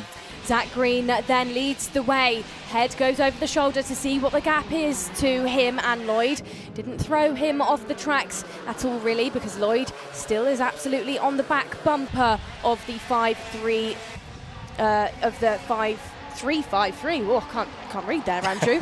But the pace between those two drivers on that previous lap, there was absolutely nothing in. They were actually split up on the timing screen by 100th of a second. So it was good stuff there by Zach Green to have some bravery on four wheels, which we're going to see now of how he got into that race lead. So we'll watch him go well set up there. You know, just saw the door was open and went in, and that's a position in the track as well that drivers can't really go back in on each other immediately. They've got to kind of wait until maybe the last corner to try and get them back. And you made the point earlier, Nicole, about Zach Green. You know, he wasn't at the very first weekend of the season, so he's effectively used all of his drop scores for the whole year in one go. Remember, it's best 14 scores out of 18 once we get to the end of the season. Everyone who's done the full season up to now will have 14 scores by the end of today and look to further improve on what they've done previously in the year when we get to Wilson Mill.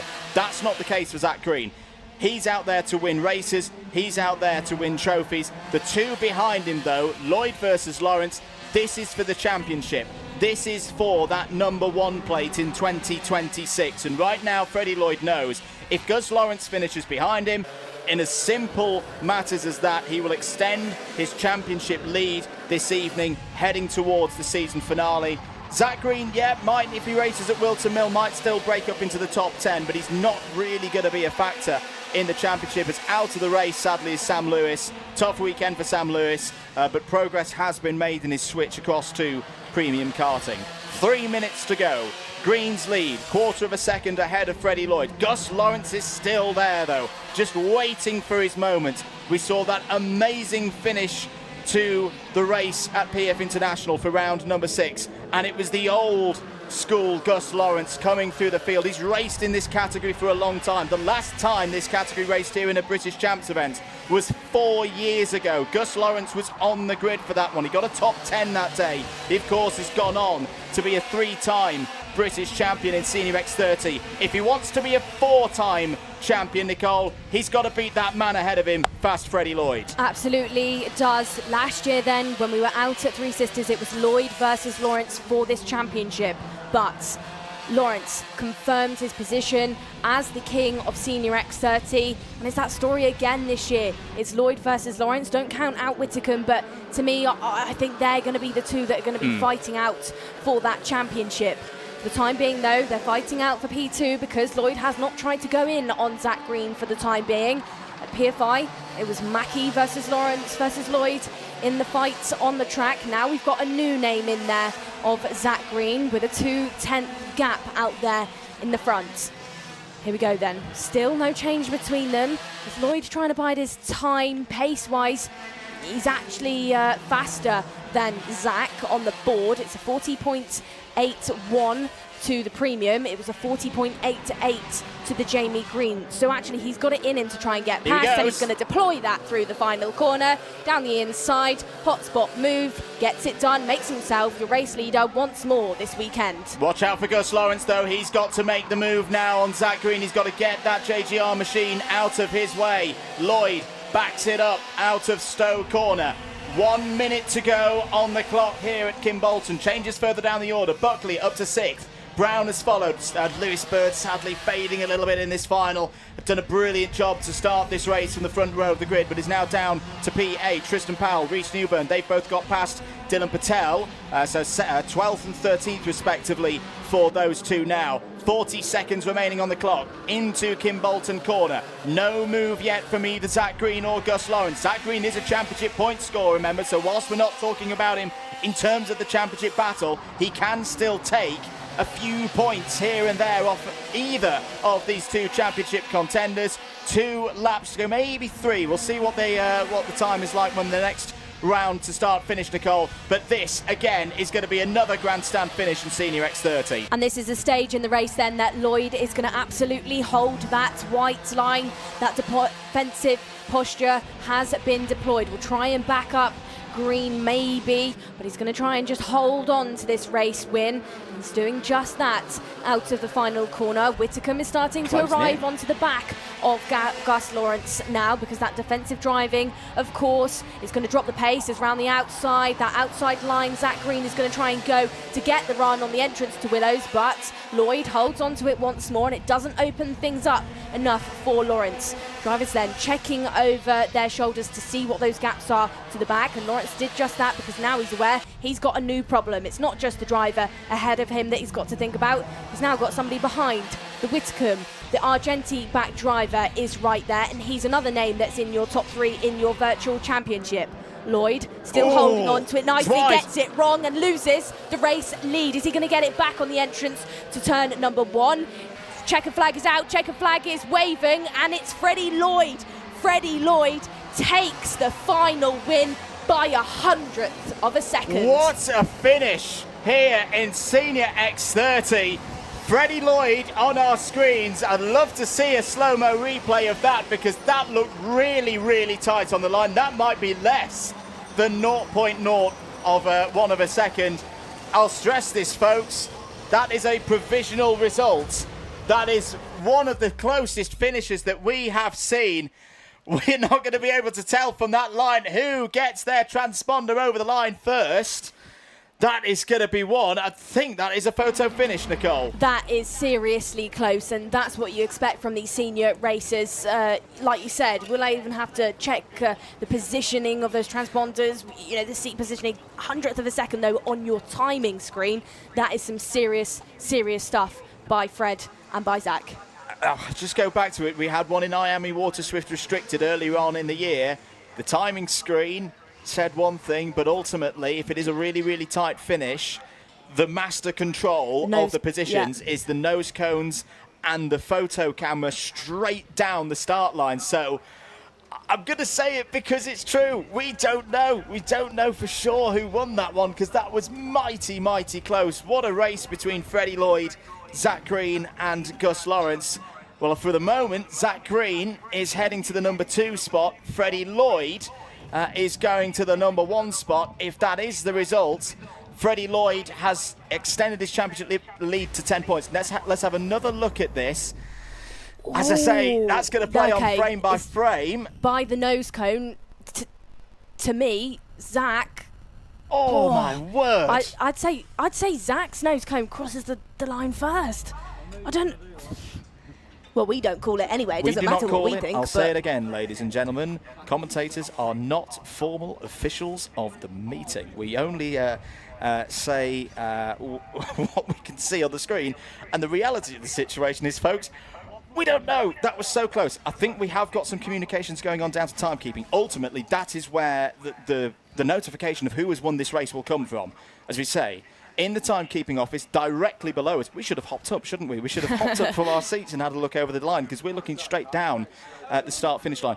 Below our feet, there is a camera that looks perfectly across the start line. That will be being looked at now to confirm who crossed the line. If either of them cross the line, you know, ahead of one another, we could have a dead heat situation here, Nicole. I've never seen a dead heat at this level of karting in my commentary career. As we say, if you're just joining us, Freddie Lloyd on our screens took the win by 0.01 of a second. We just by eye think it was closer than that to Zach Green. Well, there was drama 7 days ago involving Freddie Lloyd and a member of the Green family for who was going to take the race victory at Kart Masters. This is even more dramatic. Well, pictures being taken there with Fred. Fred thinks he's won it. Yeah. And the photos are being taken of Freddie to say, you know, that he's the provisional winner.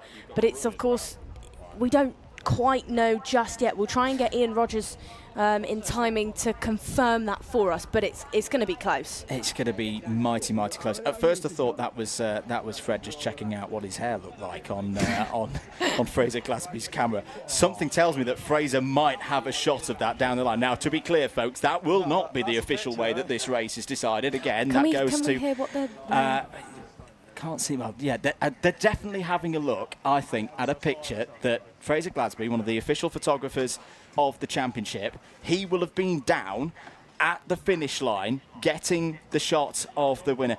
Let's have a look at an onboard replay. This could be an interesting view as well from Zach Green. There is Freddie Lloyd on the right-hand side. The biaxial, I think that's Lloyd's. I think Lloyd is going to have that if we judge, because it's all the shape, the sizes of the bumpers, the chassis are all a regulated size. Well, it's Kart Republic versus OTK, so there is a subtly different maybe in terms of chassis position. But going by that, Freddie Lloyd's front axle to me, Nicole, looked ever so slight, probably half a wheel's length ahead of Zach Green. That gives us a bit of confidence. We will confirm this to you folks as soon as we officially know, but that is the provisional with a capital P-R-O-V. You get the rest. Freddie Lloyd wins again. It's his third race win of the season in the Wera Tools Motorsport UK British Kart Championships. And crucially, Nicole, Green being in second place does take points off of Gus Lawrence. He extends his lead to 10 championship points. Well, it sounds like maybe we've had a photo submitted by timing. So once we've had a look at that in the commentary box, we should be able to confirm what we think that winner is. Let's have a look. I have it is Lloyd. On my screen a copy of the photo finish. Freddie Lloyd has won this race. Freddie Lloyd has won this race. I am not kidding, folks. I am not bigging this one up for the story. He has won this by less than the length, front to back of a kart, of a front fairing. That is a remarkable finish, Nicole. Absolutely is, and what a way to round out our senior X30s for this weekend. It was busy through the entire race then. Green was getting all involved. Morgan Moore was one of the names within the field that just got shuffled down the order. Looked like he was struggling. Not like teammates of Fred Lloyd out there in the premium, who led the race, lost it originally to Zach Green. This was the stage that Green got past. What a shot there with our on-board camera. Again, Moore getting overtaken there into turn number 1. Lloyd then did pick things back up and got the race lead back. Zach Green, though, wasn't going to give up. Tried to give it a good go towards Willows, then did it at that final corner, side by side. They went on the exit of the corner and then over the line. This was a moment Okay, so the transponders, of course, split them up by Yeah. 100th of a second, but the photo finish submitted to us by timekeeping say, and you can see it on the picture that Fred Lloyd, whose kart is right there on your screen, is our winner. A big thanks to Ian Rogers and Yaz Manchester and the team here for timekeeping, because they've provided us with that information. Wow, what a finish. Let's head down to Piers Pryor. Race winner, just Freddie Lloyd. That was a close one. Yeah, it was well close. I mean, he went in at the last corner because I messed it up, but managed to get switched back and just get it on the line. I know you gave your mechanic a bit of a heart attack there with the second last corner, not the best corner you've done all weekend. Definitely not. What happened there? Don't know really. Just the right rear was just a bit cooked, and then just slid and then got caught on the rumble strip. Pace looked pretty good though. You chased down, you were made to work for it. Gus was right there, Zach got past you a couple of times. Also, Harrison Whitcomb was right behind the battle as well. It was not an easy race to win that one. No, not really. I mean, I was in the lead at the start, managed to gap for a bit, and then Zach Green managed to caught up. And then I sat behind him for a couple laps and then got going again, went in and then just started parking. Right, I'm hearing in my ear that I've got a photo of quite how close it was. You want to have a look? Here you go. Here's the photo. One moment. Hang on, I'm not sure I'm looking at here. Where are you? I don't know which way it is, but yeah, oh, there we go. Here we go. So everyone at home, there you go. Just a smidge of a nose cone. Just a smidge. Anyway, congratulations. You still took the win. Freddie, great for your championship as well. Yeah, definitely. Thank you. Congratulations, Freddie Lloyd. Victory in this weekend. 2 more rounds to go. Can you do it? Don't see why not. There we go. Right, Senior X30. Things are looking good for the championship. Talking of championships, we've got a KZ2 UK British champion to crown. That's coming up right now.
Motorsport is naturally a fast-paced and dynamic environment. Dealing with a specialist insurance advisor helps to ensure that your specific needs are covered. We have access to a complete portfolio of products including personal accident, on-track damage, property and event liabilities and cancellation. We can help drivers, teams and manufacturers, event organisers and circuit owners and venues. Visit marshsport.co.uk/motorsport to find out more. The final race in 2025 for the British Kart Championships, Wera KZ2 Championship. Our front row is an all-more racing front row. 2 previous British champions, last year's champion Josh Price going from pole position, 2023 champion Morgan Porter making a guest appearance to go from the outside of the first row. We'll grab a quick word with last year's champion Josh. Pole position for the final. I suppose your goal is to go out there and win it. Yeah, we'll see how we go. I mean, it'll be nice to end it on a win, but we'll see. There's quite a few fast people around us, so yeah, we'll see. I'd say it's been one of the most competitive rounds of KZ racing we've seen in a long time. Returning champions yourself. Also the fact the pack's been really, really close together. That first heat especially was great to watch. Do you reckon this one's going to be as entertaining? I mean, it should be. It's got everyone in the right place for, there's probably 7 or 8 people that could potentially, win, but we'll see. And then just a sprinkle of championship jeopardy in there as well. Yeah, I'm not too sure on the numbers, but I've heard it's quite tight. You don't need to worry about that, though, Josh. You go out there and win that race. Morgan Porter, we've spoken to a few times this weekend already. He's effectively a guest, so doesn't feature in the championship points for this round. Row 2, we have Miles Murphy, who I think, unfortunately, mathematically just dropped outside of championship contention. But it was a long shot anyway. But still, you're going to give it a go in this race, right? Yeah, just going to enjoy it. I mean, fair play. You hope you see a good battle between Ollie and Ella and let the best person win. Absolutely. And then our row 3 is the 2 Jade Racing drivers, Ella Stevens, Oliver Stewart. These are our championship contenders. Whoever basically finishes, or whoever wins this race, if one of them does win, will potentially take the championship. There's a lot of perms and cons. I'm not going to go through them now. Andrew Mather up in the commentary box has done all the maths. He'll talk you through it. But we've got just a few moments now. 30 seconds, board is out. One of these two will likely be our 2025 KZ2 champion in 2025. I'm looking forward to this one. KZ2 coming up next.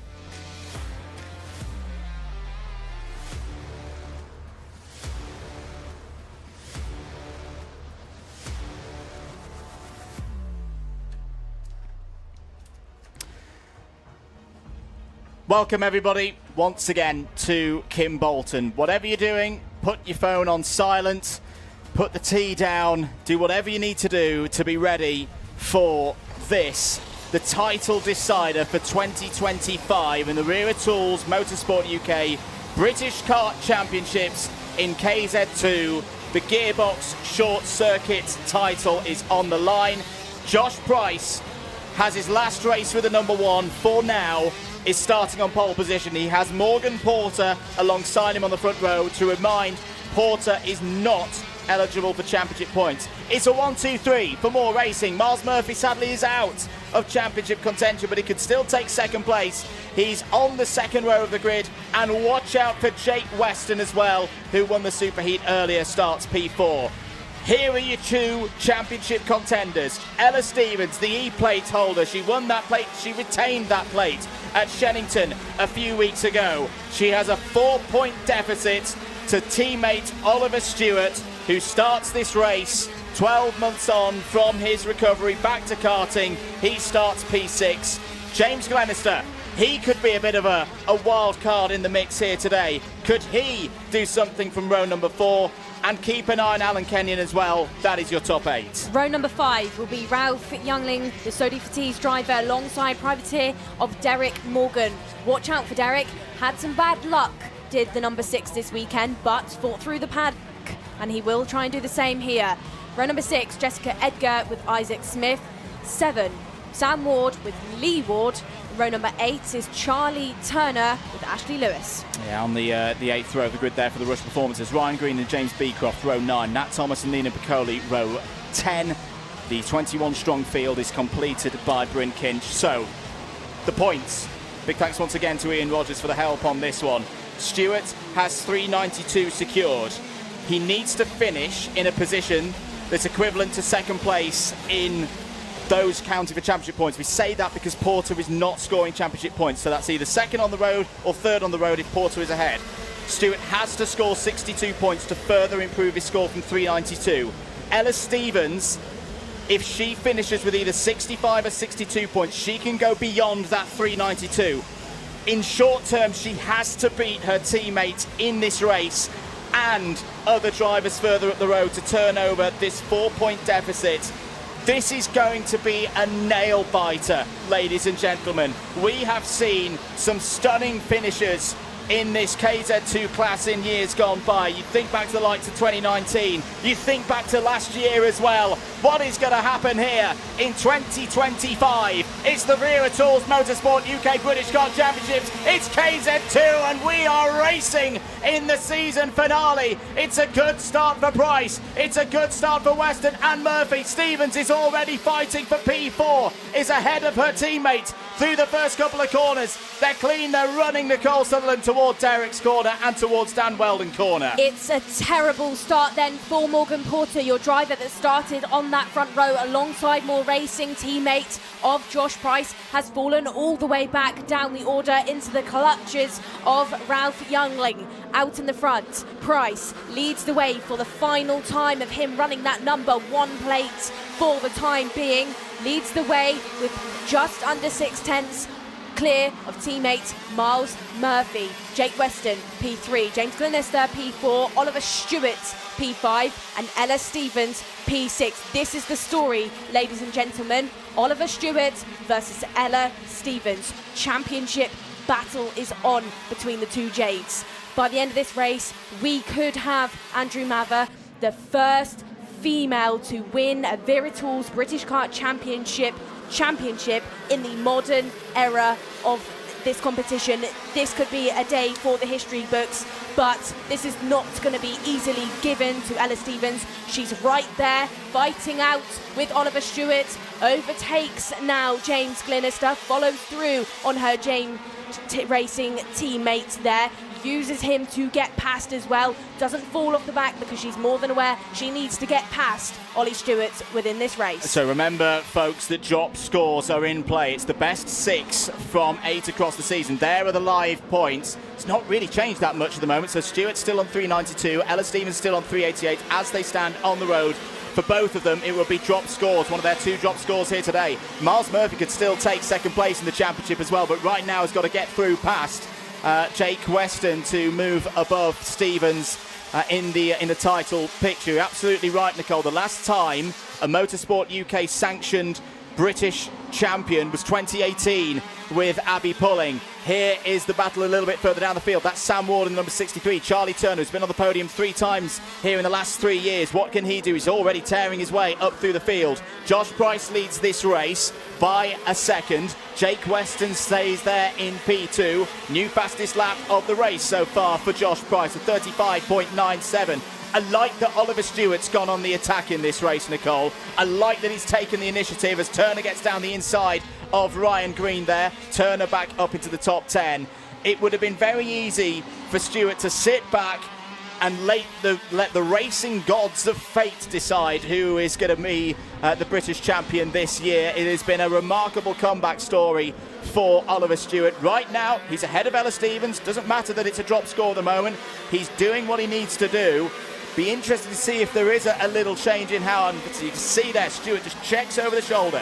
Where is Ella? What is the proximity there to the E-plate winner? Green down the inside. This is a proper good scrap between 2 veterans of this game, Ryan Green and Charlie Turner. We've got to remember as well, there's a lot of drivers competing for seeded plates for 2026 as well. Morgan's up to 5th place in the championship, past Ashley Lewis. Jake Weston is up to 7th place in the championship, past Jess Edgar, past Nat Thomas, past Ralph Youngling. There's a lot on the line here in this race. 11 minutes and 20 seconds to go. Gotta say, Josh Price is looking supreme out front. Absolutely is. Puts in that purple lap with a 35.74. But back to the attention on Ollie versus Ella. The pace between those 2 drivers. Ella is aware that she needs to turn something up within this race because on the 2 previous laps, she has gone faster than Ollie. She is starting to chase up to the back bumper of that 22. So the 22 versus the E-plate as through the TKM straights and through Kestrel, they do start to chase up to each other. This is going to be on very shortly. Like you said, James Glenister now retirement within this race says, here it goes. Ella Stevens then, can she get it done on the entrance to the Willows? No.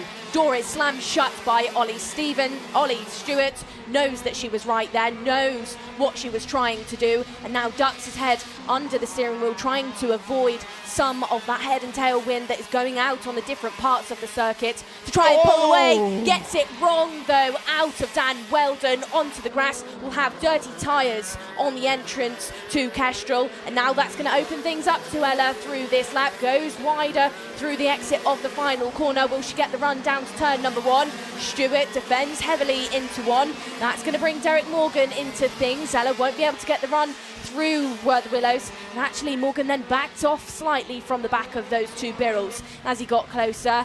This is going to be fiery here, Andrew. But look at the gap. Look at the gap that is growing up to Miles Murphy in 3rd place. Remember, with Morgan Porter a bit further down the field, it's nice and relatively straightforward for us in the box.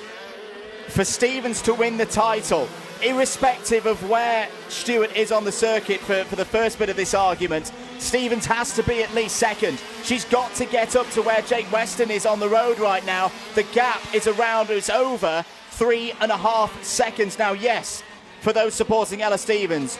Her strength, we talk about the starts. The starts have been really, really good today for Ella Stevens. That's been the Achilles heel. We're not quite yet into the area of the race that I would say, Nicole, is Ella's strength. The second half of Ella's races in the last 2 years have arguably been the quickest of anyone on this grid. She is going to need to find a mighty, mighty amount of speed. Firstly, to get past her teammate Oliver Stewart, who's not just going to let her through. There's not going to be any team orders here. This is Jade Racing Team versus Jade Racing Team to take this title. Oliver Stewart, they've worked together very well across the course of the season to get themselves into this position of 1 and 2 in the championship. But this is all about which of these drivers goes on the roll of honour here in 2025. Ella Stevens, I would say, is quicker. She looks quicker than Ollie Stewart right now. Into Kimbolton corner once again. But Oliver Stewart, the positioning that Stewart's doing with the kart is so good right now. This is so hard to do. This is not a simple game. You talk to people who've driven both of them. People say to me, this is harder than single-seaters. This is harder than British Formula 3, for example, because the rate at which things are happening, the gears, up and down the gears, on the throttle, on the brakes, the turning points, you will not have a busier experience as a racing driver than here in KZ2. And right now, Oliver Stewart is controlling things and lap by lap, minute by minute, moving towards becoming a British champion. This is, like you said, the hardest level in karting. Everything in KZ2, everything in KZ Racing is so exaggerated because of the speed that you are carrying around the track. You know, pushed on by those 6 gears that these drivers carry around. They're driving one-handed. They're having to deal with all the bumps in the road that are also exaggerated because of how quickly they're going.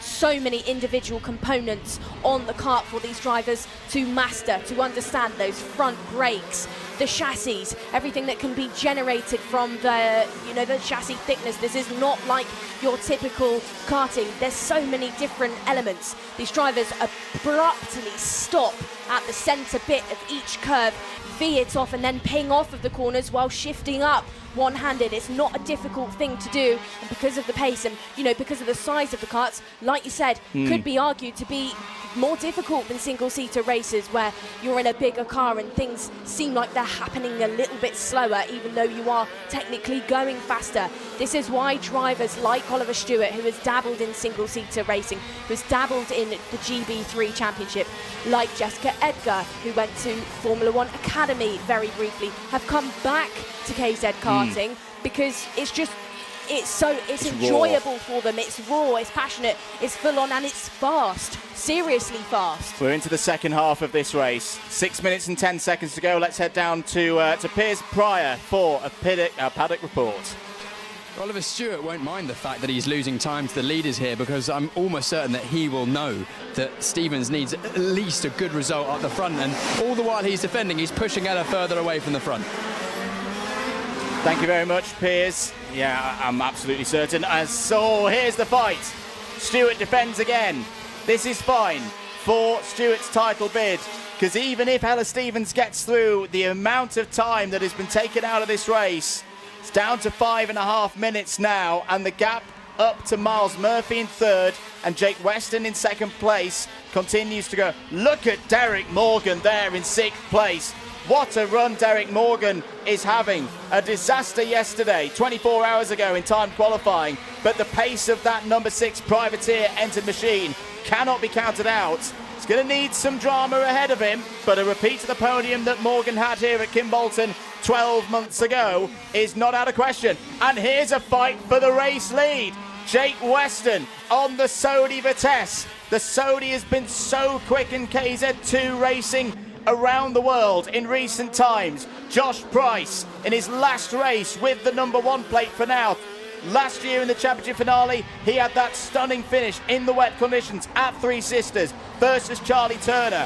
What is he going to show for us here? What are More Racing going to show for us here with 4.5 minutes to go? But I'll say it again, Nicole, Jake Weston looked very, very, very quick in the superheat earlier today. He was on the podium here last year as well. He finished third. in what was a really strong, a breakthrough weekend for him. He is going to give Josh Price a real fight here. Absolutely is, but what it would mean for Price to take a final win with that number one place, round out, you know, that stint as your number one on the right foot, I think would mean probably the world for Price, but it's not going to be given to him easily because Jake Weston, his fastest driver on the circuit, of course, is continuing to heat up between Stevens and Stewart. Out of Willows they go, and the pace between your 22 and your E-plate is that Ella is a 10.5 faster than her Jade teammate right ahead of her. Needs to try and find a way here, does Ella. Maybe be a bit brave, because this is the moment, you know, the clock is ticking, the points, standings, she's absolutely running out of time here. Yeah, she is, I'm afraid. At the moment, she is improving her point score.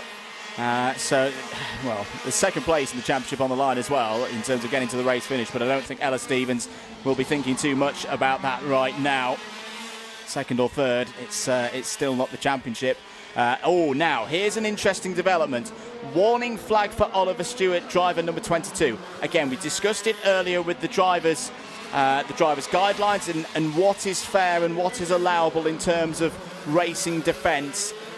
I think that is the point at which Oliver Stewart has been told, okay, that's enough. Like, understand that the situation and the permutations with the championship, but there's still a race to be raced here. So suspect that we'll start to see Oliver Stewart starting to return to a more conventional racing line. But the crucial thing for me, Nicole, is he's defended, he's used the tactics. We've talked about this in other senior categories so far this year. Lewis Gilbert jumps to mind, particularly in the road tax categories. Playing the rules, playing what's allowed and doing what's allowed is part of the tactical game here. And the crucial thing for me is Stewart has opened up that 5-second gap for both himself and Ella Stevens up to Miles Murphy. Once again, let's head down to the to Parc Fermé area and over to Piers Pryor. Stewart defended a couple of laps ago into turn one. He's defending very well. Stevens just missed a gear out of turn one trying to get the cutback, and that dropped her off the back of Stewart, and it's just given him a bit of breathing room. Has indeed. 2 minutes to go then in this race, Nicole. Where do you see the move, if a move coming in at all, from Jake Weston? Well, of course, turn number one is a bit of a hot spot for these drivers, but let's not forget the pace that they carry into that one. So really, that's a stage in the lap where they really have to focus on stopping the karts. So doing it into there is also quite difficult to pull off. Can be done now after the run down the Mitsu straight towards Dan Weldon, but thinks against it here. Could have a look into Kestrel, because that's another moment, but also is the last corner where it can be a little bit more controlled. But Weston then not managing to have a look just yet. I think to get past the number one, he's going to have a little bit of bravery on four wheels here. High risk, high reward, I would maybe say, is needing to be deployed. But he's done it. Turn number one then. Jake Weston has found a way, has got that kart stopped nicely on that centre curve and found his way through for this race lead. Price, though, on the back bumper nonetheless through Dan Weldon. Will try and get past. As still, this battle between Stewart and Stevens has not developed anymore because they are still sat there, fourth and fifth. And Derek Moore, actually, Del Boy's getting closer and closer, so he could find himself quite quickly within the top five. Stewart, maybe a bit of a defensive posture now in this stage because Charlie Turner is starting to arrive now. Yeah, he is indeed. Derek Morgan, I think, is on for potentially his best finish in these championships. Many of the drivers on this grid have been loyal servants to KZ2. Have been seeded drivers in many of the years of the modern era. As I say, Derek Morgan, 6th last year, 7th in 2023. Now could be on for a number 5 plate in 2026. Likewise, Miles Murphy. What an effort it has been this weekend from Miles Murphy. The number 5 plate has been a seeded driver in every year of the modern era in KZ2. The best of them, if my memory serves me correctly, is 4th 2 years ago. So Miles Murphy at the moment could be getting his best results ever in this championship. Time is up. We're not quite on the final lap yet, though. Oliver Stewart will surely be starting to believe. He tucks down, trying to get in as strong a position as possible. This is going to be a double drop score this weekend for Oliver Stewart. 6th he started for this race. 4th in this one. It's going to be the early part of the season that gives him the advantage. Ella Stevens is going to be improving her score by a single point. We're on the final lap. Jake Weston is your race leader. Jake Weston has a 1/4 seconds advantage over Josh Price, but we're keeping focused on these two drivers here, 4th and 5th place on the road. Oliver Stewart, 12 months ago, was recovering from a life-changing moment. There were questions, would we ever see Oliver Stewart back on a karting circuit? He came back at the start of 2025, and in August of 2025, Oliver Stewart has become KZ2 British champion. He has done it. He has won it. It has not been easy. He has won this championship by 3 points over his teammate Ella Stevens. Jake Weston has won here at Kimbolton. Josh Price pushed him all the way with a proper drive there to 2nd place. Miles Murphy completes the podium, but it is Oliver Stewart's day. It is the Stewart family's day. That was tense. That was nervous, but for me, Nicole, the key part of that race was the start. How Stewart went on the attack in the early phases, got track position, and then controlled it over 27 laps here at Kimbolton. And there is the moment. Oliver Stewart, 2025 Wera Tools Motorsport UK KZ2 British champion.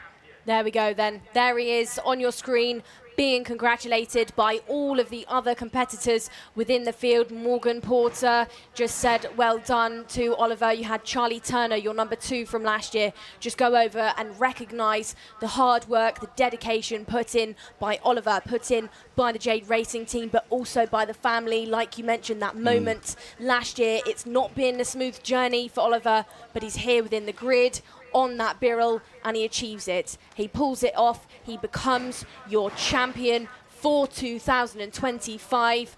Josh Price will take that number 1 off of the kart, because now it will replace that 2-2 there on your screen. Oliver Stewart, congratulations. You have done it. Oh, absolutely. I'm so happy for Oliver Stewart. We've got to know him very, very well in this commentary box over the years. He does a lot of work, not just as a driver for the Jade Racing team, a lot of driver coaching as well at Shannington for a lot of the younger drivers of that team. He is the embodiment of the modern day national racer who, if there's any rights in the world, these drivers will get a lot more attention and continue to grow this sport in the coming years. But there is a scene that 12 months ago would have been scarcely believable, that Oliver Stewart has come back from a terrible, terrible event to now be on a list of drivers that includes the great and the good of British karting, and for the first time ever in any category, Oliver Stewart's name joins that here in KZ2. Shake of the hands there with Josh Price. Josh Price, a great effort here this weekend. It's been great to have Josh Price back in the paddock and on the racetrack here this weekend. He hands, of course, his number 1 plate over to Oliver Stewart. But there he is, your new champion, who joins Price, Porter, Turner, Cannon, Charlton and Glear as the drivers who can call themselves KZ2 British champion in the modern era. Full credit to Jake Weston as well. What a day he's had. Shouldn't be forgotten that he is your round winner. Retains his number 7 plate for 2026. He won that one, and he had to fight for it as well. In a tremendous performance. Arguably, he should have been in that position 12 months ago here at Kimbolton. It just wasn't quite his day, but he has fought through to take what is his first win of any kind in a British Kart Championships category. Weston wins from Price. Miles Murphy's 3rd place means he's also 3rd in the championship. That, if I'm not mistaken, is his best ever result in the championship. Stewart's 4th place ahead of Stevens' 5th. Still, also, Nicole, we should take a moment to mention how great a season Ella Stevens has had. A race winner, particularly that weekend at Dunk as well, was fantastic from her. She'll be disappointed, obviously, but you know, she is a name who is continuing to grow in KZ2 racing. As I say, that retention of the E-plate 3 weeks ago at Shennington was a big thing. This is not going to be the last time we see Ella Stevens in a title fight. No, absolutely not. I think she can walk away from this weekend with her head up high. Yeah. You know, came into it. This championship has not been ran away with by Oliver Stewart. It was literally until the last lap that it was out of the two of them. Congratulations, I think, to both Oliver, Ella, and of course the Jade Racing team. This is how it all unfolded, though. Charlie Turner was trying to get involved, but of course after some bad luck he's had this weekend, he couldn't quite find himself within the top 3 of your championship. Ollie and Ella, throughout the entire thing, Ella kept trying to have a go, especially through the likes of turn number 1 and through the Willows as well. It didn't unfold the way she would have wanted it to, because that defensive driving, that strong posture by Oliver Stewart was just enough to gift him that championship win. And being given that win then for the final, Jake Weston, you can't fault him. You can't fault that move that he pulled off at turn number 1 on Josh Price to take a trophy home this weekend here at Kimbolton to round out the KZ2 2025 season. Piers Pryor is down there in Parc Ferme. I'm sure he's going to be catching up with our drivers, probably Jake Weston, and hopefully your championship winner of Oliver Stewart also. Your winner, Jake Weston. Wow, what a race, Jake. You really had to push hard to get onto the back of championship winner last season, Josh Price, and you pulled the move off at turn 1. Yeah, it was definitely a tough one. Toughest race of the year, I'd say, especially with the weather. Yeah. Absolutely dripping. But yeah, it's a first win. Finally had a bit of lady luck on our side, I guess. And I can tell you're absolutely ecstatic. Yeah, definitely pleased with that one. It's been a long time coming, I would say, especially from last year. We was there, but then had to work up to 3rd and ran out of time at the end. But now this time we finally got it. Hey, also the second half of the race, I feel like your pace just switched on. It looked like Josh had the legs on you at the start. Where was the pace at the end? Just that final burst of energy, I guess. Getting that head down in all the wind, and finally managed to caught him up and get the move done. Does that give you good motivation for maybe come back and see if you can do something even better next year? Yeah, certainly. Hopefully many more wins to come next year, and finally have a good shot at the title, I guess. Jake, you're the winner of the final round here at the Wera British Kart Championships. Congratulations. Only overshadowed by one man today. I'm going to let you go and celebrate with your team the race victory, because we crown... Jake, come on, move on. We crown our champion, Oliver Stewart. Please come in, mate. Ollie, I know that this has been a lot of effort, a lot of hard work, but you've done it. British champion, how does that feel? Relieving.